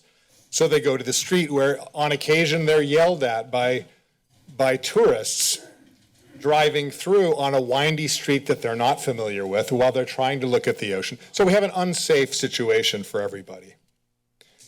I'll also point out that Westcliff only has a true sidewalk on the north side. I think the Public Works Director mentioned that because of another failure only a few months ago, the bike path is closed and the pedestrians are directed to the other side of the street. That sidewalk is barely 6 feet wide. It's substandard for the use pattern that we have. So what to do? The 50-year draft vision addresses this by providing safe access for all. Growing number of cyclists, many of them taking advantage of the new expanded B-Cycle program, are encouraged to cycle. And by the way, B-Cycle just had a ribbon cutting today as we expand the program regionally to include Live Oak, Pleasure Point, and the city of Capitola. And more expansions are coming. So we're doing great on encouraging cycling. We need to do great on redesigning our infrastructure to make it safe. So people walking and using wheelchairs and on strollers or on skateboards, they'll be provided with the 50-year vision, a dedicated 10-foot path. There won't be cyclists on it anymore. There'll be the 2-way bike lane, which will now, as other speakers have mentioned, would attract more casual riders. I myself am a semi-pro rider, right? I'll be with all the traffic, I'm fine with it. But what surveys show is that 80% of the population correctly feels unsafe sharing roads with cars. So by building this dedicated facility, you'll attract more, just what we want, more people out of cars, more people actively moving through Santa Cruz. And I'll bring up East Cliff again. Yes, there are conflicts with cyclists and peds over there, but by and large, that conversion to one-way has made it a magnificent recreational corridor. So we have a great example, not an exact parallel, but very close in our own community to look at. So the mode separation would enhance safety for everyone, and it also would better accommodate ongoing coastal erosion by allowing us to play with that right-of-way width by backing off. According to a USGS survey, historical coastal cliff retreat in California is 10 centimeters per year. That doesn't sound like very much, right? But in the 50-year vision, that's 16 feet laterally that will be gone on Westcliff. A typical Santa Cruz street has a 12-foot lane. So there's your math. The math is dictating the design. They're redesigned to one lane. My time? That is your time. Take 10 seconds to wrap up. Okay. Well, Bike Santa Cruz County urges the City Council to adopt the vision and the temporary pilot. A pilot would include traffic calming protections for the neighborhood streets, which we already believe will be calmer than today because there will be through traffic 15 opportunities to turn in rather than 1 or 2 as we have today. We believe these changes will enhance both the quality of life of our residents and visitors and will become a model of how to address. No. Excuse me. 5 more seconds. No. It will become a model of how to address climate change effects with positive and beneficial infrastructure changes. Thank you very much. Well, sorry for the extra time. Well, I am too. You were granted 5 minutes. I gave you another 10 seconds. You went way over it. Don't do that again. Welcome. Good afternoon. Good afternoon, Mayor Keeley, City Council members, city staff. My name is Gina Galino-Cole. I represent Santa Cruz County's Friends of the Rail and Trail.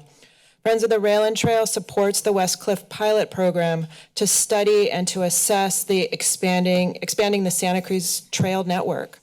We look forward to seeing how such a project increases safe and active transportation through a more connected trail network. Thank you for your time. Next person in line. Thank you for your comments. Good afternoon. Welcome.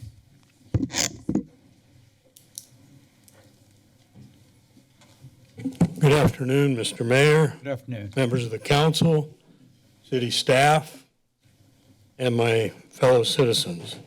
My name is Robert Moriolo, and I've lived on the west side my entire life. Why do people use West Cliff Drive? One of the main reasons is the incredible view. The view, the view, the view. Driving down West Cliff, or walking down West Cliff, or biking down West Cliff towards natural bridges, the view is undeniably spectacular.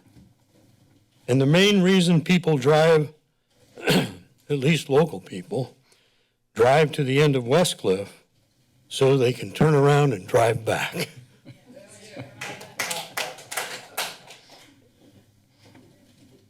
And when one does that, they realize that the view is equally incredible, breathtaking, but different. Therefore, if you were to make this one way, for motorized vehicles, it would be depriving them of that viewing experience of the return trip. In a sense, you would be limiting coastal access to those using motor vehicles. The beauty of the return trip is seeing the ocean, the forest, the mountain, the trees, the curvature of the bay, the boardwalk, and the city landscape. It is also imperative that you consider the new motorized bicycles, that they would also be required to use West Cliff with probably the future changes one way as well. So please consider these before casting your votes, and please, please, please postpone your decision. Thank you for your testimony. Thank you for your testimony. Mr. Pearson. Good afternoon, sir. Hello, thank you very much for having me New here. to Santa Cruz? Just wander into town? Yeah. Good afternoon and welcome. Thank you. I'm Bob Pearson, president of the Santa Cruz Surf Club. I was on Dr. Tiffany Wise West's technical advisory board for the last 3.5 years. I was the only one to go to all the meetings. She talked of the need for surveys, so I got busy. I was on West Cliff almost 100 times these last 4 years. I took a robust, accurate, unbiased survey counting the people use on West Cliff Drive and the path relative to cars, walkers, and bikes. The results are 80% cars, 16% walkers, and 4% bikes. These results are the same as the 1997 Santa Cruz Task Force survey and the 1983 Santa Cruz City Draft Plan. At the last London Nelson City meeting, Claire from Transportation asked me about my survey. I told her 80, 16, 4. Claire, with a smile and respect, said no. I smiled and with respect said, yes, and I can prove it. She asked how. I said, meet me up on Westcliff, and within 15 to 30 minutes, you'll see. It's that consistent. We left it at that. The next day, I went up there, hoping to see Claire. I was eager to prove my survey correct and get them to rethink things. She didn't come. The survey that day was 92% cars and 2% bikes. I wish she was there. I went the next 6 days, the average was 84% cars, 13% walkers, and 3% bikes. It does not matter what I personally want. It's what is best for Santa Cruz, its locals, and tourists. It's all about people use, who's using it. 80% of the use is people in cars. To exclude that vast majority and not be inclusive is absolutely wrong. Thank you.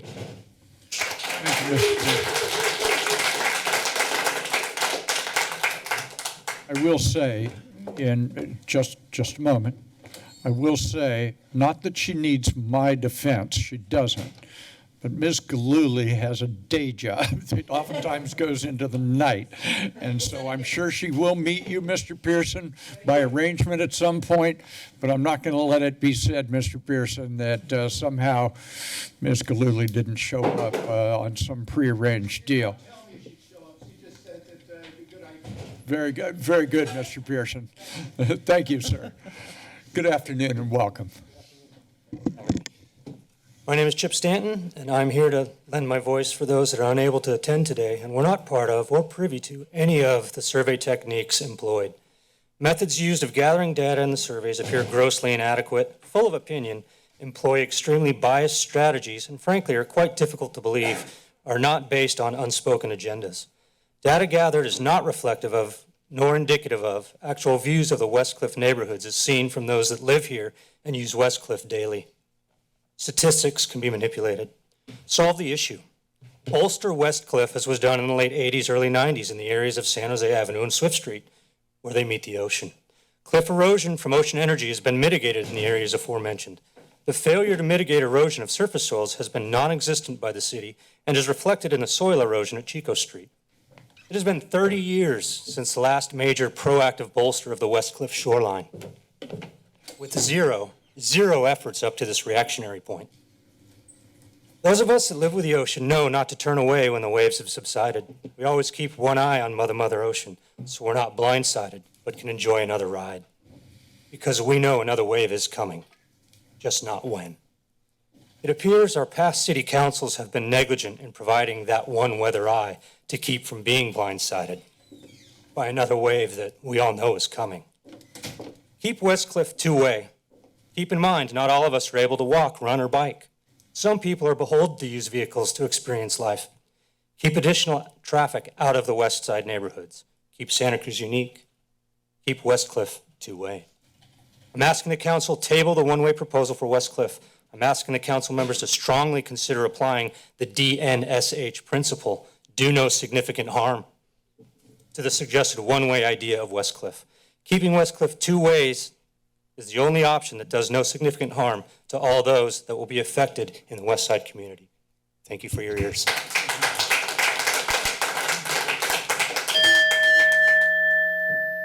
Well, and come on, and just before you start, I just want to say one more time, we understand that most of the people who are here support a point of view. You don't need to cheer every time. This is not a political rally. This is a council meeting. We take people one at a time for 2 minutes. We listen to them respectfully. We don't need your cheering or booing after every person who speaks. When you do that, it tends to cause people who have another point of view to be nervous or reluctant to share that point of view. So I'll ask you one more time. Allow speakers to make their presentations and then let the next person do that. Good afternoon and welcome. Hi, my name is Gavin Roth, and I am a resident of District 3, and I live very close to Westcliff. I ride my bike to school every day, and I support the 50-year plan and a one-way Westcliff because there's not enough space. I think that's true no matter how you spin it. And like the man before me, I think I am speaking for people who cannot attend this meeting. Kids, a lot of us ride bikes or skateboard, and the overwhelming majority of which, who I've talked to, support a one-way Westcliff. So I would urge the City Council to approve the plan. Thank you. Before you leave, thank you. That is, not everybody your age would do that. I wouldn't have done it at your age. I can barely do it at my age. But thank you very much for coming here. You had a thoughtful, well-organized presentation. Keep up your good work. Good afternoon and welcome.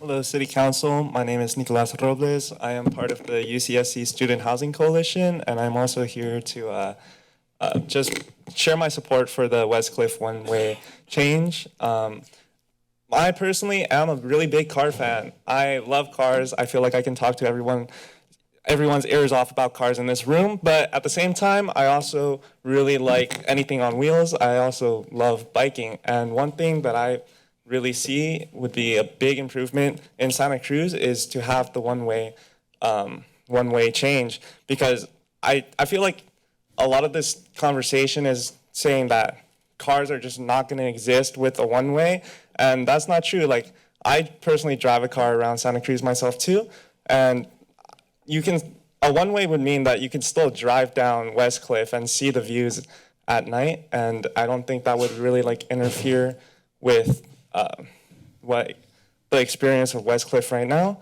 But then I also really want to encourage the conversation of every time we do encourage more bike pedestrian safety plans, it's going to encourage more people to bike. And so with the implementations of more bike infrastructure, you're also going to encourage more people to get out of their vehicles and join the riding around bicycles in Santa Cruz, which is an amazing experience.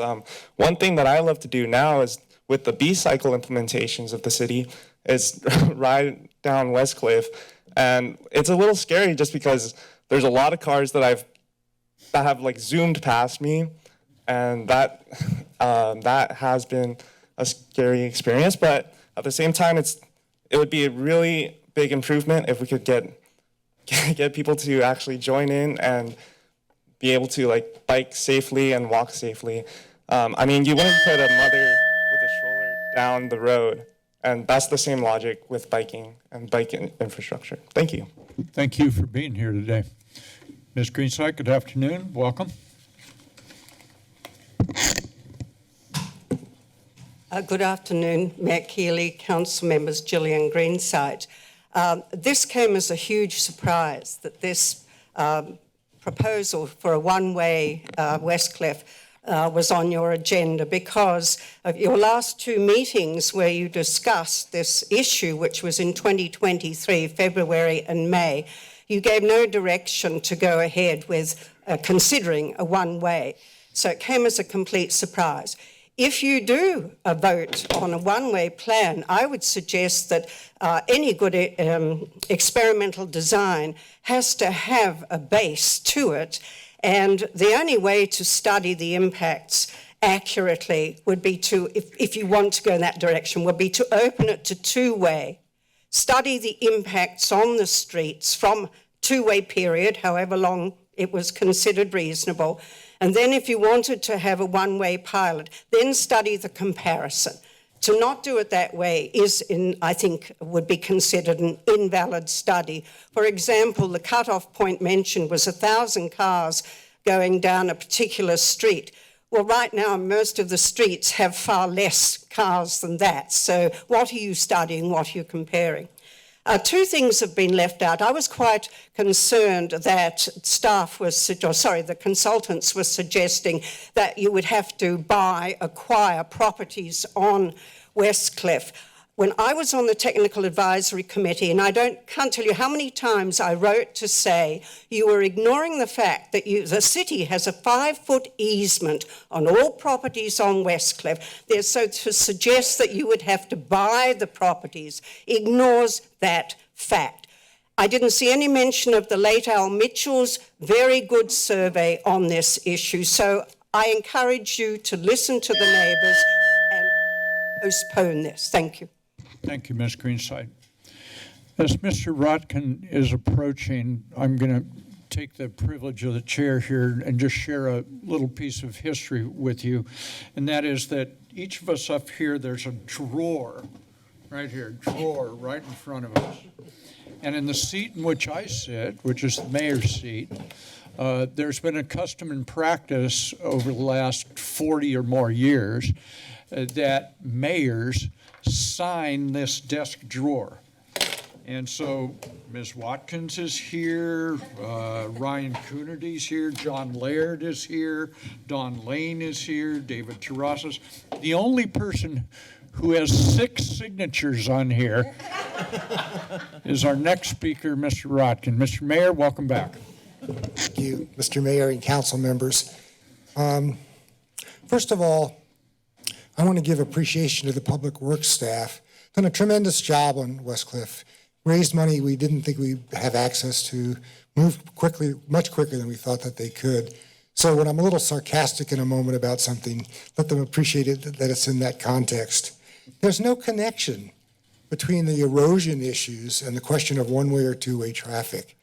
I don't know why we were subjected to a half-an-hour presentation of how much width, that 2 lanes would require more width than 1. Duh. I mean, obviously. But the problem is it starts, whether you pick 1 lane with a bicycle lane or you have 2 lanes of traffic with the current situation with the bikes and pedestrians, it's the same width in the end. And so that's not really an issue. It has to be dealt with. And the issue of how we're going to preserve the cliffs, whether we're going to use natural ways to do it or armor it or whatever, those are real issues, but they're not connected to this question of one-way or two-way traffic. There's literally no connection there. Secondly, on the survey issues, I'm pretty sure that the people that did the survey did a good job with surveying this citywide opinion, but their definition of who were local neighbors is totally flawed and doesn't give you a good sense of what the people who were actually affected by this project think about it and the way they'd like to, what they'd like to see. I don't know where it was the decision was made to move to, we are going to build a one-lane program and then ask people about it. That's like Alice in Wonderland, the Red Queen, first the verdict, then the trial. You know, we'll know what we're going to do, and then what do you think about it? When did the city council make a decision that we're going to shift from the two-way thing to the one-way? I don't think ever. The staff did that, and that is really inappropriate.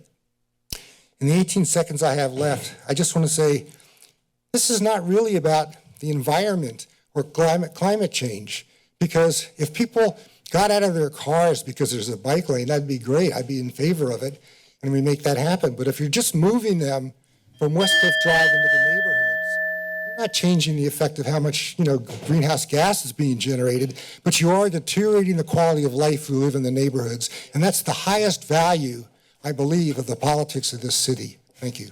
Thank you, Mr. Mayor. Another newcomer to the council meetings. Mr. Stoner, good afternoon. Welcome to the council. Thank you. Honorable Mayor and City Council members. My name is Kim Stoner, and my family has lived in Santa Cruz well over 100 years. In 1997, I'm going to repeat some of this. Some of you folks have heard this, some of you haven't.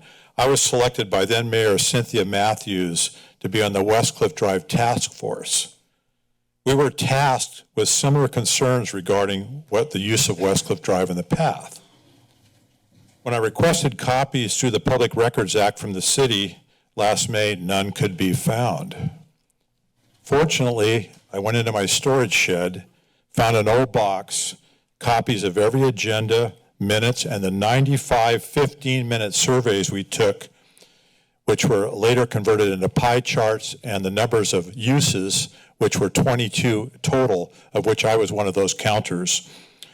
And I gave some of that data to the Public Works Department. I don't know if any of you ever saw it. I brought a copy for council. Okay?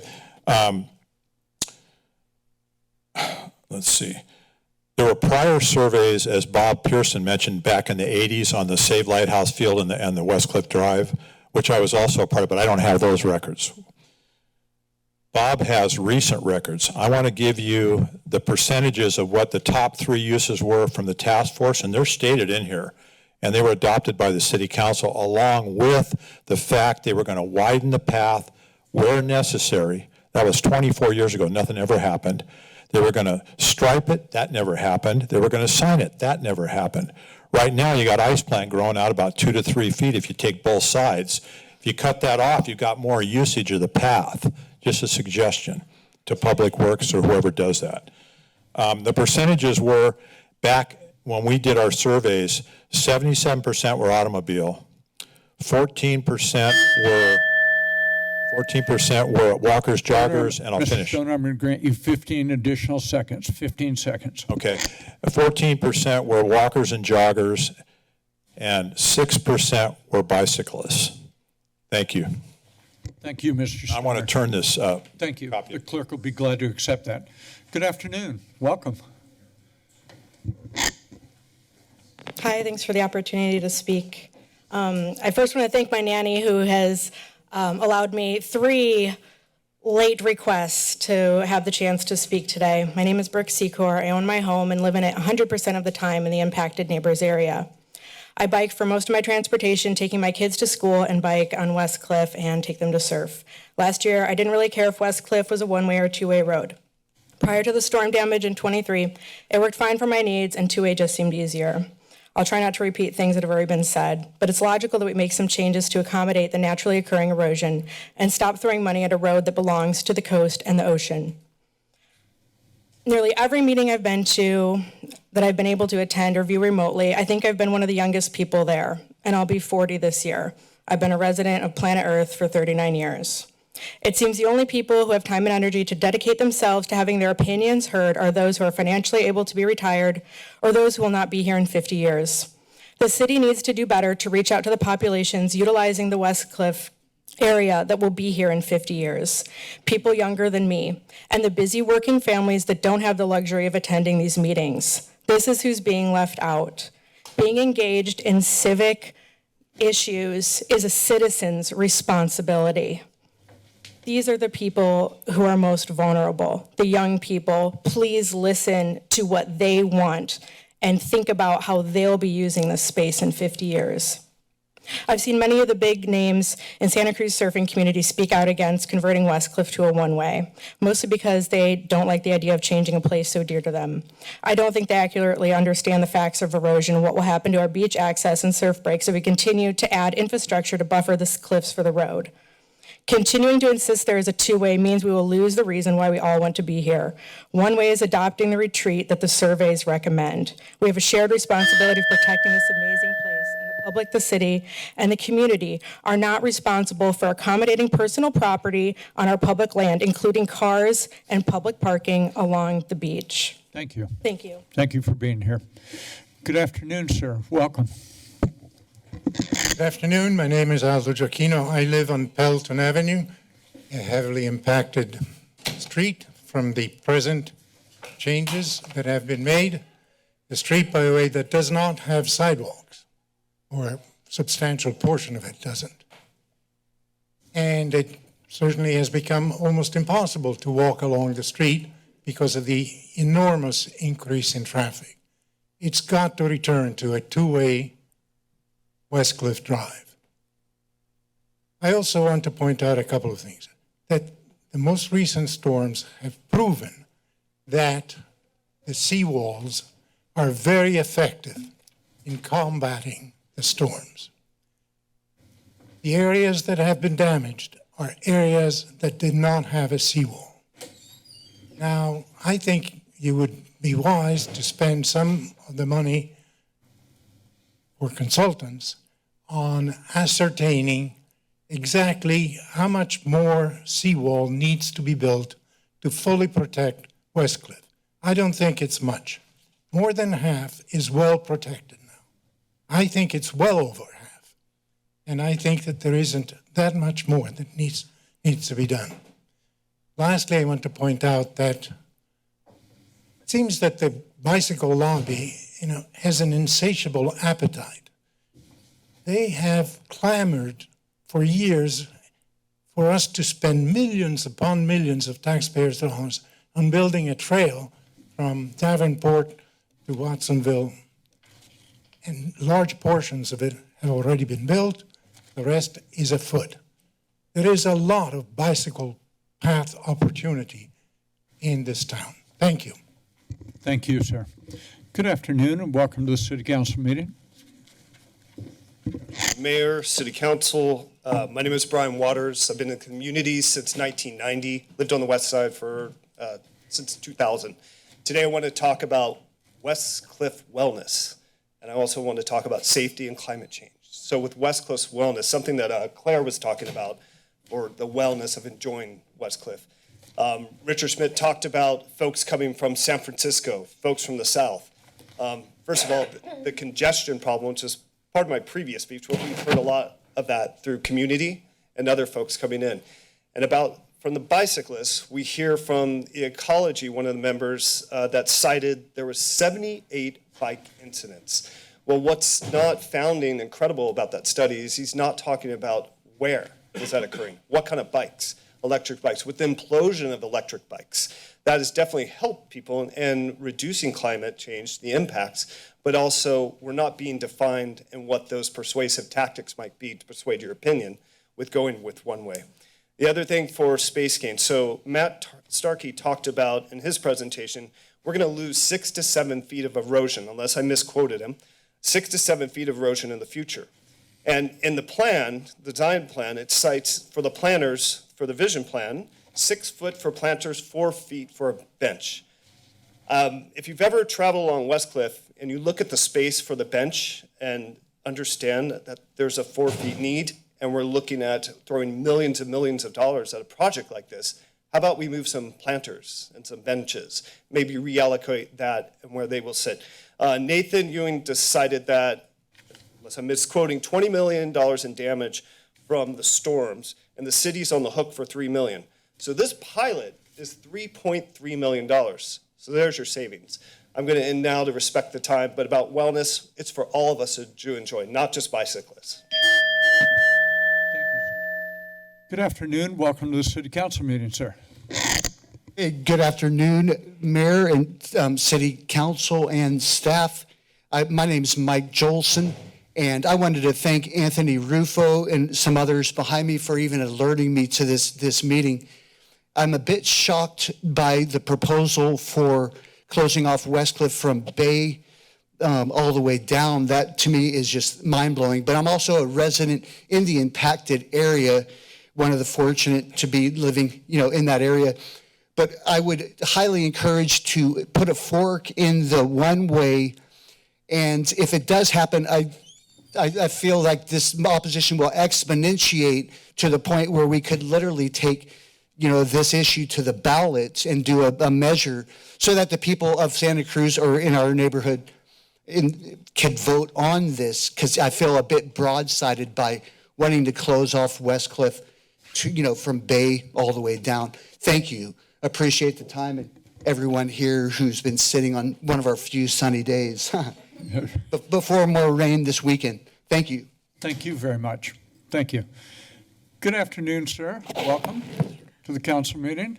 My name's Elliot. I just wanted to thank you all for the hard work you're doing up here, and I've been enjoying going to these meetings and listening.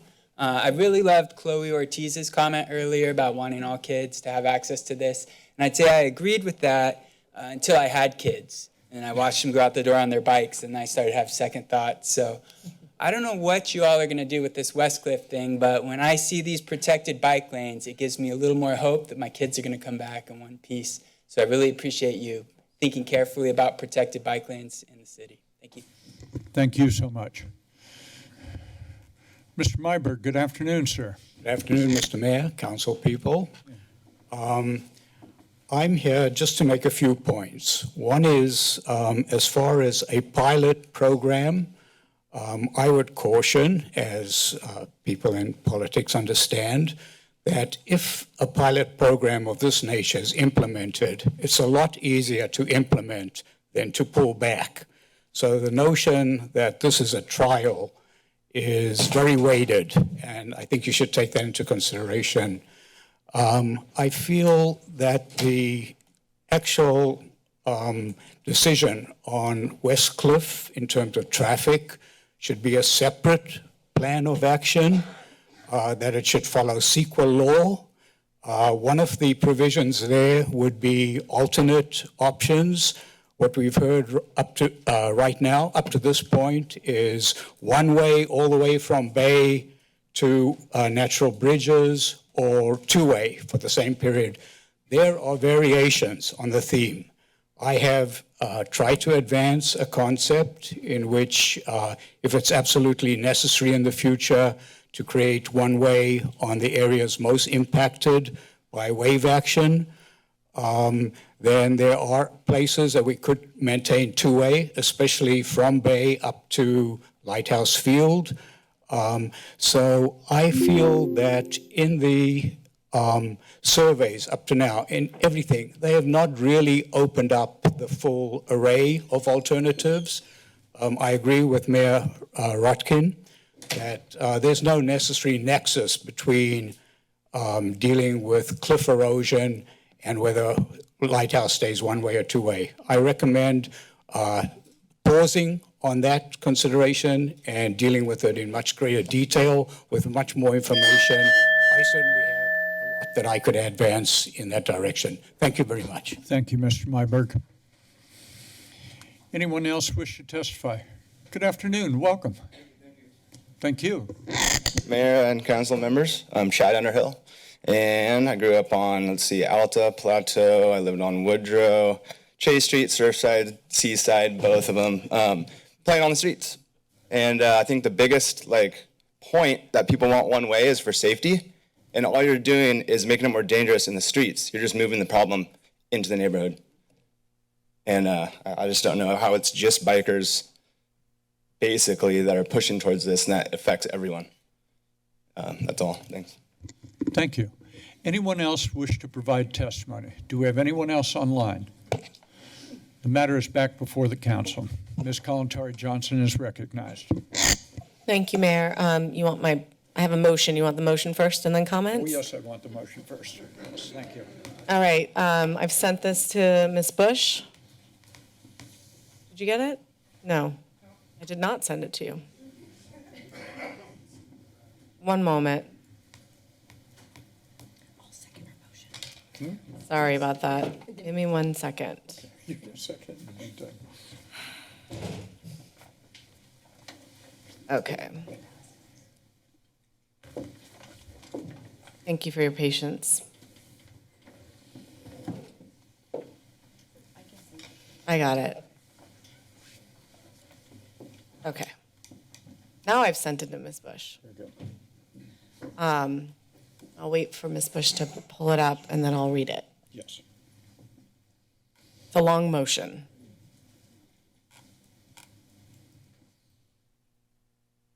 Whenever you. I'll just read it. Well, yeah, I gotta format it because it does a weird formatting. Okay. We've had hours of conversation. Now when we get to the decision making, we'll take our time as well. It's better to get it right than get it fast.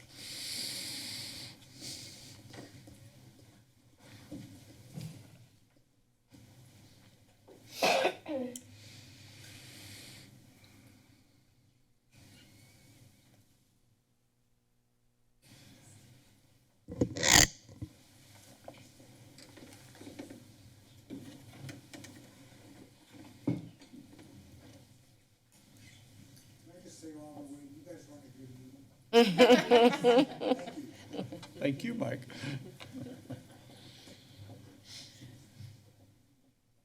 And I'll just make a comment while Ms. Bush is pulling it up. Just want to thank everyone who took their time in this sunny afternoon, as it was said, to be here to express your thoughts, express your concerns, express your opinions. Really appreciate everyone who came here in person, everyone who called in. Your time is valuable, and just really, really want to acknowledge and appreciate that.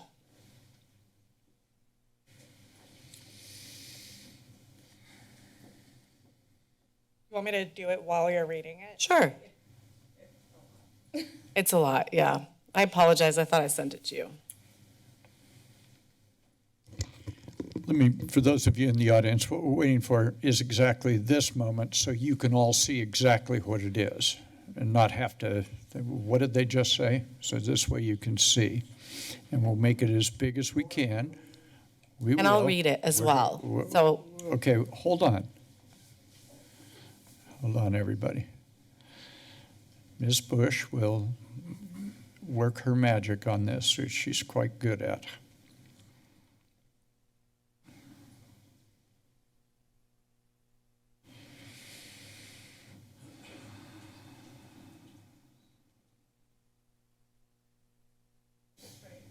Is this right? Is this all one? yeah. That's correct. There's 4 parts to the motion. And then where it says direct staff, that's item 3. Yep. There you go. Mike, we got this. And then, Thank and you. then right, where it says after the initial update, Folks, let me tell you what we're doing. scroll We're down. going to get this formatted correctly, then we will blow it up so everybody can read it. So right now, we're in the formatting part. scroll down.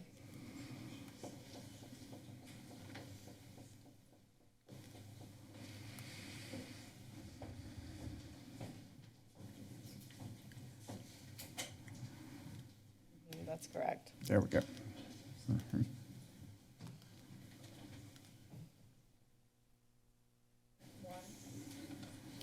Yep, that's 1 after, under B.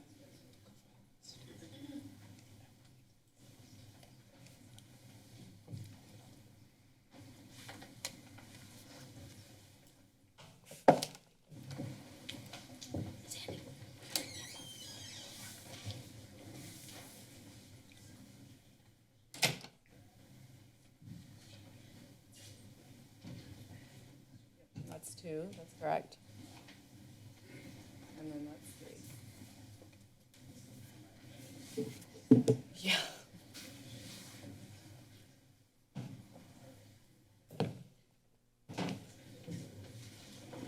That's right.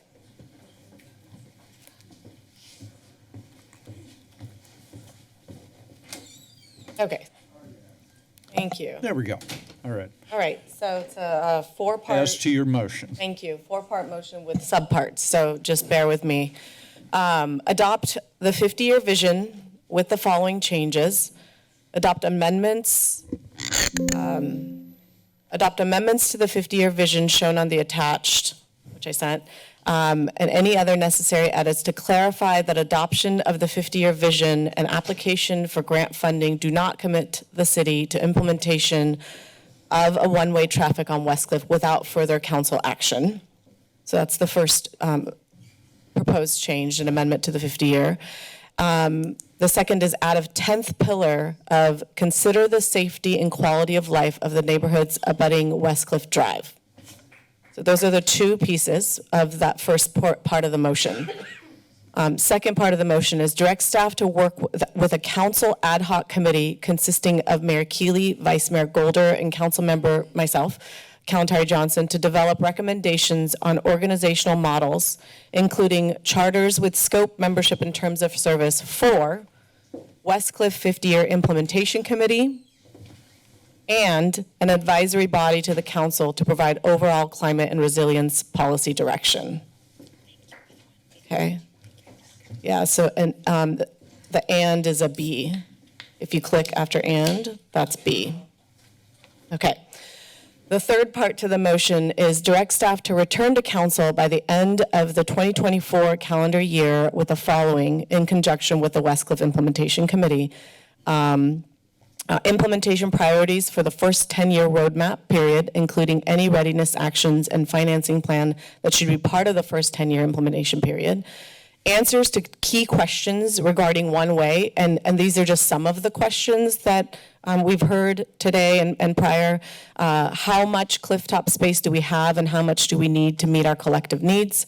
What are the likely impacts on local neighborhoods of new configurations?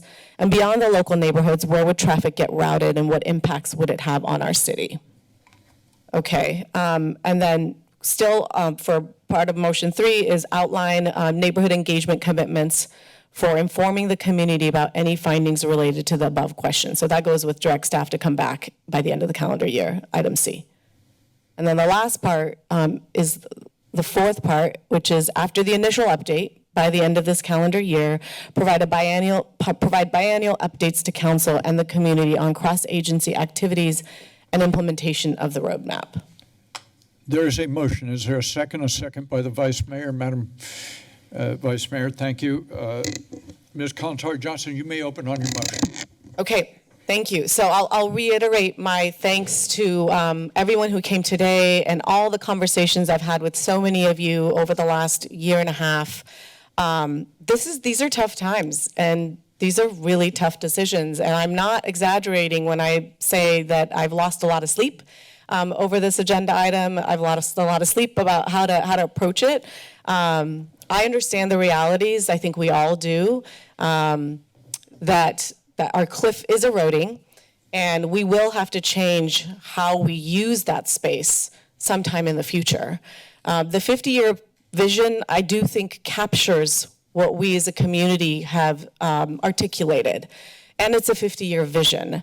What we heard today and what I heard through the conversations is that this pilot program did feel very surprising. It was a surprise to many neighbors who are in the impacted areas and neighbors outside. Whether you support the 50-year vision or not, whether you support one-way or two-way, the pilot program was not communicated and articulated to those who would be impacted. So again, while I don't oppose, and in fact would support in the future a pilot one-way, I think right now is not the time to move forward. And it's because I think we need to have this process, as many said, slow down, pause, have a robust engagement process. We did a great robust engagement process with the 50-year vision, and I really commend staff and partners for that. But we need to have a robust engagement process with the neighbors that will be impacted, because the reality is they will be impacted. They are impacted now. I understand we're not doing a pilot one way, it's a no way. They are impacted now, they will continue to be impacted. So, and earlier in this meeting, Councilmember Bruner said, we're not district representatives until we get sworn in December. Yes, and the reality is, Vice Mayor Golder and I have really engaged pretty deeply because, we're wearing that hat even though we're not sworn. I'm not sworn in as District 3 representative. So I feel that it's my responsibility to listen to the residents that are in my district, or soon to be in my district. And this is what I've heard. So this is the explanation for my motion. For the debate or discussion, the Vice Mayor is recognized. I'd also like to take a couple minutes to say a few things, and I really also extend my sincere appreciation to staff. I think you have really gone above and beyond, especially Claire and Matt, in trying to accommodate the needs of the neighbors throughout this. You didn't plan for this. It was thrown on your lap, and you've handled it with grace, and I really respect you. And since Councilmember Kalantari-Johnson said, I'm not sure if all of us have heard the same lines of communication since last January. I've certainly heard, probably on a daily basis, from somebody about something about Westcliff. And I can say the same for Shebra. When the agenda was published, I didn't want to bother the city manager on spring break, but I was stress picking my hair out. I was ordering Instacart cookie dough and drinking wine and talking to her for 4 hours a day on the phone while answering hate mail on the computer and trying to navigate this difficult situation. I know this is not in the scope of the world, the geopolitical situations, the be-all, end-all, but this has been a really stressful agenda item for people that have day jobs and are making like less than $2 an hour to sit up here and make these hard choices. So I just have to say, I am listening to the neighbors. I at first was a little frustrated. I kind of snapped on Nat at dinner about a couple months ago because I felt like he wasn't paying attention. And then I realized, okay, I have to put myself in his shoes. When I had a young kid, you know, I wasn't involved, and it wasn't until there was an impetus, something that kind of, frankly, pissed me off that happened in town that got me involved in politics. And so I hope that through this, some of the younger people that maybe haven't been paying attention or being involved will step up and want to fill these seats and make the hard decisions as we go down the road for this or other issues. I also think eventually a one-way pilot will have to be necessary. I'm not sure about the 2 years. When you brought it up to me, I did say that felt painful, but I understand where you were coming from, and I trust that if you were looking at it holistically, it wouldn't have been a whack-a-mole situation, and that you would have spoken to police and fire and done neighborhood engagements. And so I really hope that with this motion, that's what we can do, is start to have those community conversations around what it could look like in the future, and start talking about, if we do want to keep the road in any way, what kind of funding mechanisms are we going to use? Because I can't foresee the federal government paying to bail us out all the time. We're going to have to make hard decisions. Are we going to be willing to pay for parking? Are we going to be wanting to tax ourselves? Because nothing's free. Even the grant, someone's paying for it. We are. So I just think that I appreciate this, and it's clear to me that the neighbors, although I felt that we were screaming from the rooftops, didn't hear that this was a possibility, and I want to respect that and represent them, and that's why I'm here. So I also want to put a pause on the idea of the one-way pilot at this time, but support the 50-year vision with the amended language that my colleague brought before us today. Thank you. Thank you, Madam Vice Mayor. For the debate or discussion, Ms. Bruner. Thank you. Thank you.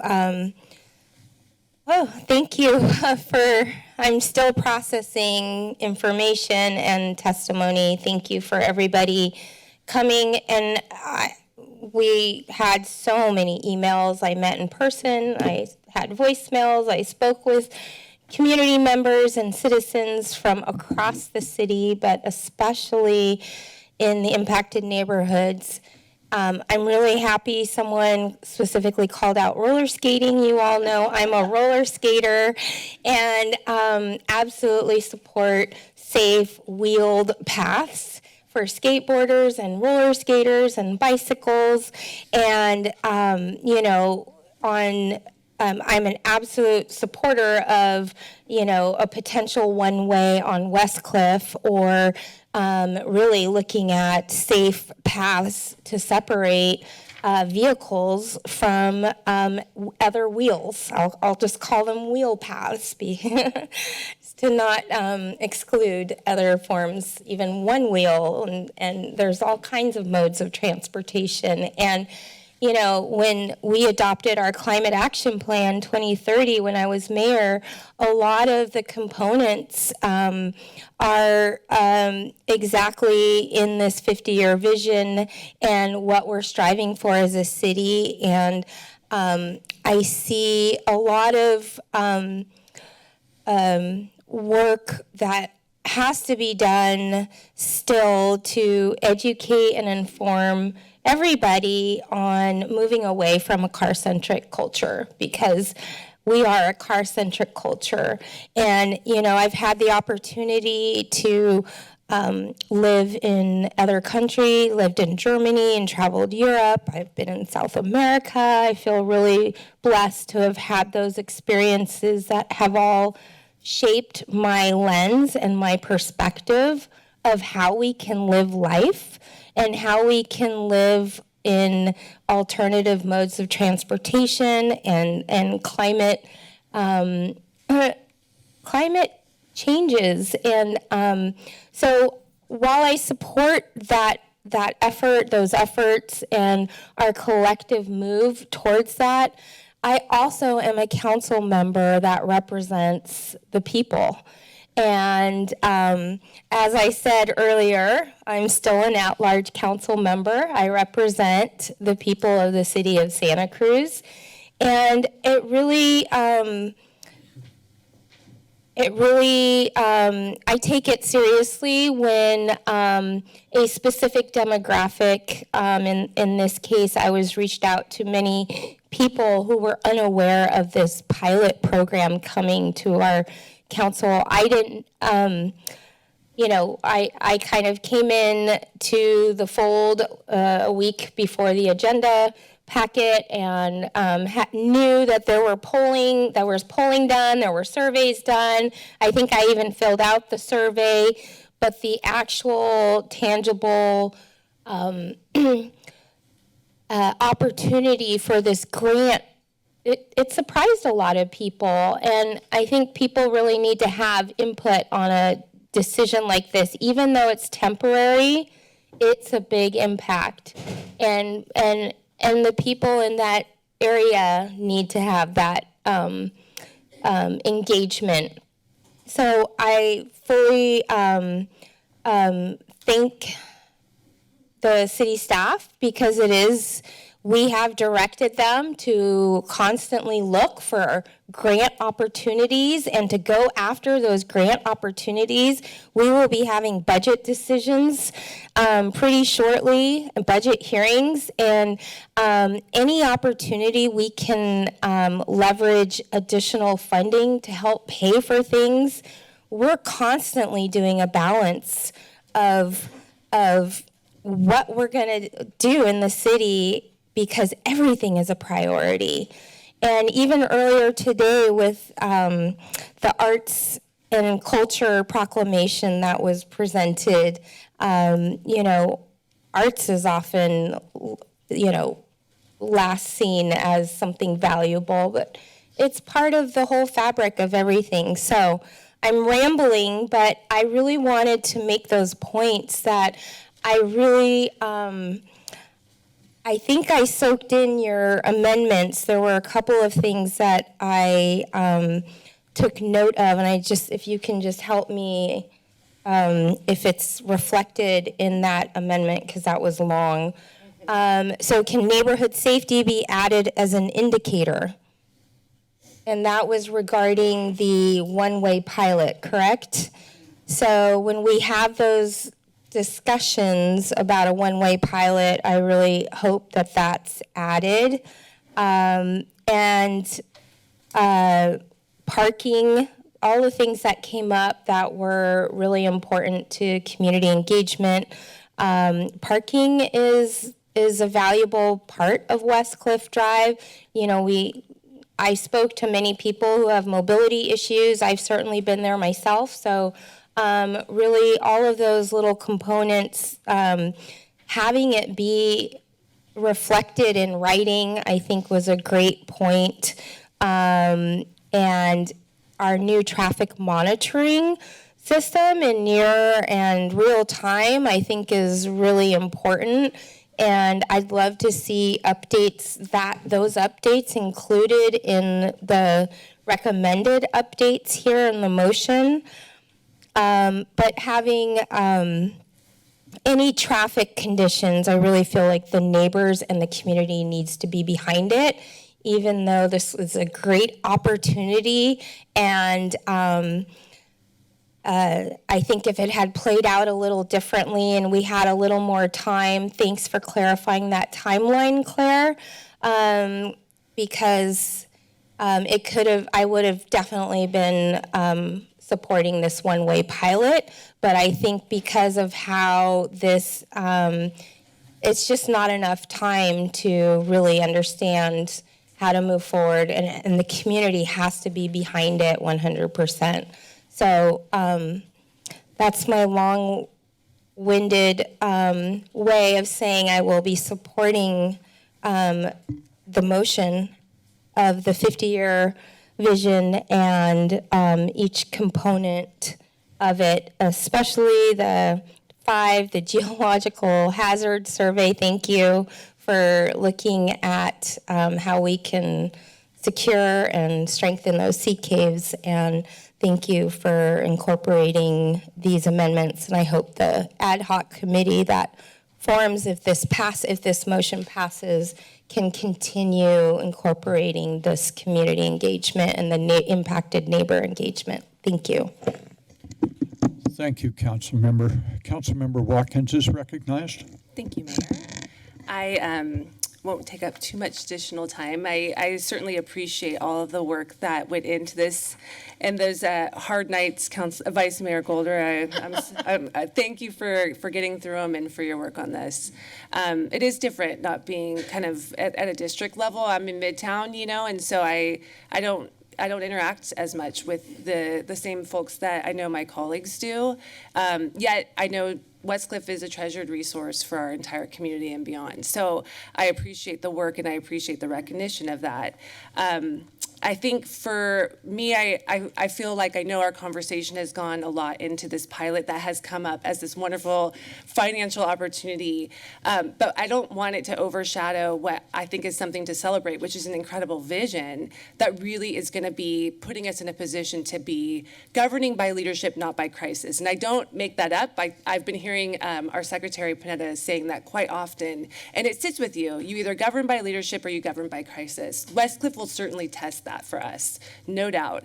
And this is a roadmap that will require us to make hard decisions at some point, and it's a starting place by having a vision. So I truly want to not forget that as we leave this item today, and know that this vision really does it really does reflect what I believe our values are here in Santa Cruz. So with that, I too will support the motion and just thank everybody for the work they did and the work they will be doing moving forward.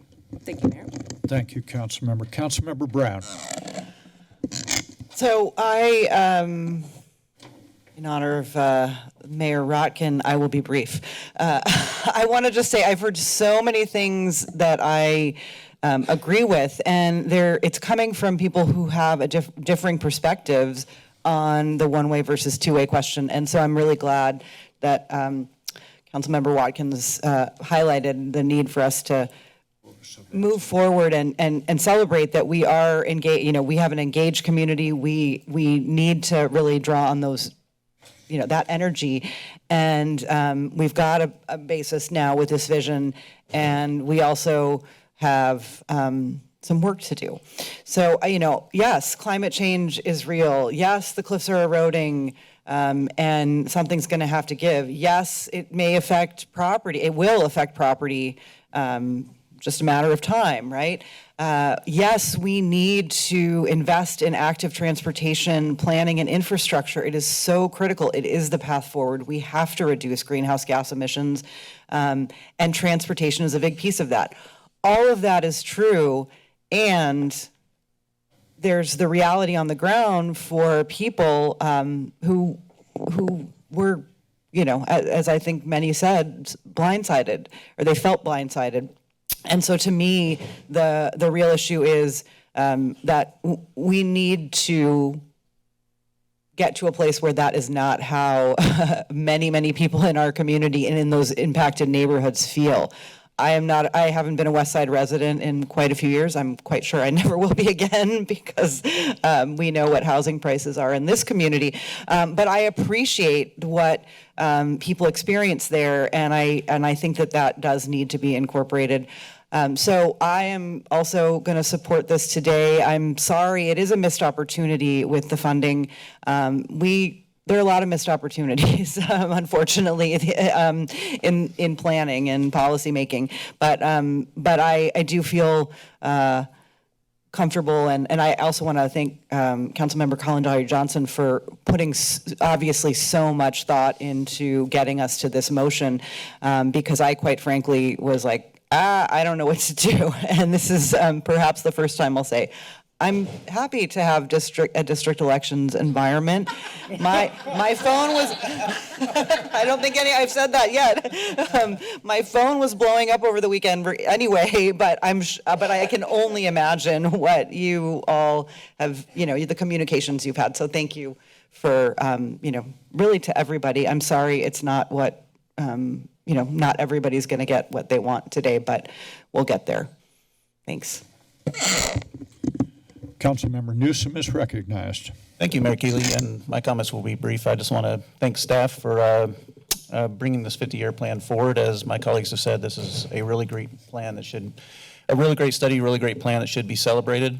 I also want to thank my colleagues, Councilmember Kalantari Johnson and Councilmember Golder, for bringing forward this motion. I think this addresses a lot of the concerns we've heard today, and I want to thank those who came out and shared their concerns with us today. I see through some of this data that there is interest in our community for an active transportation plan such as what's being proposed in this area, but we also see that there needs to be more outreach, especially with the affected neighborhoods, before we move forward with anything like that. So I will support the direction that we're going today, and just want to thank you for all your work. Thank you.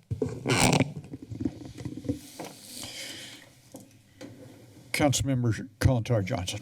Thank you, Mayor. I forgot part 5. Yeah. Which is to direct staff to complete a geological hazard analysis and preliminary engineering study for Lighthouse Point. Agreeable to second? It's added by agreement. Thank you. Pardon me, Mr. Mayor. Sir. The motion referenced an attachment that was also provided to the city clerk. Okay. I think it might be appropriate for the council to review the attachment. To review it. I included it in the motion. It's in the motion. We're going to take just a second to check this.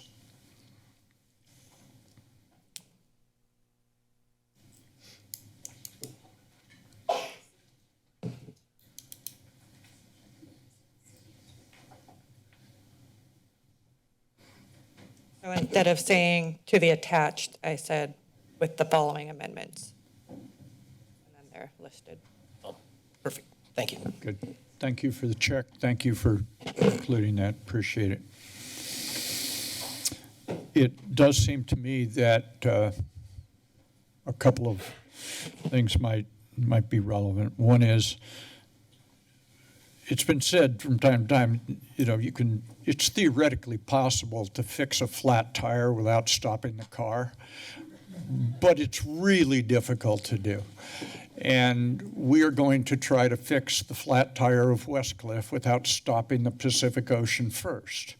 And, well, that's going to be difficult to do. I do think that the issue has component parts to it. I think the person who spoke about it saying there's issues around the ocean, cliff erosion, all of that, natural features. Then there's questions separate and apart, but associated with it, but are also independent, and that is, what is it in the space that is left on the cliff we're going to do? And that, I think, is where the public policy questions come up, and where I think the great wisdom of Ms. Kalantari Johnson's motion comes in, which is to take a bit more time, and the vice mayor, and taking a bit more time on some portions of it. There are portions of it that we need to, with the Public Works Director advising us in terms of the caves that are undercutting where the lighthouse is and what it is we do about that, certain issues associated with cliff stabilization and what the public policies are involving the Coastal Commission, because if we wanted to armor the coast, the answer is no. Now, if we take segment by segment and say we want to apply this strategy here and this strategy here, then what happens is it becomes possible to get it done. So these are not on, each aspect of this problem are not on parallel timeframes. There are some that need more urgent action than others. And I think that, again, the wisdom of what the two of you have put together is it recognizes that, allows us to move forward on all fronts. But some fronts have a loop in them to come back for more thought, more consideration, more deliberation. I do want to say one thing. There were a couple of times during the testimony in which I think the integrity of the EMC poll was brought into question. And I want to address this for a moment. probably because I've misspent my life with public opinion polls. I've probably read 700 or 800 of them, been involved in the development of 300 or 400 of them over the last 50 years. Polling is a science. There's an art component to it, but it is also quite scientific. When you are attempting to get a legitimate sampling that reflects the mood of an area, whether that's the state of California or a neighborhood, there are certain numbers you need to be able to reach out to. In other words, in order to replicate what the neighborhood looks like or to replicate what the city or the state of California look like, you need to take a certain number of surveys to get within a confidence level and a plus or minus on that. And those are two separate things. This is accurate within a margin of error of this. That's different than the confidence level. And so in order to get both of those, in a poll like this, there are questions that may to somebody appear to be, my goodness, that's a biased question. Actually, the question's designed to be that way. Other questions are designed to test someone's emotional reaction to the statement. It doesn't mean the statement is being presented as if it was factual. It's designed so that when you get all of the poll results put together, you can have a confidence in them. And so what I would say about that is there will be future polling on the work that's going to be done here. And I would ask people to be understanding about how polls are put together. I will concede that there are polls not like this that are done in political campaigns, for example, where the calling to people is not even designed to get their input, it's designed to push them in a certain direction. But when a public agency is hiring a consultant to do polling, it is one of a handful of methods for gathering public information. And by looking at all of those sources, some of which are subjective, some of which are objective, some of which are self-selected, where people show up at a meeting, some where you're trying to replicate the community, which is what polling does, you take all of that input, and that input then becomes the body of information available to decision makers.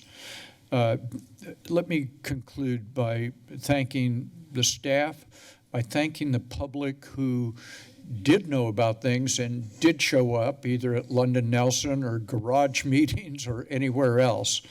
And I do think it is right to take more time on this, to include more voices and go deeper in this, which is what your motion does, and I'm pleased to support it, and the clerk will call the roll. Councilmembers Newsom. Aye. Brown. Aye. Watkins. Aye. Brunner. Aye. Kalantari Johnson. Aye. Vice Mayor Golder. Aye. And Mayor Keeley. Aye. Motion passes and so ordered. Thank you all for being here.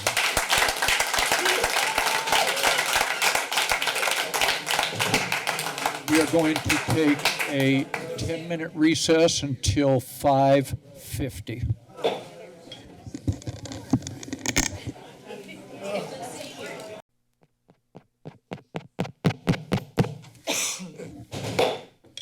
Santa Cruz City Council is back in session following a brief early evening recess.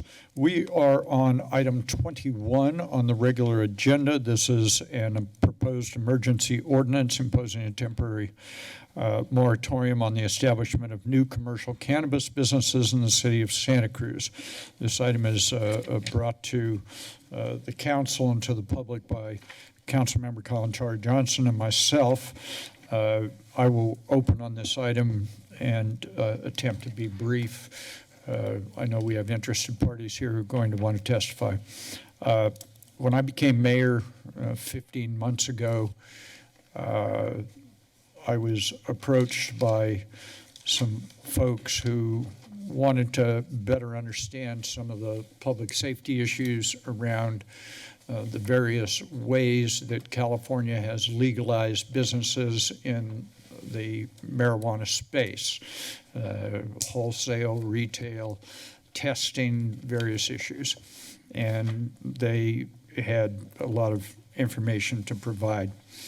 A few months later, and there was an incident in the city over in the industrial area that involved attempted robbery of a facility and, at least in my judgment, an over and inappropriate reaction by a private party involved who was attempting to protect their business as they saw it.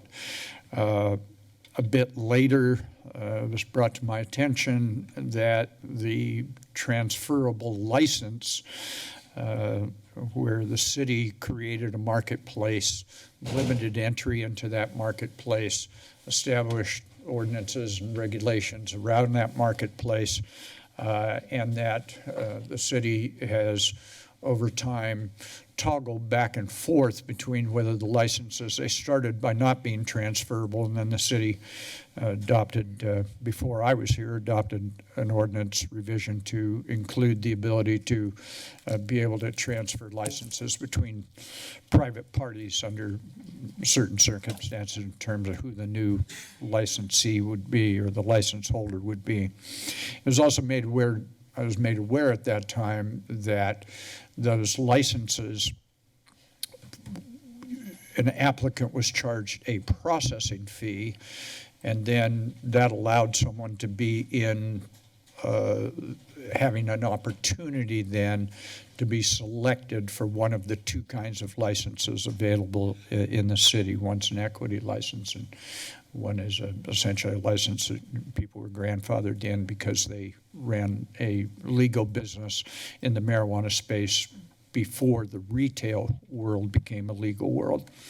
And in that space, it became clear that the value of the licenses is quite something. It's a private party transaction, but it's a license issued by the city of Santa Cruz. So it intrigued me, the question of when those licenses transfer, is there an appropriate public policy argument for what, if any, portion of that, the new value of that license should accrue to the city of Santa Cruz? An open question about whether it should or shouldn't. Most recently, there's been an application, and most recently, and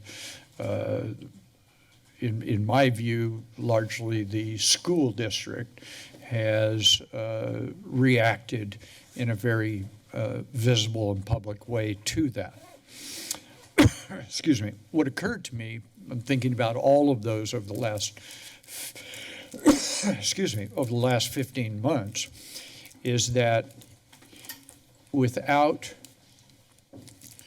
negatively prejudicing any party on any of these fronts, that what seems to be true is this, that 7 or so years ago, the state of California legalized what had not been a legal activity. And every city and every county in California decided how they were going to deal with that.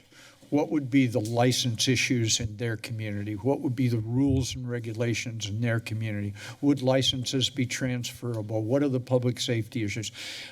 But in adopting regulations or ordinances in each of those component parts of this new business, all of the work had to be done based on the best available evidence about what would happen, because we didn't know what would happen. No city, no county knew what would happen. They speculated based on the best information they had.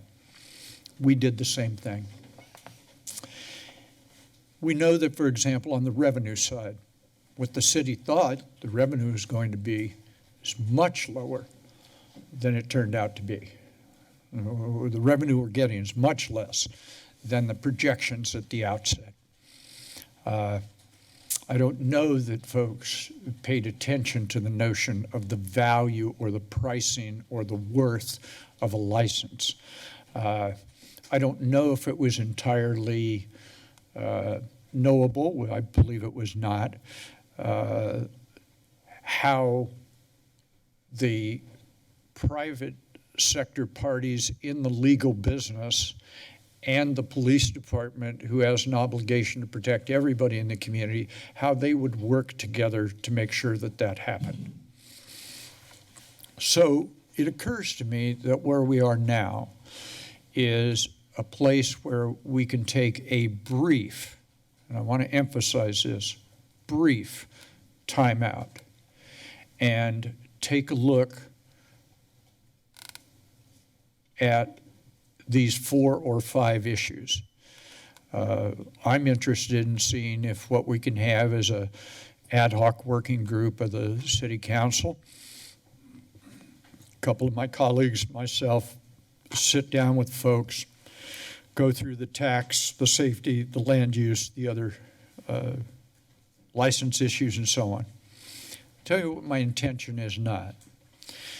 My intention is not to see how we can find some new way to further restrict or limit these businesses. What I'm interested in doing is the right thing based on what the last 7 years have looked like and what that tells us about what the future should be from a public policy architecture point of view. And so that is why I have brought this and why Councilmember Kalantari Johnson is kind enough to join me in bringing this very temporary moratorium so that we can examine those issues and, if need be, bring back to the council in an orderly way recommendations for action in each of those areas, if any is necessary. It may be that none is necessary. I'm going to be hard to convince on that with regard to the tax issue and the value of the license issue, but it's theoretically possible, just like changing, I guess, the flat tire without stopping the car is theoretically possible. But I think this is an opportunity to take a moment, not take a year, not take huge amounts of time, take a moment and examine these issues. So that is my opening presentation. I will not make a motion. I think it's appropriate to hear from council members, to hear from the public. When the matter is back before the body, I will be asking Ms. Kalantari Johnson to be making a motion based on whatever it is we hear. So with that, let me see if council members have questions or comments before we hear from the public. Members of the public, welcome.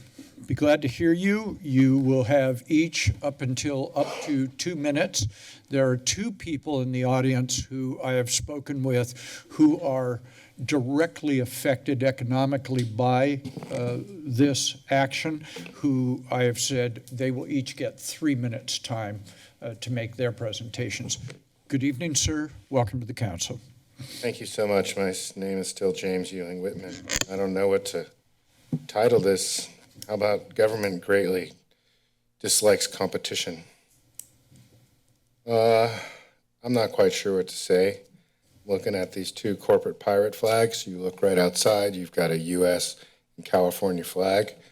You know, this legislation, Proposition 64, was passed 2016. There were so many reasons why it was just going to create these massive, I don't have 5 minutes, these massive tax, and I don't have 3 minutes either, or do I? These massive different tax structures. Just take your time and get it done. Can I get a drink first? I'm sorry, I'm kidding. So, you know, I just think it's really kind of sad, you know, what's going on in our society, and people are so beguiled. You know, we think that we have a constitutional republic. Some people think that only lasted 7 years. I mean, when I made the joke, I wasn't really joking, the government greatly dislikes competition. is it's our three constitutions that create the criminal structures that are operating right here and now. And so, you know, I witnessed a bunch of conversations for hours about stuff, and people were rejoiced about what? But going back to this subject, you know, of course people can hide things from taxes, and of course you're not getting the revenue that the state was expecting, you know, but when you look at all the people's livelihoods that were destroyed and how difficult it is for, let's say, the regular person to grow cannabis under the different stringent standards, you know, I suppose that the cannabis industry in this town is really should be quite pleased that they weren't closed down like the hundreds of other businesses that are permanently that were permanently destroyed due to the scamdemic that started a little bit over 4 years ago. So I'm sure people can say a lot more than I just did, but it's nice to be here. Thank you. Thank you. Anyone else wish to testify before the council on this item? Good evening. Hi there. This is my first time actually at this council meeting. My name is Zoe Carter. I'm the current executive director of the Santa Cruz County Business Council. I've been with the Business Council for about 1.5 years. And I'm here to support the Hook Outlet. They're one of our very strong members. We are asking that they're treated fairly with all of the things that have been set out by the council and the city. I did send a letter of support for them last night. It did not make it into the public record. It was sent at 4 o'clock. Another one of our members sent a letter of support for them, which also did not make it into the public record. So I'm concerned about why that hasn't been shown publicly, that there is more support for them.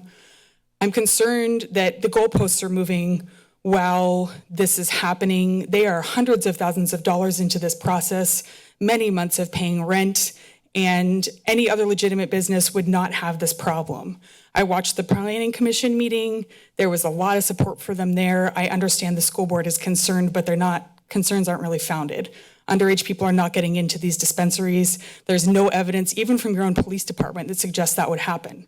So I'm requesting that the process moves forward in a fair way and respects the way you would want any other business in this city treated.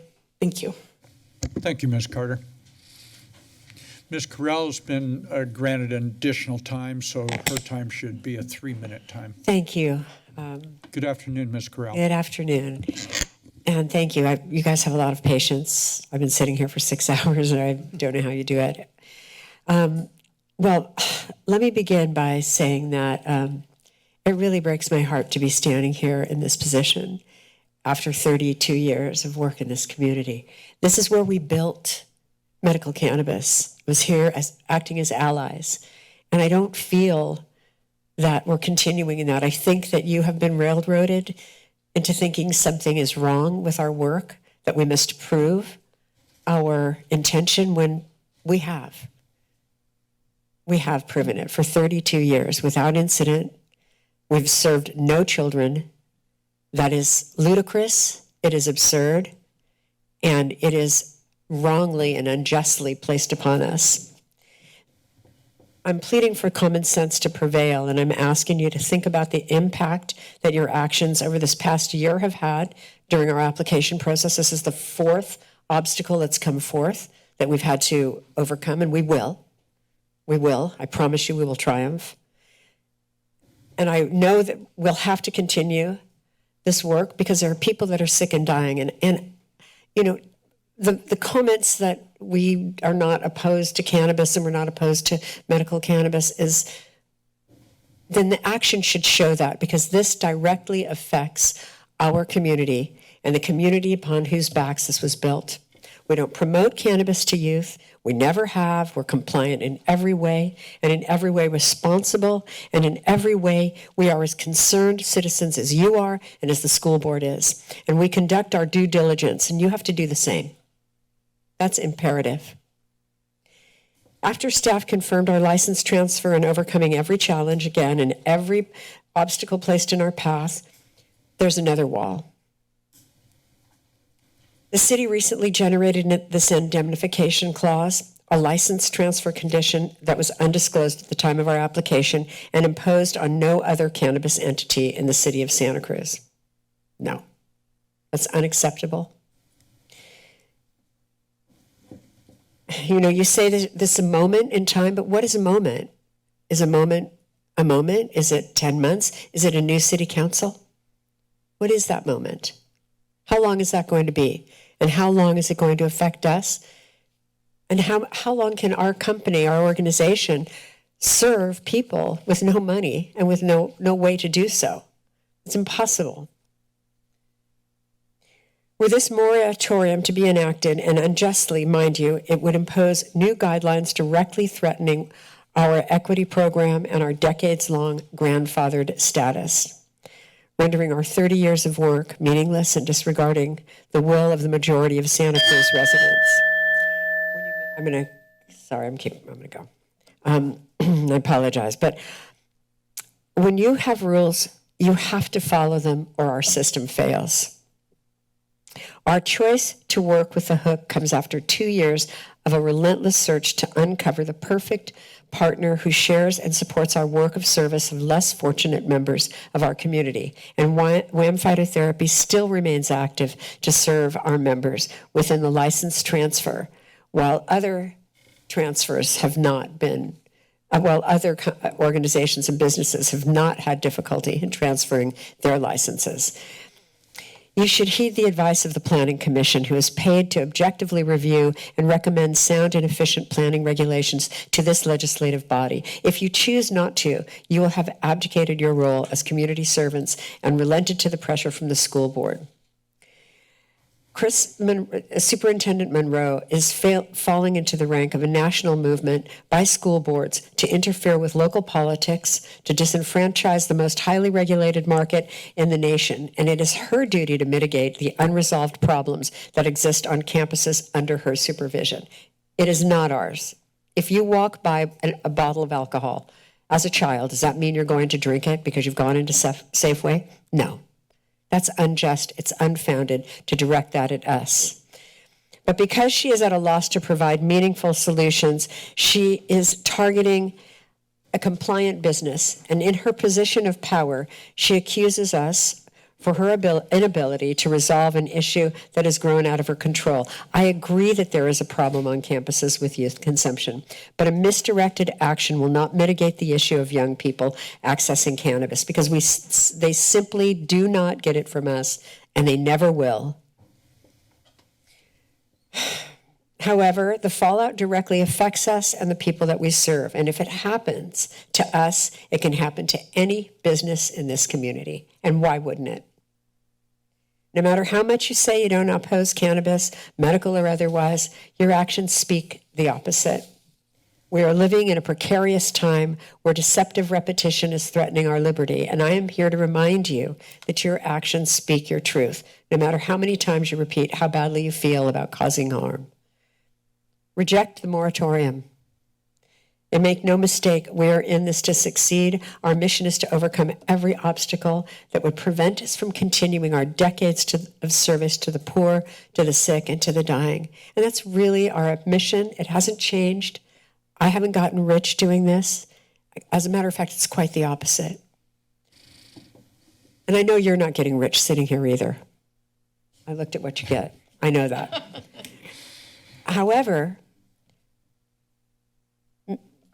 Superintendent Monroe is doing. Valerie, let me just say, you're 6 minutes into I'm your 6 3 minutes. minutes. I do So- apologize. No, Okay. no, I'm Valerie, just saying, take another let me 15. take her another job. 15 I'll do it for seconds. half the cost. Take 15 seconds. Go ahead. Okay, I think that she has to amp up her work. It is her duty to make certain that her campuses are safe.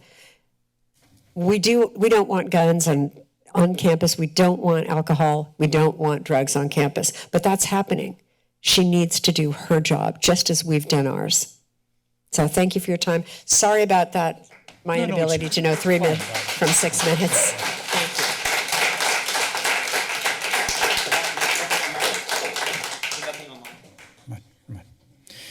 This gentleman also, we communicated before this item came up. He is an interested party financially in one of the operations, and I have agreed to grant the gentleman a total of 3 minutes rather than 2 minutes. Good afternoon. Welcome to the council. Thank you.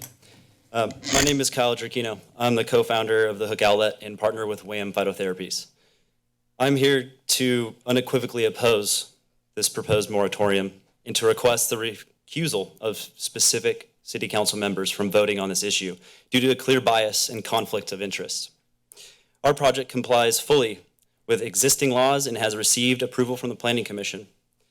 At this point, we ask that City Council member Kalantari Johnson's impartiality is compromised by her connection to Deborah Feldstein, her close friend and key contributor to her campaign.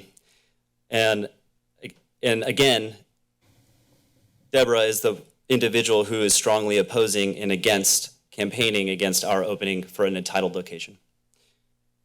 Vice Mayor Golder's position with the Santa Cruz Schools and her efforts to influence and encourage school board opposition to our project presents an undeniable conflict of interest. Mayor Keeley's direct outreach to our competitors this week, seeking their participation and assistance to revise current ordinances that could jeopardize our project, constitutes unethical behavior that undermines the fairness of this process. The moratorium's potential to retroactively impact our compliant project reveals a significant deviation from the city's principles of fairness and transparency. We demand the equitable application of existing laws. The actions of these city officials not only affect our project, but also question the integrity of the city's governance and its fair treatment of all businesses. We stand firm in our call to transparency, fairness, and adherence to legal standards, expecting the City Council, you, will also uphold these principles in your considerations. Our license is not a new project, and as such, should be held to the same standards and regulations as the other retailers that are currently operating in the city. Thank you for your time. Thank you, sir. Just let me get some rules straight with everybody. This is not a political gathering. We don't need your applause or your boos or your yays or your nays. You're going to get 2 minutes like everybody else. If you want to testify, you're going to get 2 minutes uninterrupted, respectfully. Nobody's going to catcall you or applaud or boo you. As long as we're clear with that, we'll hear the next person in line.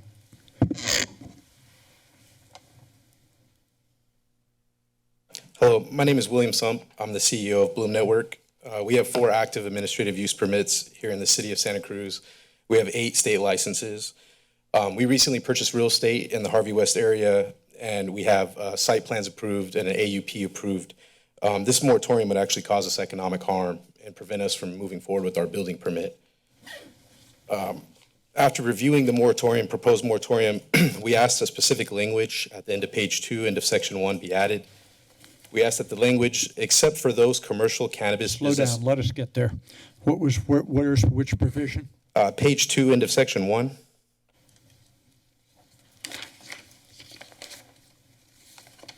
Page 2, section 1, I'm there.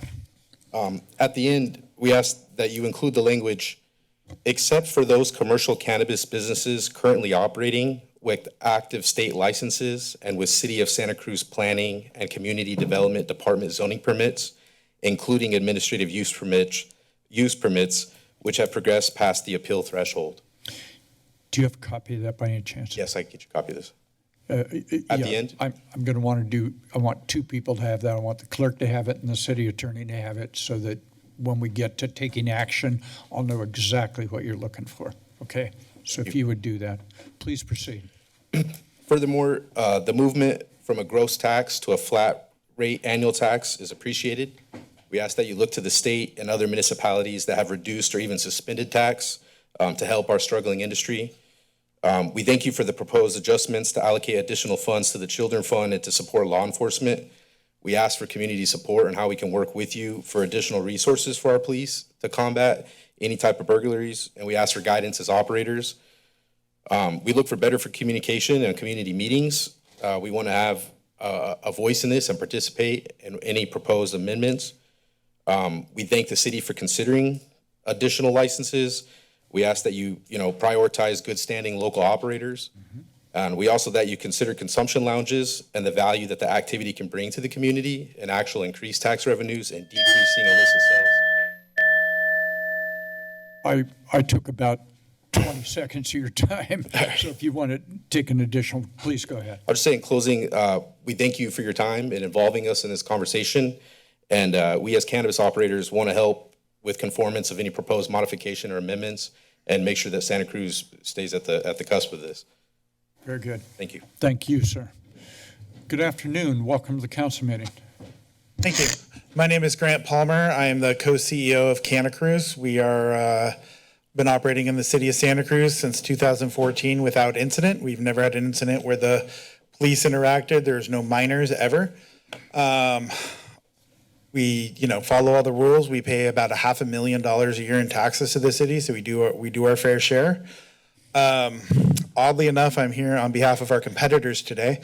I would like to see you guys, if you do a moratorium, please exempt any current projects. It's not fair to the people who followed all the rules to move the goalposts after they've complied with everything. And we just don't believe that's the right way to do things. In addition to that, you got the idea of taxing licenses probably sounds good, but what you're really doing is taxing people who are going out of business and probably owe other people a lot of money.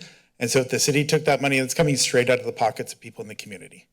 And if you are gonna allow new dispensaries, even though looks like about most of them in the city are not profitable currently, so adding more might make that situation worse. And at the same time, you're gonna increase setbacks, it sounds like, which is fine, but then you need to open up new zoning. We recommend that you add CBD zoning. Thank you. Thank you, Mr. Palmer. Good afternoon, sir. Good afternoon, Mayor Keeley and council. Thank you for the opportunity to be here, and thank you for engaging. I'd like to make a special thanks to Councilwoman Golder and Councilwoman Brown, who met with me back in September. I gave them a tour of our facility. I'm the CEO of Westcliff Provisions, better known as Three Bros, Santa Cruz on Fair Avenue. We're a retail micro biz. We also have a license in SoCal, and we have a grow facility in Moss Landing down in Northern Monterey County. I'm here to talk, one, I don't think the rules should change midstream. I mean, as a business, we're challenged. And even though they're a competitor of ours, they have to face the same rules that we do to operate in the community. And it's hard enough for us to operate in this state and compete against the traditional market. I have submitted a letter, actually co-drafted with Grant Palmer and signed by 14 of our colleagues out here, around recommendations that we would like to see the city make. The first one is around taxation. While of course we would love to be treated like any other business with a zero tax rate, we understand that you have some challenges. Not only that it goes to the general fund, but there's needs out there for the children's fund, the police, the general fund. We would like to see changes made that make it so that we can afford to be here and afford to communicate against the traditional market. If you want to talk about limiting access to children, talk about making the legal market more viable and stronger. Within that, we'd also like to see changes to distribution, reduce of distribution tax, and reduce of cultivation and manufacturing tax in the city. We believe that will increase the city's ability to attract business, unlike stopping a moratorium, but attract business to drive more revenue to the city. Just on ending note, we've paid the city twice as much in taxes than we have earned as a company. Thank you. Good evening. Welcome to the council meeting. Good afternoon, good evening, whatever time it is. My name is Emily Cervantes. I've had the privilege to work in the cannabis industry from 2014 to 2022. I've worked in the dispensary. I've served to dying patients, terminally ill patients. I've seen lives turned around. I've had the opportunity to work in marketing, to focus on education to staff, to community, and providing events for community. And within that role, within all of these roles, I've seen so much change, so much more weight being put onto these business owners. We're discussing one of the most regulated, if not the most regulated industry in this nation. You cannot market and advertise in the same manner as you would any other business. These locally owned businesses are contributing to the local economy. They're paying hundreds of thousands of dollars in taxes and following all of the red lines in order to be a functioning business today. In my almost 10 years of working for cannabis industry, I've not heard one single instance where youth have been let into the stores. I've only heard more and more of fentanyl overdoses. I've heard more and more of those young people dying in drunk driving accidents. Not once have you heard anything of the lines of cannabis is a detriment to the well-being, really. I'm just terribly disappointed to see that we are talking about this today. You know, it was even brought up in this room, you know, drinking a glass of wine, preparing for this, you know, day, big day. And I just wonder how we got to a point where something that is so normalized like alcohol, you can have kids running around in breweries, we can talk about it in this room, but we are discussing whether or not we can make this even more challenging for these cannabis business owners. I just don't know where we went wrong in this world where we can normalize things that are literally killing people, but trying to make it harder for those who, you know, cannabis is saving lives, hundreds of thousands, millions of lives over these years. And it's just, I just want to see the Hook thrive. I want to see these businesses thrive that are providing good to the community, that are educating the community, and that are keeping folks from more harmful substances. Thank you. Thank you. Thank you. Good evening. Welcome to the council meeting. I just want to say that Bryce, the co-owner of Hook, is online. He also wants to do a presentation. Okay, thank you. My name is Suzanne Woke. I raised 2 kids here in Santa Cruz. I also am a founder of 2 startups in the last 10 years here in Santa Cruz. I also lived for 10 years on Town Terrace, which is right across from the high school. I know this neighborhood very well. And I'm a board member of WHAM Phytotherapies, and I've been a board member for many years. The one point that dawned on me, and I just want to bring up, is that CVS is a couple of blocks away from the school as well. And kids easily go inside, they get some drinks, sodas, candy, shampoo. In the same facility, pharmacists are handing out fentanyl, morphine, and there's no problem. It's not a problem. Nobody is worried about that. The Hook, kids can't even get into the Hook. It's going to be a building that they walk by. They can't go get a soda there. So I just wanted to put that into perspective. Thank you. Well, thank you very much. Sir, welcome. Hello, my name's Arturo Ayala. Hello. I'm born and raised here in Santa Cruz. I'm a veteran, and I have PTSD from going to war. I've been volunteering with WHAM Phytotherapies for about 10 to 15 years, and they have helped me get out of other addictions. Because of my post-traumatic stress disorder and traumas, I was using a lot of heavier drugs, and weed is a way out. As well, being a local, kids are going to have that access to pot if they want it. So what we need is education and information to give to these parents and children so that they know to make the right decision at the right time to either use or not use marijuana. It has helped me, and I hope that you lift this moratorium on them, because I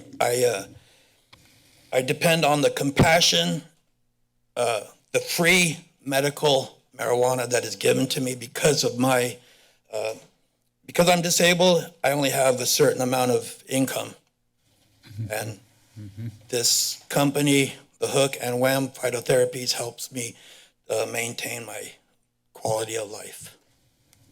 Thank you, sir. Thank you for your service. What we're going to do at this point is there's 4 of you left and we have 4 people online. So what I'm going to do is toggle back and forth. I'm going to take someone online, then you, then someone online, then the next person. Thank you for your forbearance. Person online, good evening. Welcome to the City Council meeting. Hi, can you hear me okay? Yes, we can. Great. My name is Robin Bass, and I am a mom with 2 school-age children.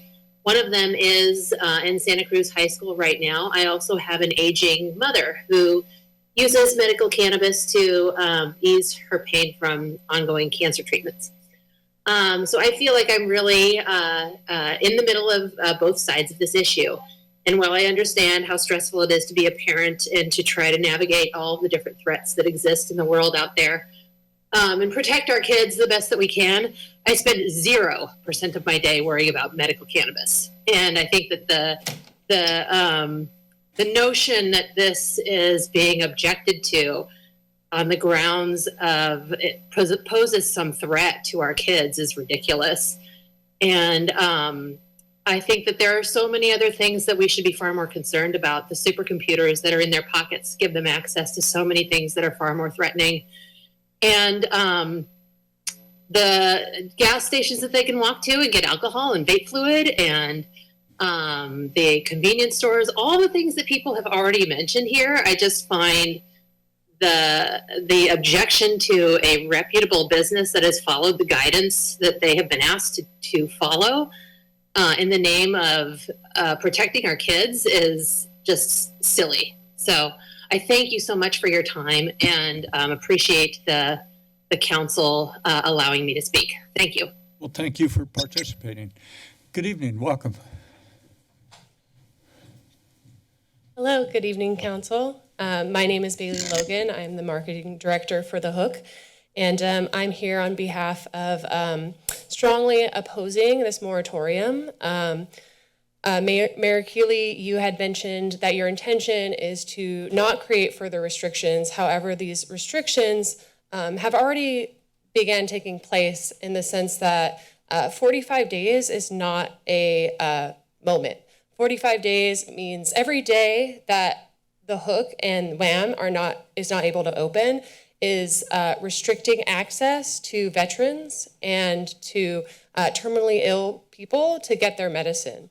And so delaying this process any further seems very unfair. And the license between WHAM and The Hook is not a new license. It's been a conversation that's been had for over 2 years now. And we as The Hook are feeling extremely confident that we can come into a resolution with the school board. In fact, the conversations are already being had. There's been meetings with Superintendent Monroe, and we have gone above and beyond to create more educational materials to inform the public about cannabis, resources for parents to be talking to their children. And so I just want to strongly express our confidence and our optimism in creating a resolution, but also our strong opposition and fairness for all. I deeply, as a community member, have my own concerns that this standard that would be setting would create a ripple and further discourage local businesses to want to hold business here in Santa Cruz City because of this unfair standard. So thank you for your time. I appreciate it. Thank you. Thank you. We'll take the next person online. Next person online, good evening. Welcome to the council meeting. Yeah, I wasn't going to speak to this, but I will, I guess, anyway. I was originally concerned that this was just another money grab by the city, but I see maybe I was wrong, and there's more concern about there being too many dope shops. There are moral limits to the number of drug abuse, user vendors in the interest of the public, just like alcohol. I used to smoke dope. I used to even sell dope back when it was illegal. I've changed my position long ago about that. I'm not smoking dope. Anyway, smoke weed and your day is over, although it does vary by user. The reality is there's plenty of opportunities or venues in the city to buy weed. I do support capitalist competition, so I have a mixed opinion. But the goal of increased weed use doesn't really support the advantages of increased competition and the free market in this space. I'm okay with reluctance to avoid growing the weed business near schools. They sure don't have to be everywhere, lots of things work that way. I have a bigger problem with your somewhat racist rules for assigning cannabis licenses along the lines of woke DEI. You know, DEI really stands for didn't earn it. Take from those who earned it and give to those who didn't. Okay, I had fun with that. Did you hear weed has saved lives? Really? Wow, amazing. Haha. But maybe you should have considered this before this applicant got so far. Thanks. Bye. Thank you. Good evening. Welcome to the council meeting, sir. Hi, Pat Malo. I grew up in Santa Cruz. I still live in the city limits, and I've had the pleasure of working with many of you for years and years on these issues. I was involved in crafting these, the ordinances in the first phases of the tax and regulate post Prop 64 issue at the city and the county. I encourage the city to dive in as deep as you can to these issues because they desperately need a revamp. But I don't understand why these, one project, two projects need to get sucked into this mess during the time. And it seems like there's an easy fix to that, which speakers have already alluded to, is just make sure the projects in the pipeline aren't affected by this moratorium. I don't understand if there is another reason for the moratorium and we couldn't just dive right into the conversation that's long overdue about many, many issues. And then just from, what brought me out tonight is I'm a WHAM member, a board member, but I'm a member of the organization. I'm lucky enough to be one of the members that gets to give and help and not need to receive. But at some point in my life, I will probably need to receive, like many of us. And it's going to be essential that an organization like WHAM or WHAM exists for me and my community. It's been really heartbreaking watching the previous medical community, industry, whatever you want to call it, of the pre-Prop 64 tax and regulate era. Many of us, almost all of us, weren't able to get licensed. The small medical collective that started this whole thing is WHAM, has had a hell of a time jumping through hoop after hoop. By some graces, they're still here, and we need to keep them here. So, sorry, bye. Oh, good. Thank you. Thank you. We'll take the next person online. Good evening. Welcome to the council meeting. Hello, my name is Bryce Berrieta. I'm a co-founder of The Hook and a partner with WHAM. Introducing an emergency moratorium at this juncture feels directly aimed at our business, the only one currently scheduled for approval before the council. If this advances, I urge the city to incorporate binding language protecting our project and any other pending applications from retroactive changes to licenses or locations. This emergency seems less about a true crisis and more about a minorities attempting to disrupt a fair and concluded process, aiming to impose a moratorium and change the rules on us at the 11th hour. We have diligently followed the city's established process for over a year, meeting all requirements and exceeding expectations. Our project demonstrably complies with zoning, setbacks, and all applicable laws, as evidenced by the Planning Commission's recommendation for approval. Therefore, the proposed moratorium on such projects is not only unnecessary, it disrupts a fair and impartial process we have relied upon in good faith. There is no compelling justification for this sudden change, especially considering the clear conflicts of interest at play. Mayor Keeley, your actions raise serious concerns about our ability to get a non-biased, impartial public hearing. While proposing a moratorium, while simultaneously contacting our competitors to influence new regulations, you cast doubt on the fairness of the process. These efforts, especially after your assurances on Tuesday that our project wouldn't be grandfathered in, suggest you are willing to allow the rules to be written in a way that jeopardizes our already compliant operation. To ensure fairness and protect the integrity of this process, I strongly urge the council to take the following actions. Please postpone this moratorium until after our scheduled May 14th hearing. This allows the existing process we followed in good faith to reach its intended conclusion.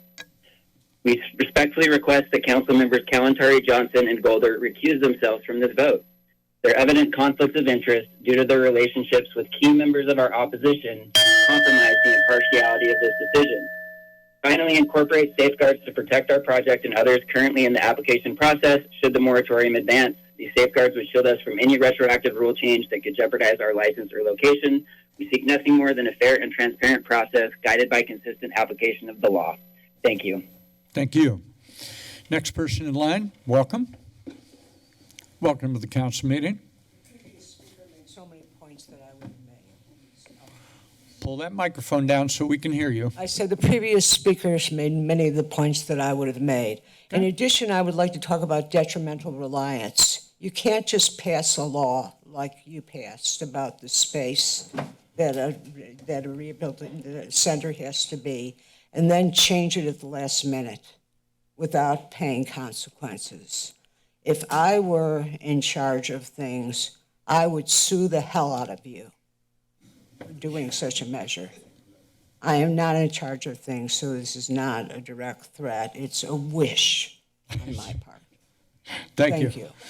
We'll take the next person online. Good evening. Welcome to the council meeting. Good evening, council. Good evening.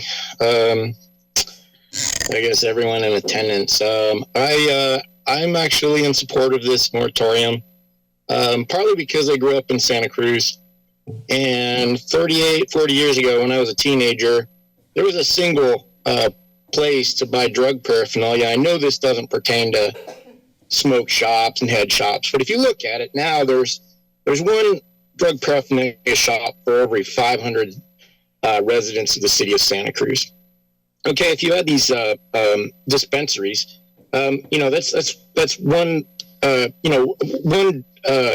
every 250 people in the city of Santa Cruz, there's a drug-related business. Now, you can argue that marijuana, has its uses, but it's also quite arguable that it's a substance of abuse.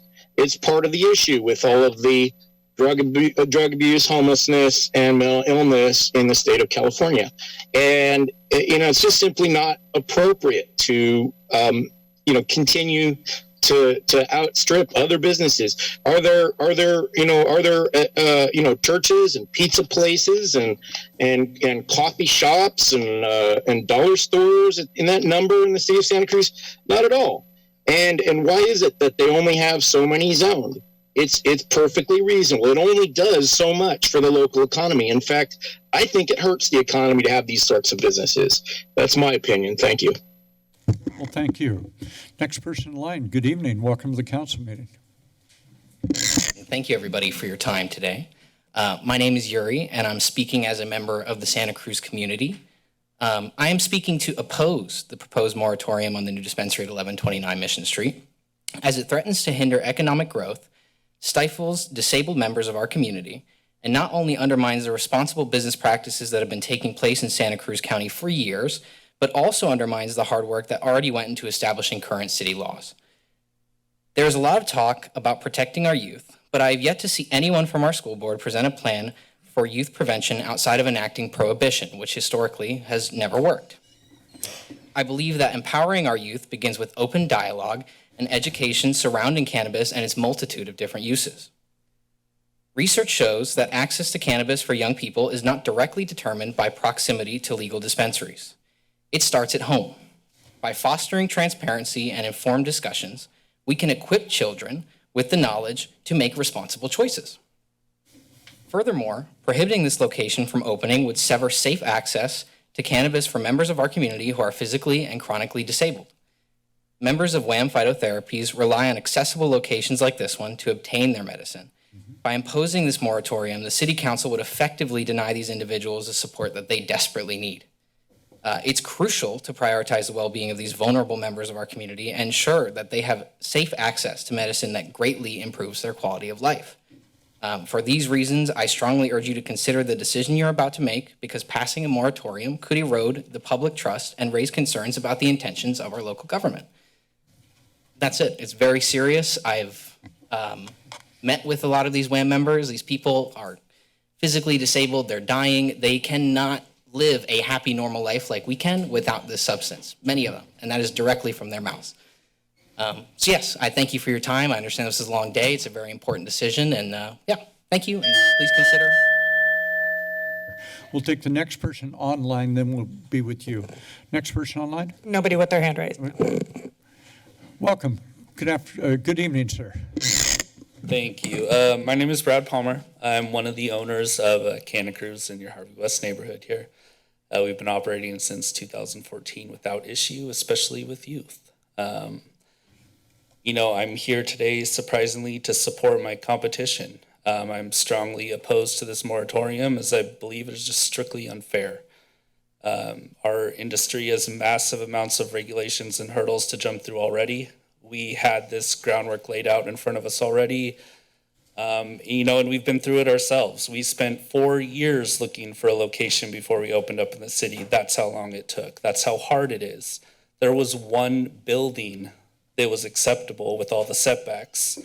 It took that long. It was a struggle. These are qualified operators who have found a similar location that is acceptable with our ordinance. We've constantly been told as good business operators, just like they are, that, we like you, we like your business, just not right here. And to a point, that's just not fair. We have this ordinance, we have these rules, they are acceptable in this area, and I strongly urge you to let them continue on. And if you do feel the need to go through with an ordinance, I would recommend that you allow anyone who's already applied to continue on with their process, because I think that's just fair. Getting into the bullet points of the ordinance, talking about adjusting the taxes and the flat rate licensing fees. Did you know we already pay over $200,000 a year to the state in licensing fees? Adding to that is more harmful to our business. Increase the number of cannabis licenses available to the city. I think this is something that the cannabis people in the room and the school board are on the same page for. It's like they found the one spot that's okay, and it's still not being accepted by our city. To allow more on top of that now is a little ridiculous. We'd love to be included in the conversations going forward, but we have a lot more to add to it. Thank you, Mr. Palmer. Further, anybody else? Matters back before the body. Before I ask for a motion, let me say a couple of things. One is, if I understand it correctly, the appeal that will come to the city council relative to the project that Ms. Corral and others are involved in, that will be in front of us on May the 14th, is my understanding. Mr. Kandati, oh, I'm sorry. We okay? Okay. Mr. Kandati, let me ask you this question. We could, am I right in understanding that if we chose to, we could have a moratorium for any period so long as it's not longer than 45 days initially? Is that correct? We could say 2 weeks or 3 weeks. We could do what we want in that regard. Is that correct? That's right. The statute under which the moratorium is being put forth is 65858 of the California Government Code. It specifies that the initial adoption cannot be in excess of 45 days. The ordinance can be extended for an additional period of 10 months and 15 days. Right. And it can be further extended for an additional 1-year period. There's nothing in the statute that precludes the council from establishing a shorter time. Shorter time. All right. Thank you. Do you have the language from the gentleman who just, thank you. I just want to make sure we get this right. Come on up. Do we have the gentleman's language? And if we do, would you read it? And Ms. Bush, do you have it? I have it. Okay, he has it, so the city attorney has it.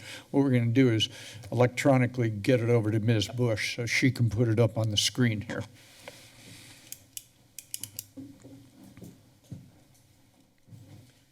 Apologize for that. Came from a name that I did not recognize. The language to be added at the end of section 1 would create an exception, quote, for those commercial cannabis businesses currently operating, comma, with active state licenses, comma, and with City of Santa Cruz Planning and Community Development Department zoning permits, comma, including administrative use permits which have progressed past the appeal threshold. Okay. Let's get that over to Ms. Bush because I want to make sure that I understand that. So the way that language works, because the the situation on Mission Street is under appeal, it would not, the gentleman's amendment would not cover that. Is that correct? That's correct. Okay, so we're clear about it. So the gentleman has offered an amendment that deals with his issue because a discretionary permit has already been granted and there is no appeal of that. Is that the situation the gentleman's in? If the council were to adopt the language proposed, then that would clearly exclude his business from the moratorium. Because he's already received and it is not on appeal. I'm assuming that an administrative use permit has been approved and it's not on appeal. Let me ask Mr. Butler and the gentleman if you would come and let me know with the, We have 2 exercise permits, AUPs, and we have 2 permits that are under the 3-year conditions of approval. but But are this would apply to all 4. only interested in the one that we issue here. Yeah, you have 4 from the city of Santa Cruz. And you've already received those? Yeah, 2 of them are exercised and 2 of them are under conditions of approval. All 4 are past the appeal period. On what kind of approval? They do a 3-year conditions of approval before a planning permit is fully exercised. Okay. Mr. Butler, we're in agreement here? Does the gentleman have, what I'm trying to discern is this. If the gentleman's in the same situation or a different situation than the Mission Street situation. If I understand Mission Street, there's an administrative permit that's working its way through, went to the Planning Commission, now it's on appeal, it's going to arrive here May the 14th. Is the gentleman in the same situation? Hi, Mayor and council members. I'm Lee Butler, Director of Planning and Community Development for the city. And I have not researched the specifics of the gentleman's situation. However, based on my understanding of what he is saying, their administrative use permit has been approved and the appeal period has passed. That is a different situation than the dispensary at Laurel and Mission. Thank you. Thank you, Mr. Butler. Thank you for the clarification, both of you. Is this oral communications? Pardon me? Is this oral communication? No. Okay, I was told that it was, I'm sorry. No, you don't have to be sorry. That's a fair question. Thank you. It was this morning for an hour or so. Okay, thanks. Okay, thank you. Okay, back to the case at hand.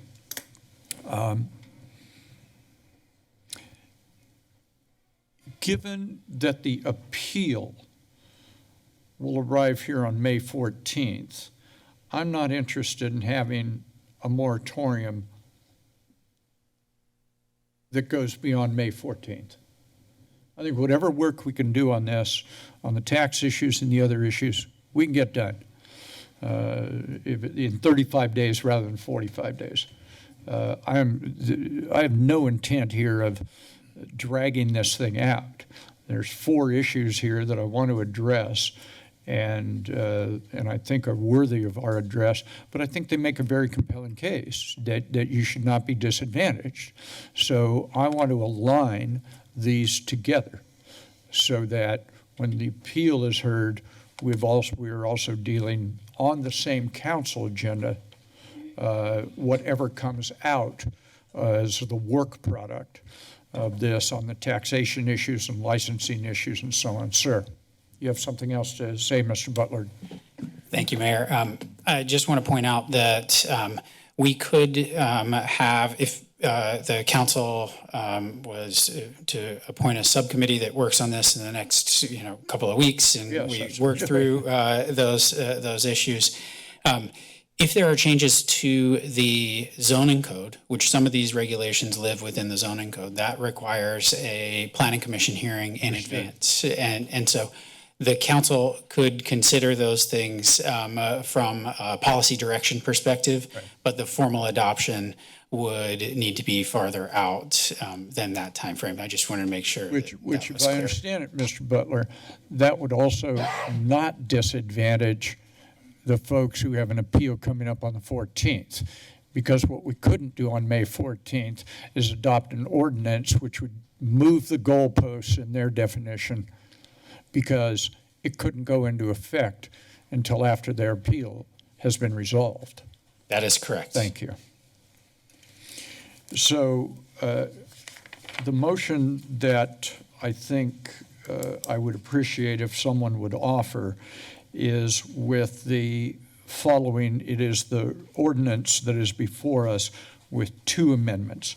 One, the language that the gentleman provided us, which would be at the end of section 1 in the now therefore be it resolved section, following the language that says 17 Cal 3rd 785.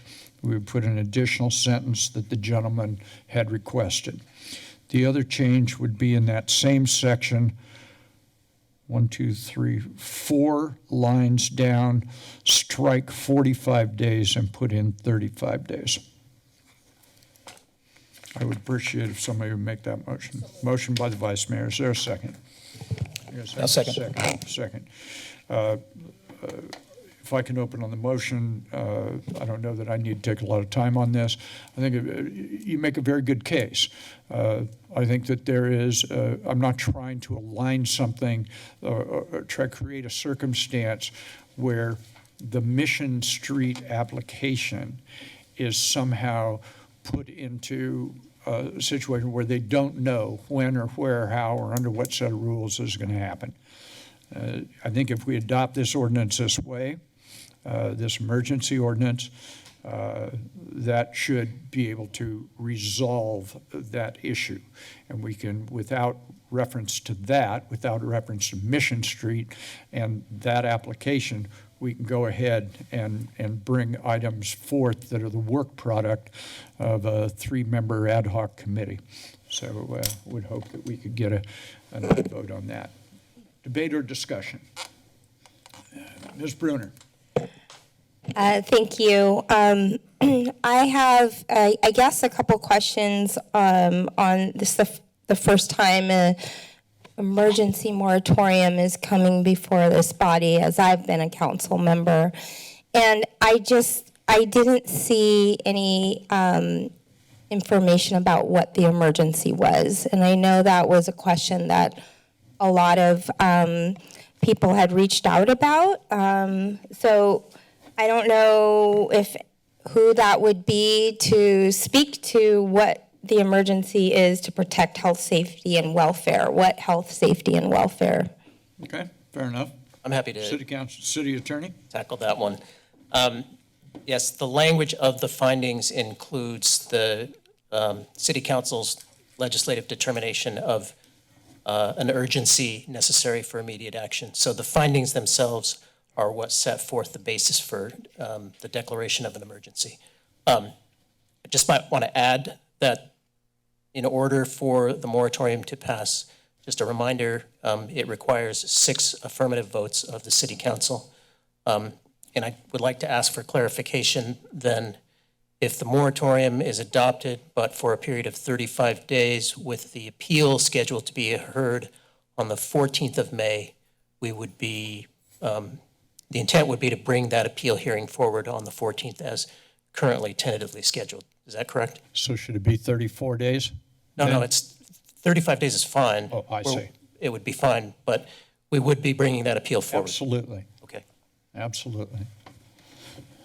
Ms. Brunner. Thank you for giving that answer. It kind of directly brings me to my next comment or question. We just spent 5 hours on a topic that we kicked back to really ensure community engagement, and impacted neighbors are involved in Westcliff as we adopted our 50-year vision plan, and there was an ad hoc committee that formed for further exploration and discussion around one-way, two-way, and I'm a little concerned that this is being proposed as an emergency to quickly, within a 34-day period, analyze cannabis laws that exist. I am supportive of looking at the recommendations that have been brought forward in the letter that was attached and that we received following our January meeting with some of the cannabis operators, to look at licenses and taxes. I think, since this has been implemented with these laws, it's always good to assess, but to do it in this way, in a quick 2 to 3 week period, it doesn't feel right, and I just can't support that. And I think it needs to have a wide community input of the impacted people as well as our citizens in any changes or looking at all of those different components. So if this did move forward, I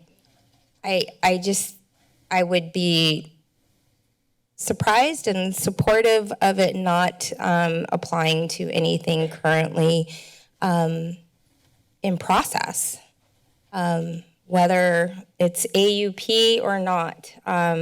I just think there needs to be a fair process, and I just don't see that in this way. So, my comments. Thank you. Ms. Contar-Johnson. Yeah, a couple comments. First, I want to comment on the couple speakers who requested that I recuse myself based on relationships with people who have strong opinions about this. So a comment, and then I'm going to ask the city attorney to clarify. If I or any of us council members were to recuse ourselves because someone in our family or a neighbor or a friend or any community member voiced a strong opinion, we would be recusing ourselves for every vote. So that's just the situation that we're in. People approach us all the time with very strong opinions. Now, I would like to invite the city attorney to please clarify when council members need to legally recuse themselves. Yes, the council members need to recuse themselves when, under state law, they have a financial conflict of interest in the decision. Another basis for recusal is if the council member prior to the hearing has created evidence that they have made up their mind as to how they're going to vote on an item by making public statements, authoring opinion letters, etc., that show that they have made up their mind to vote in a particular way, regardless of the evidence that has been presented to them at the city council meeting, and that is in the record. So let me address the three claims that were made. The first is that Councilmember Kalantari-Johnson's personal relationship with a person who has voiced an opinion in favor or in opposition to the proposed AUP has created a conflict of interest. That's based on a superficial understanding of conflict of interest rules. It's not based on any statutory analysis, case law, or any other meaningful legal analysis. Similar, the claim that Vice Mayor Golder's employment with the school district creates a disqualifying conflict of interest is invalid because the way the rules work is that if a source of income to you is involved in a decision as a council member, then there may be a conflict of interest, but a salary from a public agency is specifically excluded from the definition of a source of income under the FPPC rules. So therefore, the fact that Councilmember Golder is employed by the school district does not create a financial conflict of interest. And moreover, the notion that a tenured faculty member is going to be subject to some retaliatory action for expressing their First Amendment rights on the city council is, from a legal standpoint, a specious argument. And then I would just add, thirdly, that the day that a council member or the mayor soliciting input from interested members of the public to come and participate in a decision before the council creates a conflict of interest is the day that I need to just turn in my title as city attorney and move on to a different profession, because that similarly is just a specious argument. So council members can vote how they want on the merits of this issue, but I would encourage you not to base your decision on the on the specious claims of conflicts of interest. Thank you for clarifying. And for the community that's here and anyone who's listening, and for the record, I have not expressed where I stand, my position of where I stand with the project that's before us. Even the council colleagues that I've Brown acted with don't have a clear understanding of where I stand, because I need to hear the appeal. So I just want to state that for the record. Just a couple other comments that I had the opportunity to serve on the C4 commission that Mr. Malo, I think, referred to in 2015, 2016. That was a huge learning experience for me. I was there representing youth well-being. That was the hat that I had on, and prevention efforts. And I learned a lot in that process. I learned a lot from some of the people in this room, and I'll call out Miss Valerie Corral. I learned a lot from her and continue to learn a lot from her. And should we move forward, and I'm in support of moving forward in this direction, should we move forward, I hope to apply that knowledge, and I hope to continue to invite your feedback as members of the industry who have a lot of knowledge, so that we can update what is really apparent to me as outdated policies. So I'll keep it at that. Further question or comment? Ms. Brown. Thank you, Mayor. I just want to say a few things quickly here. And I appreciate the folks who have come out today. I recognize the frustration that some of you are feeling, and and frustration really doesn't even get at it, because this is really your life and your livelihoods, and you have been in this state of uncertainty. And we say as a body that it's our responsibility to, and we make decisions all the time. We're told, well, we need to mitigate risk, and we need to provide certainty for, the market and for the business climate, and how quickly that commitment falls to the wayside when faced with a particularly thorny challenge where there is a lot of polarization in our community. I have been on committees related to establishing our program here, the rules. I've been on committees to make revisions, and I haven't always made, we've learned lessons, right? I mean, I have found that some of the decisions we've made had unintended consequences, and so I really do believe that this the ordinance does need some overhauling. Thank you, Chad, for being here. I have talked with business owners about, the challenges they face. And so I appreciate that that work is going to happen. I had thought this would happen kind of not along the same timeline, and not necessarily such a compressed timeline as an urgency measure. We have an appeal that's coming before us. And so it was a little bit of a surprise to get this, as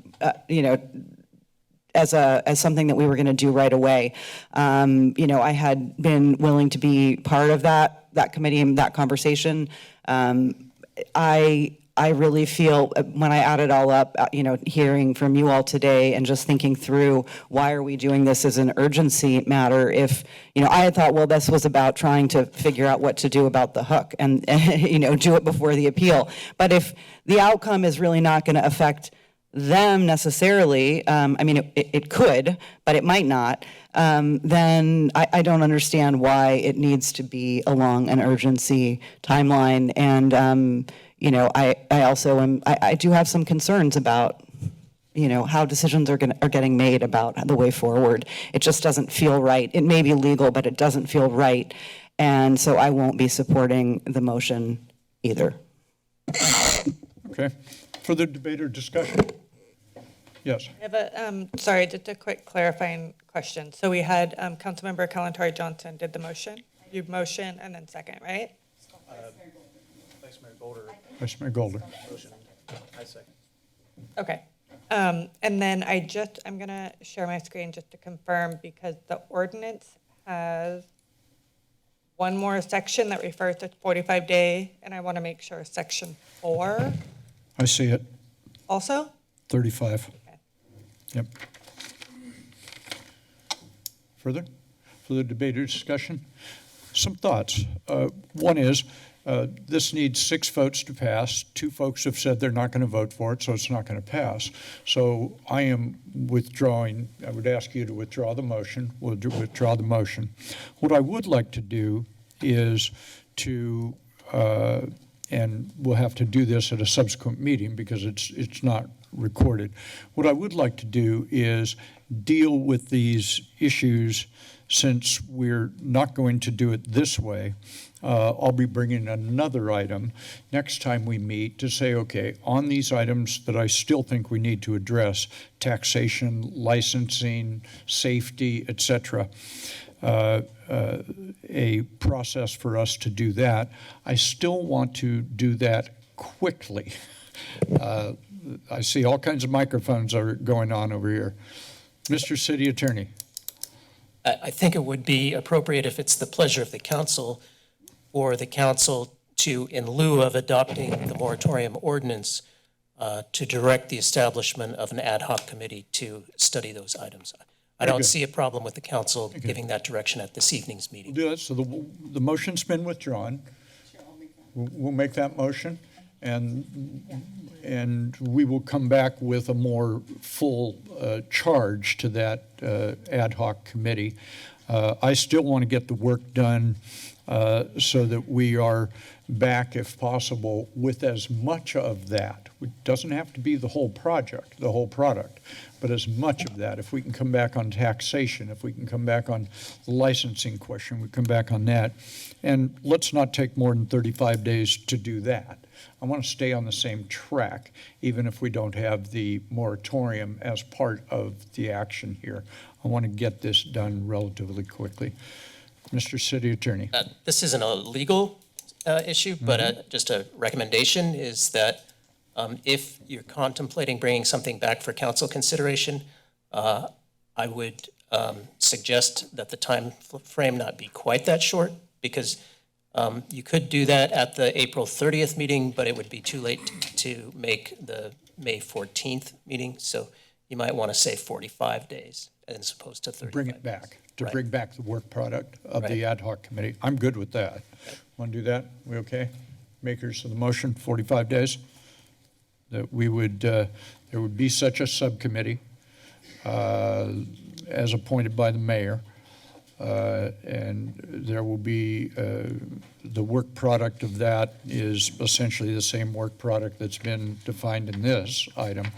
And we'd be back in no longer than 45 days. If that working group needs an extension, they can request it.